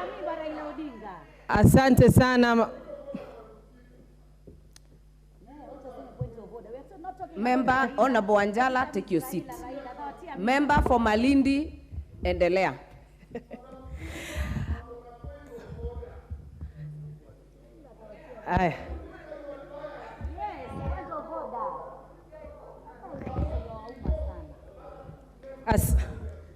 Member for Malindi, please continue. Honorable Wanjala, you have been a nuisance the whole afternoon and you are out of order. Mheshimiwa Spika na viongozi wenzangu, Mheshimiwa Spika, na kushukuru kwa kunipatia fursa hii kama mbunge wa Malindi niweza kutoa hoja zangu 2-3 kuhusiana na yale masuala ambayo yanakumba constituency yangu na constituency ya Magarini, Kilifi County kwa ujumla. Mheshimiwa Spika, mwanzo nitoe risala zangu za rambirambi kwa wale watu wote na familia zao ambao wameweza kupoteza maisha yao kwa huyu Pastor Mackenzie ambaye ako na itikada kali ambazo sisi kama wananchi wa Kenya hatuwezi kukubali. Mheshimiwa Spika, nichukue pia fursa hii nimshukuru ndugu yangu Owen Bayer kwa sababu sisi sote tunatoka Kilifi County na anajua pia yeye imemuuma vile jinsi ambavyo watu wetu wameweza kufa, wameweza kupoteza maisha yao kupitia huyu Pastor Mackenzie. Mheshimiwa Spika, kitu ambacho kinaniuma mimi kama mjumbe na kama mama na umwa na roho, Mheshimiwa Spika, nikifikiria ni wanawake wangapi na ni watoto wangapi ambao wamekufa pasipo na hatia, wamepoteza maisha yao pasipo na hatia. Kuna watu ambao saizi wanatamani uhai. Kuna watu ambao wako na kiu huko waliko, wanataka kutoka warudi hapa duniani ili waweze kuona watu wao na kuweza kuangalia familia zao. Inanisikitisha leo hii na napinga vikali hili jambo ambalo Pastor Mackenzie ameweza kulifanya. Mheshimiwa Spika, sisi katiba yetu inaturuhusu uhuru wa kuabudu. Lakini matatizo ni lazima tuseme pale ambapo yalipo. Mheshimiwa Spika, ni kwamba kuna watu ambao wanajaribu kubadilisha na wanajaribu kupoteza watu kwa sababu ya uhuru wa kuabudu wenye ambao iko katika katiba yetu. Na mimi ninapozungumza hivi nasema hivi, Mheshimiwa Spika, si watu wa Malindi ama Kilifi County peke yake ambao wameathirika. Ukiangalia vizuri Mheshimiwa Spika, kuna watu ambao wametoka Kisii, watu ambao wametoka Kisumu, watu ambao wametoka Taita Taveta. Kwa hivyo hili ni jambo lenye ambalo limebeba kila Mkenya, Mheshimiwa Spika. Na niendelee kwa kusema, haya si matatizo ya kwamba mtu amesoma ama mtu hajasoma, Mheshimiwa Spika. Haya ni matatizo ambayo yanakumba Wakenya wote, Mheshimiwa Spika. Na hili jambo la madhehebu ambao wako na misimamo mikali, Mheshimiwa Spika, niwakumbushe Wakenya wenzangu, Kuna dadangu mmoja mrembo sana aliyesoma, Mheshimiwa Spika, na huyu dada anaitwa Esther Arunga. Mheshimiwa Spika, ni kwa sababu ya masuala kama haya tumepoteza a very talented lady, Mheshimiwa Spika. Na wakati ule sisi kama Wakenya tulinyamaza na hatukuchukua hatua yoyote. Mheshimiwa Spika, na hili ni jambo lenye ambalo haliangalii dini moja. Na ndio maana mimi nasimama hapa kusema tukumbuke sisi kama Wakenya wakati wa Garissa University attack pale mwaka wa 2015. Tukumbuke Westgate Mall attack. Haya matatizo yote ama hivi vitendo vyote vilitokana pia na masuala ya msimamo mkali na utikadi mkali ambao watu wanatumia kwa upande wa religion ama upande wa dini, na ndio wanazidi kupoteza watu wetu. Mheshimiwa Spika, mimi nataka niseme hivi. Kuna dada mwingine ambaye ni mhudumu wa ndege, ameweza kuacha kazi yake. Mwanamke ambaye ako na kazi yake, ako na pesa zake, ameacha kazi yake, ameuza kila kitu na amekwenda kutoanisha pesa zake zote kwa pasta. Kwa hivyo Mheshimiwa Spika, hili ni jambo la kusikitisha. Muda wako umekwisha, Mheshimiwa Amina. Nafasi hapa hatuwezi kuongeza. Huu mjadala ni dakika 5, hakuna kupitisha hata nukta moja. Mheshimiwa Walurambi, uko kwa kipasa sauti. Thank you, Honorable Madam Speaker. I've been waiting for this chance because I'm a bishop of the Cornerstone Ministries, and I've been preaching for the last 32 years. Madam Speaker, I want to congratulate the Deputy Majority Leader for bringing the adjournment motion, because this is a very important issue for us to discuss as a parliament, because it has captured the attention of our entire country.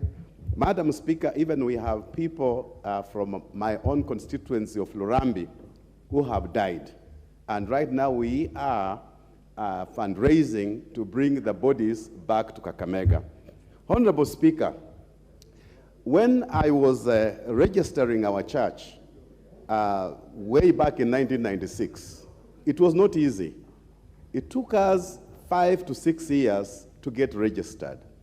The NIS was always on the ground to do a thorough investigation and get proper intel concerning the church with the people that were applying for the registration, our intentions. And that has been watered down over time, because if you go down to those organizations and churches that were registered around that time in the 90s, in the 80s, for example, let me not talk about the mainstream churches like the ACK, the Catholic Church, but if you look at other churches like the Redeemed Gospel Church, Deliverance Church, and other ministries that came, have carried themselves with great integrity because there was a threshold. When you look at the work that the NIS is doing right now, there is some kind of a shoddy work that has been done in terms of intel gathering before a church is registered. Madam Speaker, it was not easy to register a church during the days of President Moi. President Moi himself was a churchman. He had nothing against the church, but it was tight so that before they register a religious organization, they know the people that are going to run this church, they know the agenda of this organization before they can put it on paper and license that church to operate. Now, I understand, and when we read the Constitution, freedom of worship, we do have it in Kenya. But we that are here in Parliament, including even the head of state, and all these government agencies, honestly, our hands are tied. The fate of Mackenzie is in the court, because one of the problems we have, Madam Speaker, I propose, and I would propose going forward in any gatherings, that we go back to NCCK. We have religious bodies that should regulate the church. The church cannot be regulated by government. It cannot. Because you see, Preaching is a call. And how somebody executes that calling, it will be seen when they are out there. For example, I have seen a video where a woman comes before a male pastor. So the male pastor begins to say, receive, receive, receive. Receive on the chest of the woman. Receive, receive. And the woman begins to fall. She begins to receive. She begins to receive. She begins to receive. And there she goes, Pungulio, she has received. How do you arrest that pastor where there's no complainant? And that's why the church receive. Receive. Madam Speaker, receive. The church will only, Madam Speaker, receiving is so much here. Honorable Ngeno is so happy to receive. Madam Speaker, we must strengthen NCCK and other bodies so that they can regulate the church. And if we, thank you, they receive. Bishop, I'm not sure what they are receiving, but maybe I'll give the member for Masabi to tell us whether she has received anything.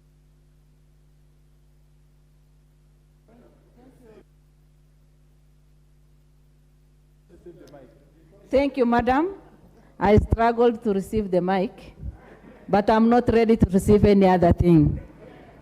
Madam Speaker, thank you very much for allowing me to add my voice to this very important motion of adjournment on mysterious killings of people in Shakahola.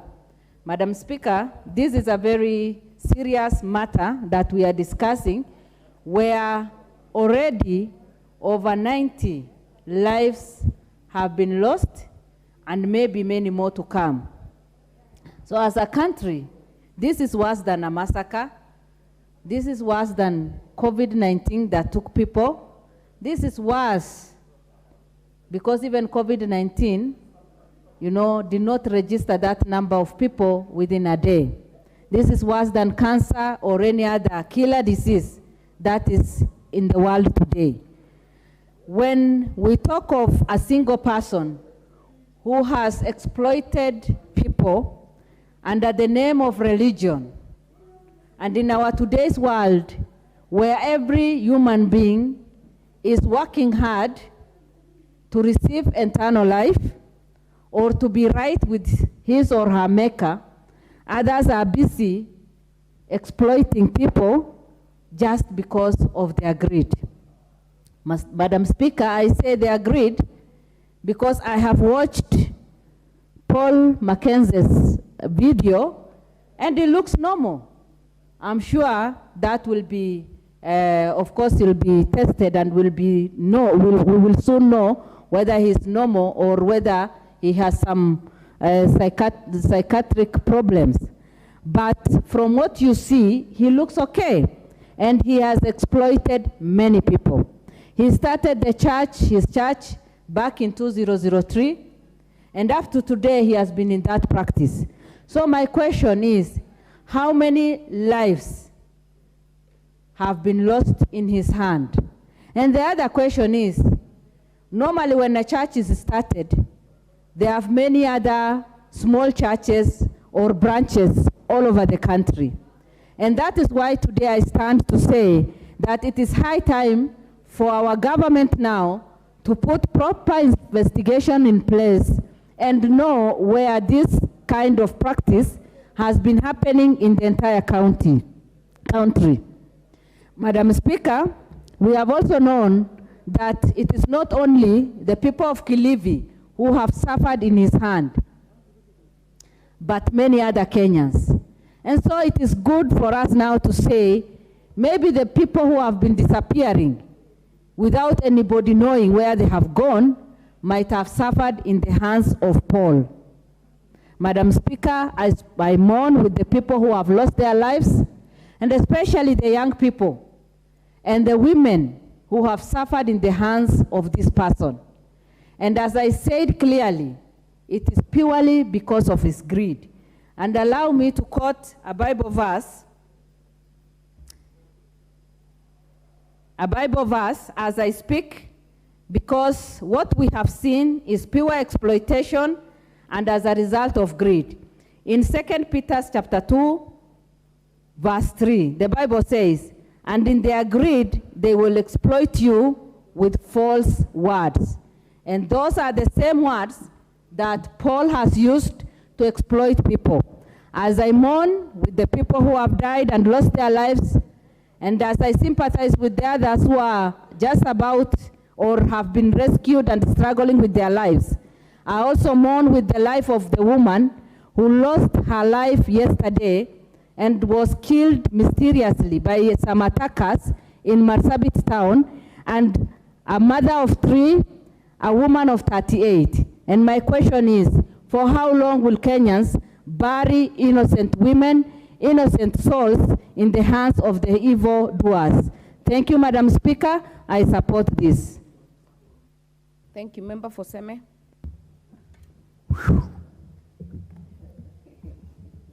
Thank you, Madam Speaker. Madam Speaker, I was the second person in this chamber, and I know I actually put my card early, but thank you very much for giving me this opportunity.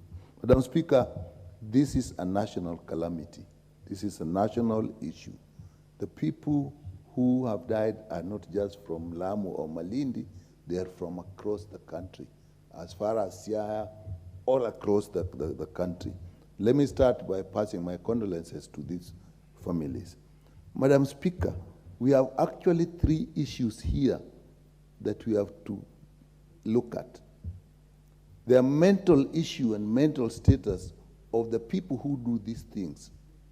We have the security issues that we as a country should put in place.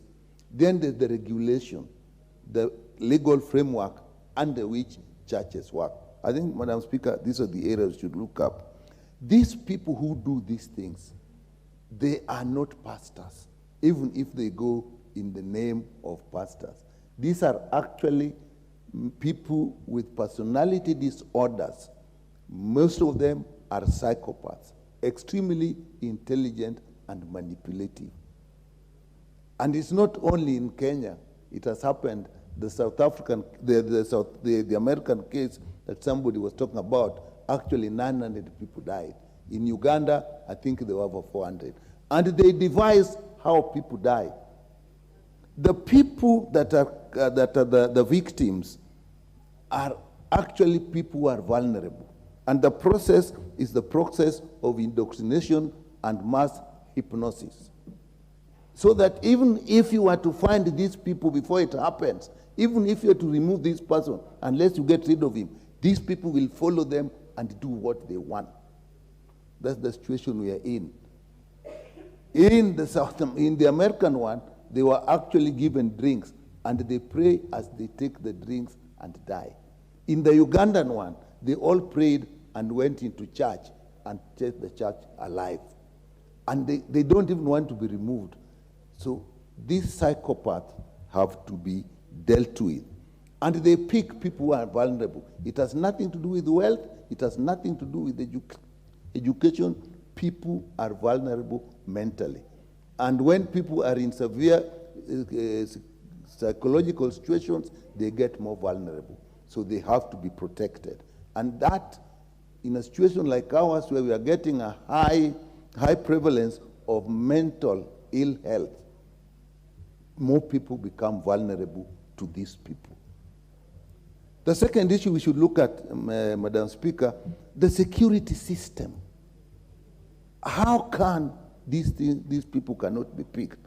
As far as 2017, a children's officer noticed that the children who are in this religion were actually not being taken for treatment. That's normally very common. They detach you from all support systems. Nothing was done. You can hear the police was aware. Nothing was done. In these cases, some of these people were reported missing. And we ask ourselves, in this country, when people are reported missing, even when people die, nobody takes keen interest to investigate, to go into details until you find out what has actually happened. Because if these things had actually been followed in detail, we would have stumbled on this thing much, much earlier. The state intelligence, how come in a village, in a whole area, this cannot be picked? There is negligence on our part in this matter. Madam Speaker, the next thing we should look at is the regulation and the monitoring of churches. The churches are registered under the Societies Act. It is time we asked, Madam Speaker, should we look at another act to actually regulate the churches? How do we monitor what the churches do? All enterprises in the country, whether it is health or what, there are systems that monitor what you do, how you behave. We can pick these people if the churches were monitored. There are actually people who are pastors, people who are religious, but this zealot, this psychopath can actually be picked if you are the system who can pick them, even when they are pretending to be churches, and get them away from the people. Thank you. Thank you. Thank you, Honorable Member. Your time is up. Member for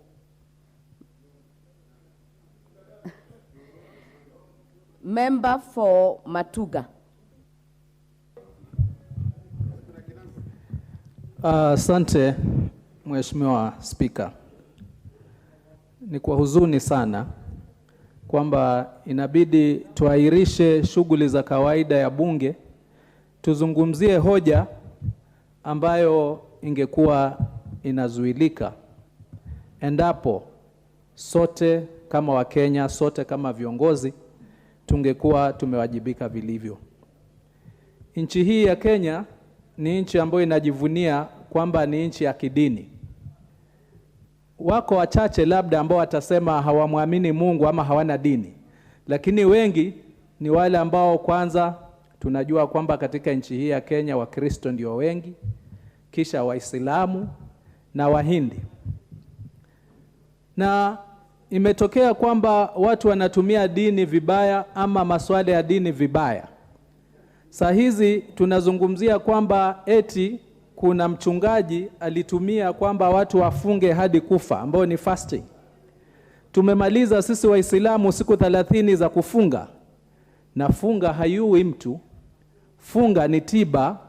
Funga inatibu magonjwa mengi ya kisukari, ya moyo, ya mafuta mwilini. Funga inakupatia uzima mwilini. Na hivyo ndivyo ilivyo katika dini zote, sio za Kiislamu, lakini hata kwa Kristo ambao pia hufunga.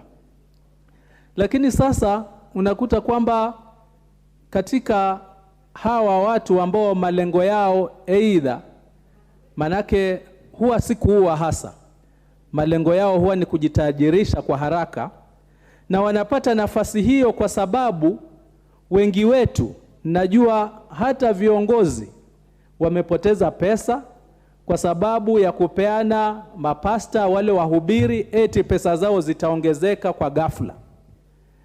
Si muda mrefu tulikuwa kuna mmoja alikuwa akipanda mbegu, yeye alikuwa haui mtu, lakini kitambo ya jitajirishe, wale wanaotoa wanatamaa kwamba wao nao watatajirika, na ili hali tunajua hakuna njia ambayo unaweza kujitajirisha haraka ikiwa hutakuwa na mtaji aidha wa kufanya kazi ama kufanya biashara. Sasa hivi tunazungumzia swala la Shakahola, na ndugu zangu wale ambao walikuwa nasema kwamba wakilaumu serikali kwamba eti ni kijiji, pengine wangejifahamisha kwamba eneo hili la Shakahola ni ekari 800. Ekari 800 tutasema labda karibu ni mji mzima wa Nairobi. Kwa hivyo sio mahali rahisi wa kusema askari walikuwa wapi, polisi walikuwa wapi, ikiwa unazungumzia eneo kubwa la ekari 800 ambalo ni msitu. Huyu bwana alienda pale kama mkulima, na ndio maana akaweza kununua hii shamba, akaweka bwawa la maji kwa sababu ili kujificha. Kwa hivyo haikuwa rahisi, na tusilaumiane kwamba serikali ingeweza kumjua huyu bwana. Lakini tatizo ni sisi ambao tuko huku nje, tukiambiwa kwamba kuna mhubiri ambaye anaweza kufanya wewe upate fedha haraka, hapo ndio tatizo iliyoko. Sidhani kama kuna mtu yeyote ambaye kwa imani yake anakubali kwamba akifa ama akijiua ndio ataenda mbinguni. Hakuna kitabu, sio cha Kiislamu, sio cha Biblia, ambacho kinaruhusu mtu kujiua endapo mtu ataweza kuisoma dini yake yeye mwenyewe na kujaribu kuielewa. Lakini mara nyingi ni masuala ya kuwa mimi na fedha zangu, nikienda pale naahidiwa kwamba nitaombewa niweze kupata fedha zaidi. Nikimalizia, pastor na ni bishop, sitamalizia bila kuzungumzia Yesu wa Tongereni ambaye yuko huko kwako. Huyu bwana anajiita Yesu na mnamkubali kule, na naye ana itikadi kama hizi. Tunangojea watu waanze kufa ndio tulaumu serikali na kulaumu machifu. Kwa hivyo suluhisho ni kwamba serikali iweze kuorodhesha makanisa na dini zote, na pili, endapo kuna mtu anajitwika majukumu ambayo tunajua si yake kama Mungu ama Yesu, moja kwa moja aweze kukabiliwa kabla maafa yapatikane. Asante sana Mheshimiwa Spika, na nampongeza Owen Baya kwa kuleta hii hoja. Thank you. Member for Kisii. Thank you very much, Madam Speaker. Mackenzie arrested, Mackenzie released.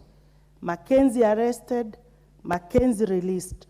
It's only this Mackenzie who is being arrested, having done a criminal thing, and being released. Several of these things, Madam Speaker, do happen. Yesterday I was in Kisii for a charity function. I received a plea from a woman whose only daughter was defiled. She reported the matter to the police station. Now she's not a victim. The victim, the suspect, is loitering around. The victim, now the mother and the daughter, are being investigated. You can imagine. We let go of the culprits and we start investing on the victims, which is very wrong. Now, when we look at the story of Pastor Mackenzie, we realize that several of these pastors, they come with very sweet names. I'm Ronnie, I'm Pastor Ronnie. When the congregation hear that, they are flying high, just praising the name. Leave alone the name of the church. Well-wishers Pentecostal Church, Revival, what? With these funny names. And they clap high, they celebrate. The pastor comes in, I flew out of the country with my dog, Rambo, and they clap. Those are the things that our members, the Kenyans, are enticed with. They are brainwashed. They don't even think.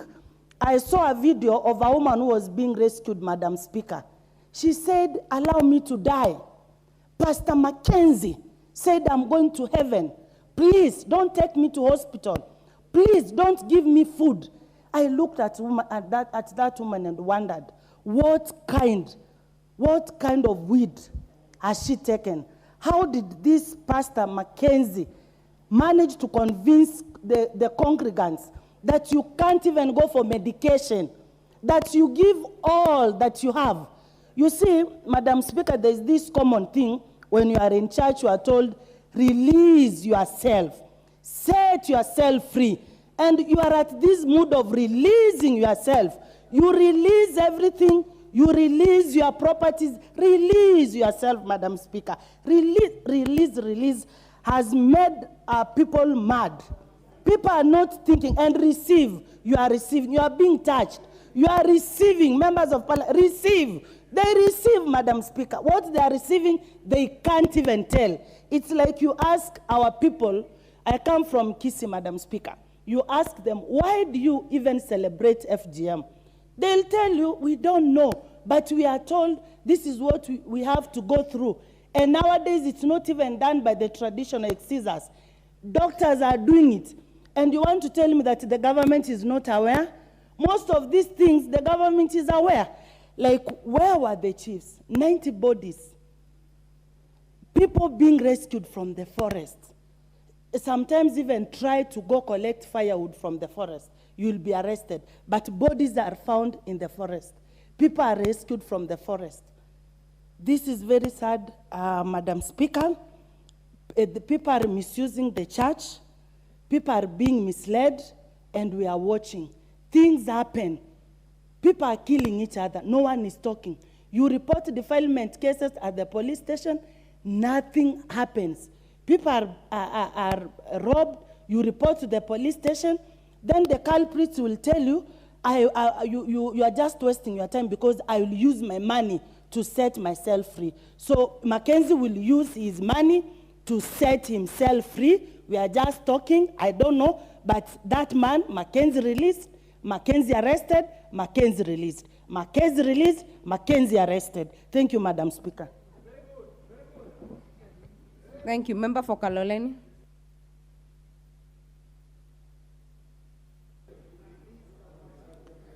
Asante Bi Speaker kwa kunipatia muda huu. Kwanza kwa niaba ya wakazi wa Kaloleni, kwa niaba ya mimi mwenyewe na familia yangu, nataka nitoe rambirambi kwa familia ambazo zimepoteza watu wao. Bi Speaker, hili ni janga la kitaifa. Kwa sababu hatuwezi kupoteza watu zaidi ya 90. Huyu Pastor Mackenzie amejulikana tangu mwaka 2017. Na ni kwa nini mimi bado ninalaumu vyombo na vitengo vya usalama? Bi Speaker, tuko na wazee, tuko na mabalozi wa nyumba 10. Tuko na wazee wa mitaa na masubchifu ambao kila wakati hupeleka ripoti za ujasusi ili kujua serikali kunafanyika nini. Lakini kwa sababu hatujakuwa na thamani na hawa wazee wa mitaa na mabalozi wa nyumba 10, ndio tumefikia pale tulipo. Nchi hii inatawalwa na sheria na katiba. Na tunajua katika nchi yetu kuna uhuru wa kuabudu. Lakini sijaona kuna uhuru wa kuambia watu wafe ili wamuone Mungu. Tumesikia Mackenzie yuko na watoto 17. Wanaishi maisha ya kifahari. Yeye mwenyewe hajafunga na hajakufa. Ni rahisi Bi Speaker kutoa mfano kwa kitu chochote, lakini ni vigumu zaidi wewe mwenyewe kwa mfano. Angekuwa kweli anataka kuonyesha mfano bora, watu wasikule chakula ili wafe wamuone Mungu, angekuwa wa kwanza kufanya nini? Kufunga na kufa. Hili ni kosa la jinai, na huyu anatakana kufunguliwa mashtaka kule Holanzi ya mauaji ya halaiki. Na ni jambo la kutamausha. Baadhi ya hawa ambao wanajiita mapasta wameona njia ya kujitajirisha ni kufungua makanisa. Na ni jambo ambalo hawa baada ya kujitayarisha wao hutumia pesa zao na kujiweka mbele katika serikali.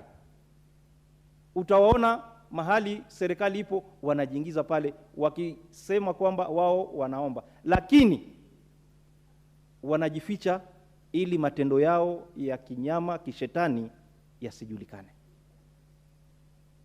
Bi Speaker, mimi ni Mkatoliki na ninataka nishukuru kongamano la maaskofu wa Katoliki kwamba sasa muda umefika wa kufanya sheria ili kuangalia ni makanisa gani ambayo yanafanya nini, yanatumika. Kule kwangu kuna watu wanajiita waombezi.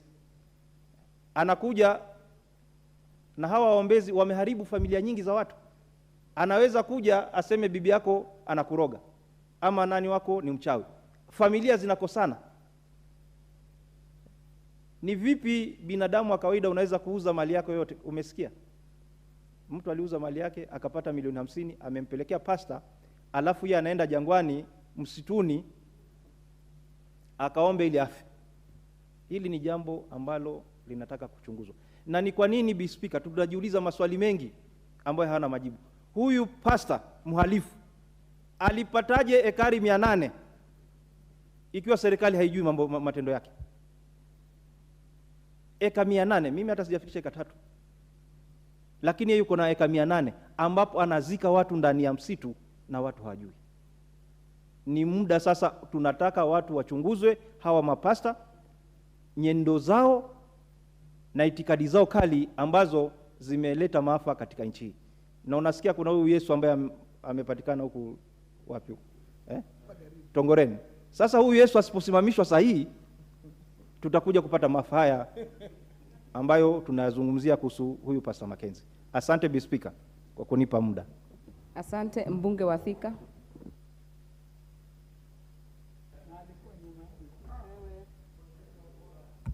Thank you, Honorable Speaker. Honorable Speaker, first is to thank Honorable Baya for coming up with this motion so that we can even speak of other matters that had come to our attention but did not have this platform. Madam Speaker, people were expecting Mackenzie to be remorseful when he was being arrested. But what we don't know, this gentleman has killed over 90, if not 100 people. So he doesn't see anything big. And the same way he has brainwashed all those people, he thinks it's the same way he's going to brainwash all of us. And since he was arrested since 2017, and released and arrested and released as late as March of this year, so to him, he doesn't see anything wrong with what the members were doing in his church. Honorable Speaker, Mackenzie, people can say he's sick. What he has taken, for you to take advantage of people or people who you stay with, there's one thing you do. You pretend to love so that these people can become vulnerable. That is the only time you can be able to touch their hearts. So this Mackenzie knew the language where these people would understand. But that has not put Mackenzie alone, because I don't think in his high level, if people are listening to him like that, it means he has other followers who are doing his dirty job. Why am I saying this? All those graves cannot be dug by one man. It means Mackenzie has his own foot soldiers. Once you die, who is going to bury you? So when we were arresting and seeing Mackenzie being arrested alone yesterday, it baffled me, because why arrest him alone, and yet you are showing us the many graves that these people were being buried, and even as late as today, by last night, there were 73. Right now, we are approaching 100. And if you see from the desk from Red Cross, we have seen those still missing are 200 plus. What these fake clergies are doing, because they are fake, because they are good one, first they are inflicting fear. But if people read the Bible very well, 2 Timothy 1:7 says, the Lord has not given you a spirit of fear, but of sound mind. So if you go to church and you feel you don't have sound mind, then you know you are in the wrong places. And when we are discussing this Mackenzie, there are so many other Mackenzie all over, even our nation. Those ones who rob people broad daylight in the name of church. And we are not talking about it.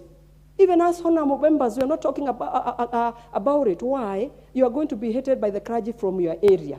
No, let us call out those who are not good. Even the clergy themselves, they also know those ones who are fake. They need to call them out and call them as they are: thugs, terrorists, murderers. Because if you go somewhere and you take young children and mothers who are vulnerable, tell them, tarumbeta iko karibu kupigwa, parapanda ndio hiyo, Mwenyezi Mungu anarudi. And you know, they know that this country is a religious country. People love God. So everybody will be holding like this. Because when you hear from what they are saying that is New Jerusalem. Mackenzie, I don't know what name they have given Mackenzie. So those ones who are going there, they are already vulnerable. You are told don't eat, your children don't eat. You die as we watch you, and they tell you are going to heaven. Yet Mackenzie is not dying. Yet the foot soldiers are not dying. Yet Mackenzie's wife is not dead. But these people are not asking those questions because of fear. He has inflicted fear on these people. They are not even thinking. They are not even themselves. So what we are going to do as honorable members of this house, if you go back home and you hear there is that church, hakuna uchaguzi wa 2023, uchaguzi ni wa 2027. It is a high time we call them out to help our people back at home. Otherwise, we are going to hear this thing like we had in Thika, a food wakili. Your time is up, Honorable Ngelechei. Thank you. Thank you, Honorable Speaker, for giving me this opportunity. Madam Speaker, I also want to contribute to the motion, and let me appreciate the Member of Parliament for bringing it to us so that we can debate and discuss about it, Honorable Speaker. Madam Speaker, when you see the way some churches and some people are operating the likes of Mackenzie, it is about, very soon we are going to categorize religion as some of the emerging threats of security. Every now and then, people keep reviewing the threats of security. At times, the latest threat of security being climate change, terrorism, cybercrime. But very soon, if we go at this pace, which, Madam Speaker, religion will be added in the list of emerging security threats. This is because, Madam Speaker, how can one person, in the name of religion, manage to kill, because actually that person has led those people to death, more than 90 people, 90 and still counting, Madam Speaker. Madam Speaker, it's about time the government also and the people of the Republic of Kenya, those with sound mind, should stand and defend those people who are ignorant and innocent. Because you find some of these followers, Madam Speaker, who follow blindly religion are either illiterate people, semi-illiterate people. They are people who are very desperate. And Madam Speaker, at times, those of us who have sound mind, leave, you know, some of these religious leaders, Madam Speaker, are either people who are depressed, some have suffer from mental illnesses, some are con men, some have criminal records, and most of them are not straight people in life, Madam Speaker. They have a history of conning people or a history of doing some weird things, Madam Speaker. And at times I keep wondering, why do those people with sound mind, upright people, fear to confront them?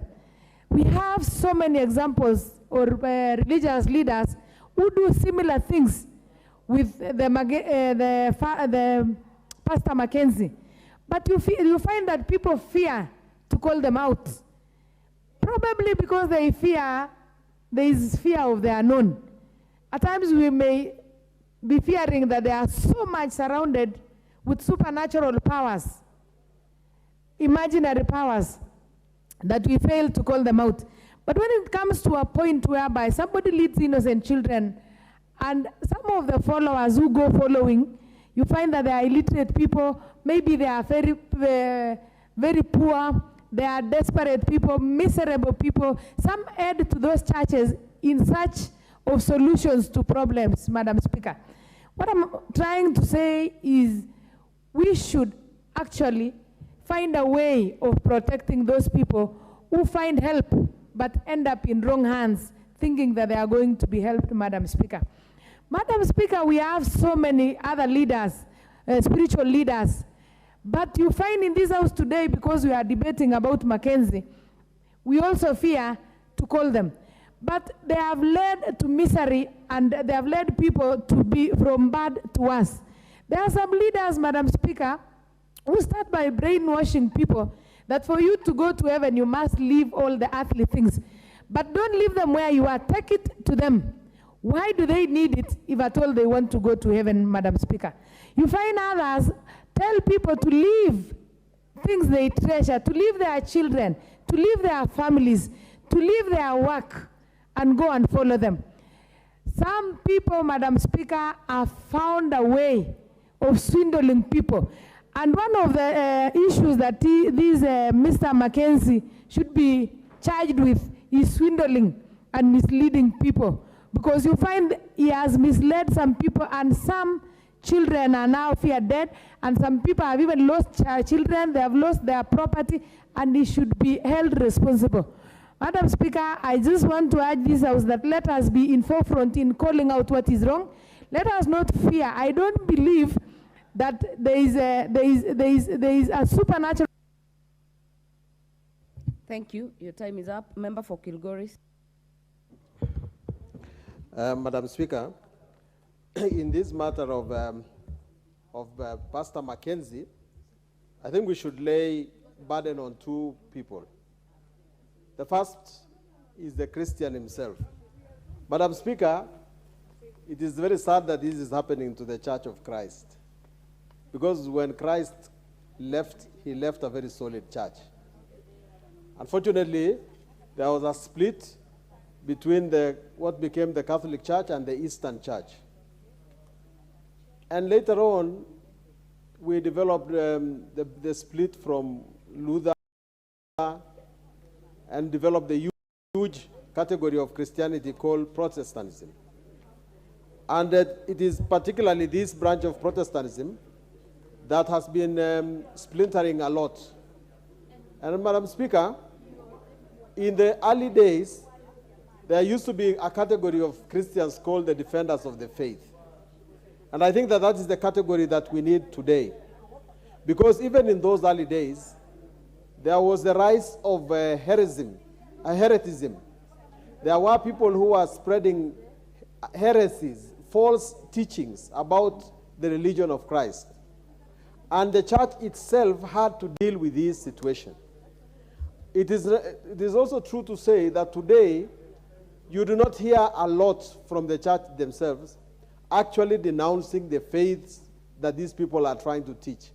Because these new teachings are so heretical that they need to be denounced. As a honorable colleague, Honorable Ngeleche has just said, part of the problem we have is that we have placed some fear in these people. We think that they actually they are actually people who have some power that they can influence against us. But the church itself must guard the faith, because the Church of Christ has been used by people to divert themselves away from the original teachings. If we can have a good teaching of Christianity today, as it was in the early days, these heresies cannot develop. And I agree, if the church does not stop the so-called Jesus of Tongaren, and I'm happy myself that he is not proclaimed himself to be Jesus of Nazareth, but he cannot be ignored because of the other reason. The second person to be given responsibility here is the government. Madam Speaker, it is true that government cannot regulate Christianity, cannot regulate religion. But there is something that the government can do. I know that in 2015, we tried some regulations called the Religious Societies Regulations of 2015. And under those regulations, a cleric had to produce a certificate of good conduct. He had to produce certificates. He had to prove himself to be worth the salt. But if we do not have a law that is going to protect members of society who do not necessarily belong to that religion, people will continue to be producing their religions at will. That law required every religion to have a constitution to say what kind of things it is going to teach the people. Unfortunately, Madam Speaker, twisted, perverted religion is on the rise. And today we have psychopaths actually coming up and calling themselves bishops, calling themselves preachers, and a religion that is attached to olive oil, that is supposed to perform miracles. I think, Madam Speaker, this religion needs to be regulated by the law. And in a country, and I've had the advantage of presiding over the security of this country, that prides itself with the best intelligence available, it is inconceivable that this did happen under the watch of this government. And I wish Honorable Ishungwa was here, because there's a terminology that is commonly used as a former regime. I think I'll get opportunity to dispute that the use of that term, former regime, by people who belong to Jubilee, because they were the former regime. And Madam Speaker, all of us should look at this thing, former regime or present regime, and make sure we condemn and prevent this from happening. I therefore support. Honorable members, I realize the interest in this motion, and I've been having a problem with some members because, like, Honorable Wanjala was not in my list, actually, and he was actually getting agitated, and he was not in my list. So, yeah, I'm just explaining. Honorable member for Dagoretti South, you're up. Honorable member, I thank you. Honorable Speaker, I thank you. I also want to thank the Honorable Owen Bayer for bringing this to the House. Madam Speaker, the good book tells us that the good Lord told us that I come so that I may have life, so that you may have life and life in abundance. Madam Speaker, if these people are preaching the good gospel of God, they would not be preaching death. They would not be leading people to destruction. We are told that it is the devil who comes to steal, kill, and destroy. This man by the name of Mackenzie is actually a deranged criminal, Madam Speaker, and should never once be referred to as a pastor. Madam Speaker, I'd like to bring it to the attention of this House that if anyone is preaching... Order. Madam Speaker. Order, member for Dagoretti South. What is your point of order, Honorable Millie? Madam Speaker, thank you for giving me the opportunity. I'm just worried about the comment you have made where you are saying there are people who are not on your list, because when I checked up more than an hour ago, I was about number 20. And more than an hour later, I don't know if I disappeared from the list. It will be good for us to know if you're on the list or not, so that if you are not, we can do other things. Thank you, Madam. Members, we have some of you in the list. It's only that I cited Honorable Anjala. That is why I had to call him to the table to see for himself, so that he doesn't say I'm not giving him. But some of you, I know the interest is huge. If we give Honorable KJ, then maybe a few more members will speak. Madam Speaker, I request that you reset my clock so that I preserve my time, Madam Speaker. Madam Speaker, I had said that the good book teaches us, that the good Lord tells us, that he came so that we may have life and life in abundance. That if anyone is preaching about the good gospel, they would know that it is the devil who comes to kill, steal, and destroy. This man in the name of Mackenzie is actually a deranged criminal, and he must be recorded as such, Madam Speaker. No one should refer to this Mackenzie man in any way as a pastor, Mr. Speaker.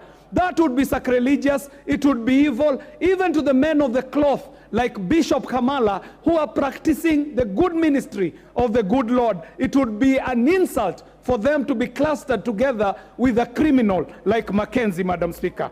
Madam Speaker, the Bible tells us that you shall know them by their fruits. The fruits of this man are evident. 90 lives so far are lost, Madam Speaker. We are digging up more bodies as we go on. When I listen to the conversation in Kenya today, everybody is finger pointing. It is easier to pass the blame. We are a house, Madam Speaker, that is mandated by the Constitution to attend to all matters affecting Kenyans and to resolve them, Madam Speaker. This house shall not be able to kick the can further down the road, Madam Speaker. This house will have to do something. What is in our hands, Madam Speaker? What is in our hands is the power to legislate. This house will have to rise up, Madam Speaker, and start legislating on these societies, on these NGOs, on these bodies that are being formed in the name of churches, Madam Speaker. We shall have to put laws that shall hold people accountable. And if they are criminals, Madam Speaker, they shall have to answer to the penal code. Madam Speaker, there is no room for hiding our heads in the sand anymore. It is not only Pastor Mackenzie who is doing things out there, Madam Speaker. Madam Speaker, there are people who are even hiding in established churches, Madam Speaker. We know of people who are calling themselves bishop, who are stealing land out of people, Madam Speaker, stealing money. Kiambu has been a culprit, has been a victim of people calling themselves bishop and running away with a lot of money, Madam Speaker. Madam Speaker, I'd like to end it, Madam Speaker, but I wish you would have preserved my time because the interruption was unfair and rude. Madam Speaker, I would want to say that the church will have to step up. The Swahili say, nazibovu harabu ya nzima. Even the established churches, established ministries will have to stand up, condemn this act, but more so clean up their act in their own ministries, in their own churches, because the faith is being lost. Thank you, Honorable Member. Member for Jomvu. Asante sana Mheshimiwa Spika kwa kunipatia na mimi fursa hii ili kuweza kuchangia. Kwanza Mheshimiwa Spika, kwa niaba yangu na niaba ya watu wangu wa Jomvu, nachukua fursa hii kutoa rambirambi zetu katika watu wa Malindi kwa ile mkasa, kwa ile maafa ambayo yameweza kutokea. Pili, Mheshimiwa Spika, nataka kumpongeza Mheshimiwa Owen Baya kwa sababu ya kuleta jambo kama hili. Kwa sababu ni muda, kama ingelikuwa sio yeye kuleta jambo kama hili, hatungekuwa tunaweza kulizungumzia. Mimi nataka kusema kitu kimoja.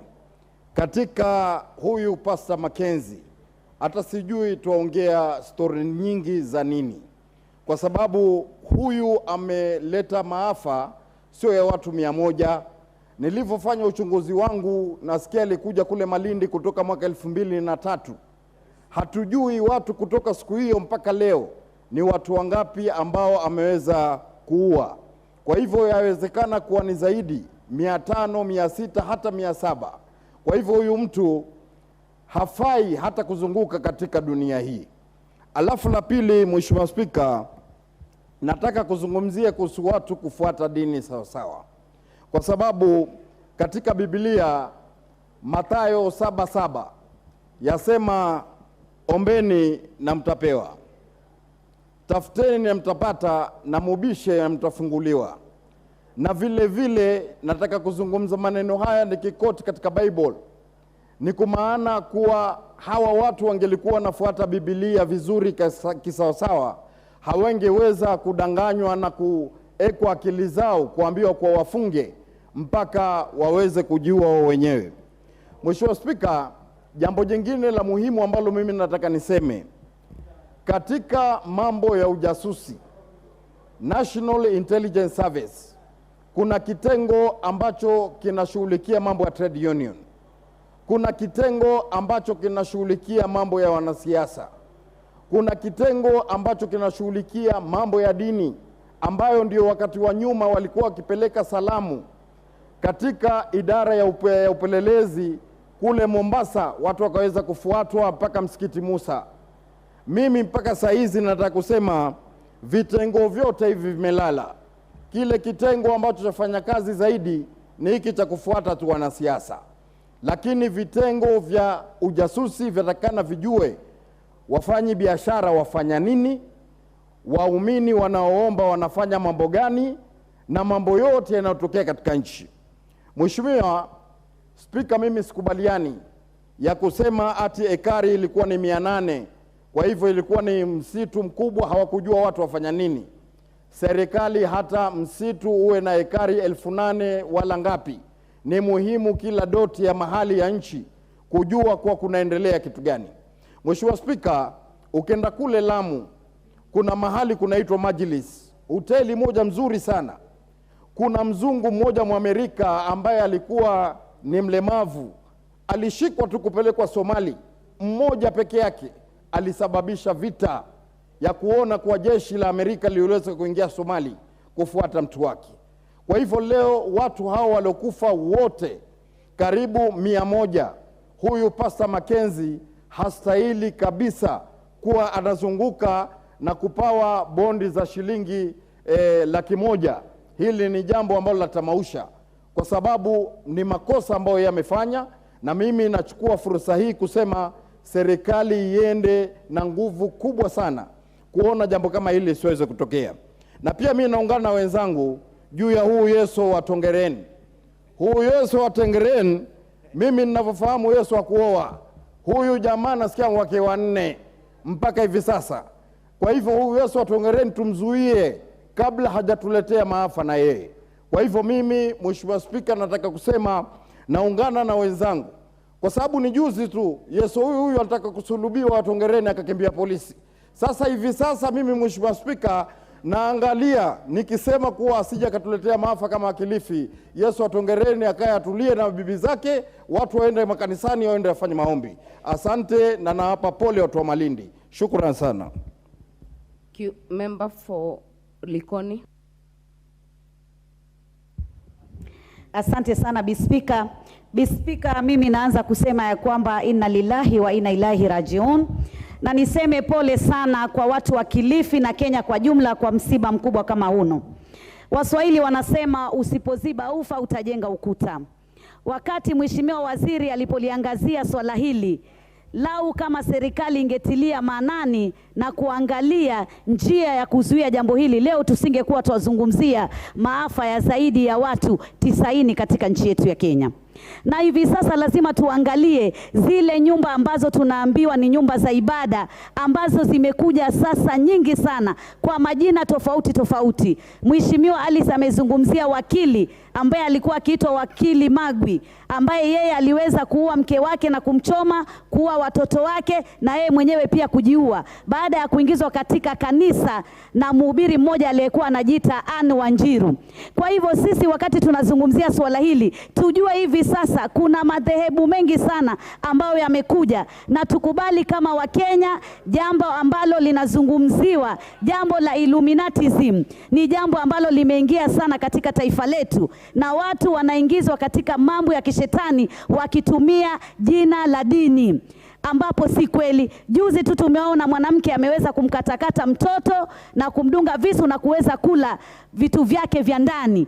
Hayo ni mambo ambayo si mambo ambayo zamani yangeweza kufanyika, lakini lazima tujiulize tuko wapi. Na sisi pia kama viongozi tuwe karibu na wapiga kura wetu. Mheshimiwa Owen na waheshimiwa wengine wa Kilifi, mungekuwa kila wakati mko karibu na watu wenu waliwapigia kura na kuwatembelea, jambo hili lingekuwa limejulikana haraka. Haiwezekani maiti zaidi ya 200 iweze kuzikwa na kuna vijana ambao wanawekwa kama security wa kuchunga watu wasitoroke na jambo hili lisijulikane. Hakuna siri ya watu wawili. Ikizidi tu watu wawili, hiyo si siri tena, lazima itajulikana. Ni masikitiko makubwa, tunajiuliza maisha ya Mkenya yako wapi? Wakati unasema kuna uhuru wa kuabudu, ujue pia kuna haki ya Mkenya ya kimaisha, ambayo haki ya Mkenya ya kimaisha lazima ilindwe na lazima ichungwe, na hakuna uhuru ambao hauna kizuizi. Uhuru wowote lazima uwe na kizuizi. Huwezi kuwa na uhuru wa kuabudu katika hali ya kuhujumu wananchi wengine katika maafa kama haya.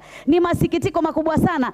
Tena huyu Pastor Mackenzie akiwa polisi anasema hamjui mnachopigana nacho kitawaramba. Matamshi hayo ni matamshi ambayo yanatuambia kwamba huyu hayuko peke yake, na lazima uchunguzi thabiti uchunguzwe, tujue lile kundi lake ambalo anafanya nalo kazi ama jambo hili la kuhujumu wapi ni kina nani, ama ni watu gani ambao wanampatia nguvu kuweza kufanya jambo hili pasi na kuwa na kigegezi na pasi na kuwa na uoga. Mheshimiwa Spika, Mheshimiwa Spika, sasa lazima tuangalie shughuli zile zetu za kidini ziwe zinaangaziwa, ama tuweke ile tunasema kudhibiti, kwa Kiingereza regularization, to regulate mambo ya makanisa, mambo ya nyumba nyingine za kidini. Lazima tu regulate, tujue ya kwamba tutaweka vidhibiti gani ili tujue hizi shughuli zinazofanyika katika nyumba hizi za ibada ni shughuli gani.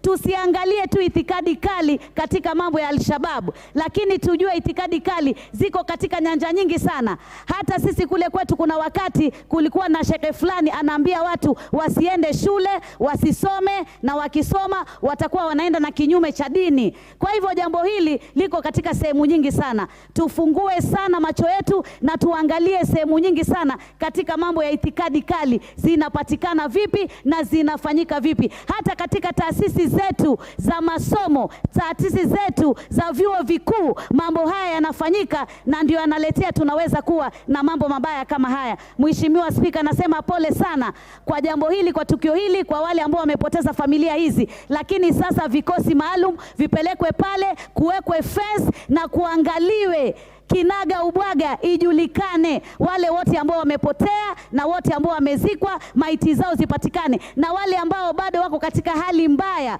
waweze kuokolewa ili waweze kuregesha uhai wao. Nataka niseme, Wakristo wanasema sio wote wanaomwita Bwana watauona ufalme wa mbinguni, na tuna wale ambao ni wachungaji lakini si wachungaji wa ukweli, mitume ya uongo. Kwa hivyo lazima tuwe macho jamani. Member for Turkana Central. Thank you so much, Honorable Speaker, for this opportunity. I want also to thank Honorable Baya for bringing this up, and thank you for this opportunity. And I also want to send my condolences to the families and friends of those who have lost as a country. Honorable Speaker, the issue at hand is about religion. Religion, when Karl Marx said religion is an opium of the poor or opium of the people, some as at that time were thinking this man was very crazy. But today is when we have realized that people can actually use religion to meet their ends.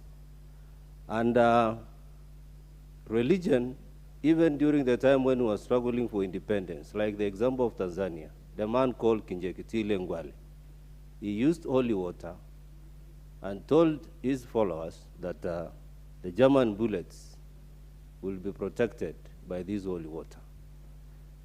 Again, when the Europeans or the missionaries came to Kenya, Desmond Tutu, Archbishop, the late Archbishop Desmond Tutu, used to say when the missionaries came, they came with the Bible, and they told us to pray, and then we closed our eyes.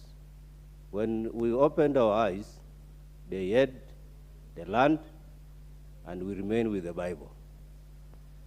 Actually, I visited Ghana, and when you get to Port Elmina, you will find two scenarios. Above, where the governor used to stay, was a church, and below, there was a dungeon.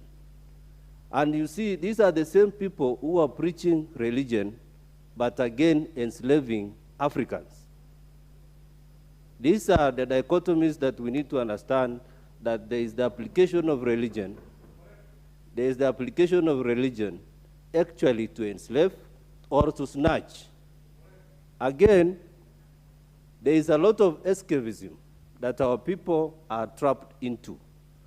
When we lost Esther Arunga in this country, everyone said maybe she was cast, but there was the aspect of religion. I don't know if it was Placenta Church or Helicopter Church, as at that time that was involved. And we did not open our eyes, Honorable Speaker. Honorable Speaker, I may not delve so much into this, but Christianity is losing luster, I will say, because Islam is remaining intact as a religion, but Christianity is being abused and used in this country. If you visit Israel, Honorable Speaker, you will find that Nazareth has only 10% Christianity. The rest is Islam. You go to Bethlehem, 1% Christianity. Maybe because there is something that people are not happy about. And those are issues, Honorable Speaker. But when we come back home, Article 32, that is bringing about the freedom of religion in this country,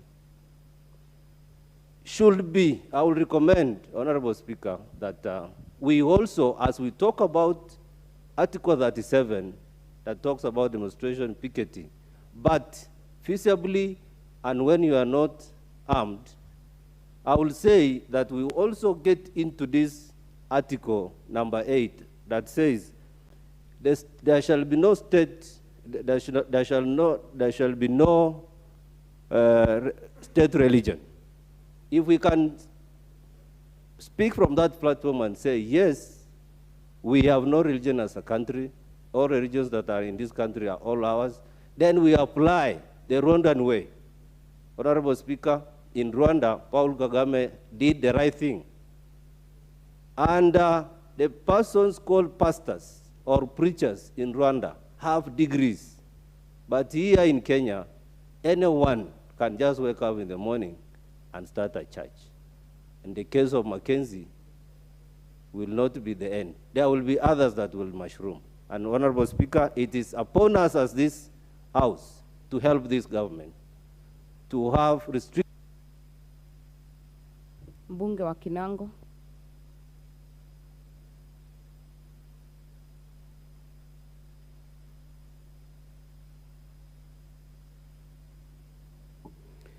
Asante Bi Speaker.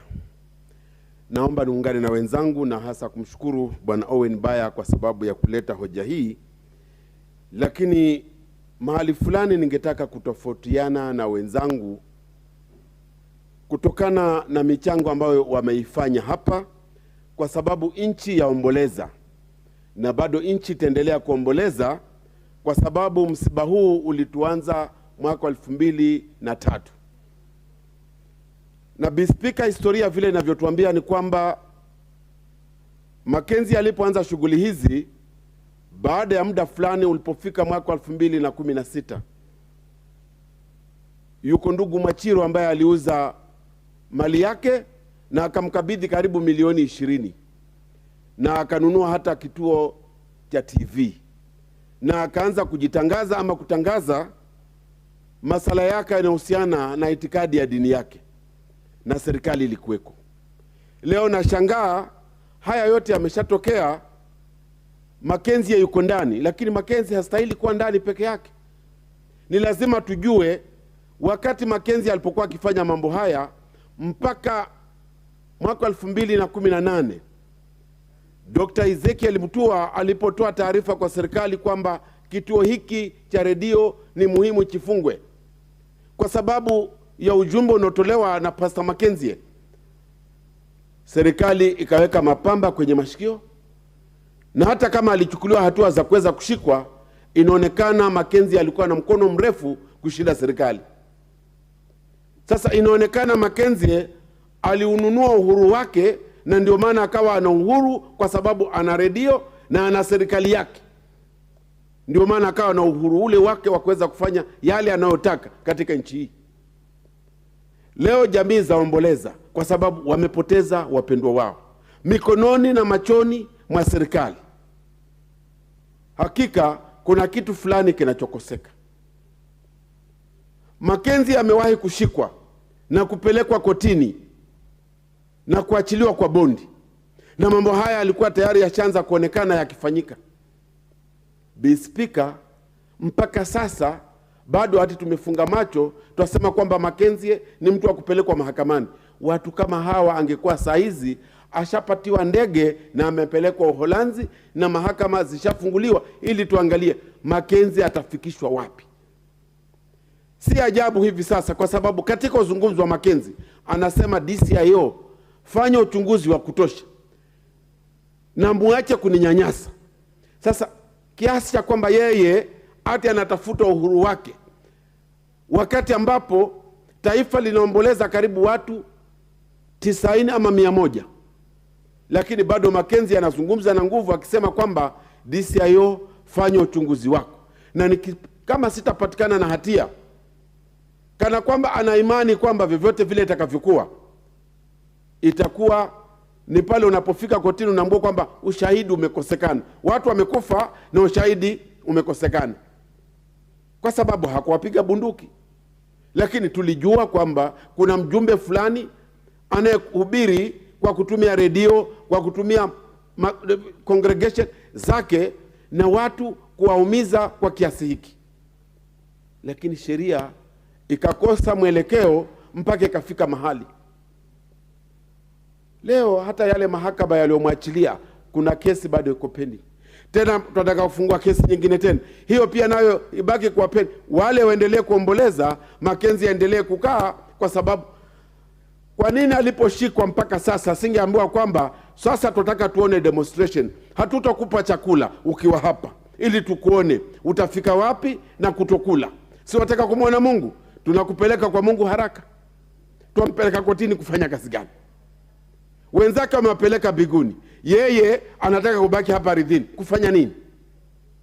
Ni haki yake yeye kule rumande pia aachishwe kula chakula, ambwe sasa tunataka tukuone utaishi namna gani na pesa zile ulizokuwa ukipewa na rasilimali ulizochukua, kwamba ulikuwa unataka kuzipeleka wapi, ili tujue haki imefanyika, kuliko kumbabaisha mahakamani na mwisho tuambiwe kwamba Paul Ezekiel ameachiliwa kwa sababu ushahidi umekosekana.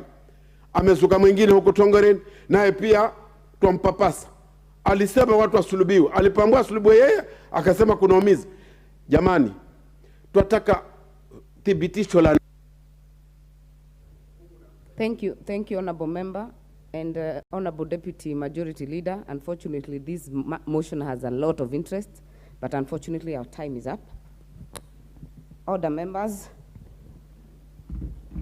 Honorable members, and the time now being 7 p.m., this House stands adjourned until Wednesday, 26th April 2023 at 9:30 a.m.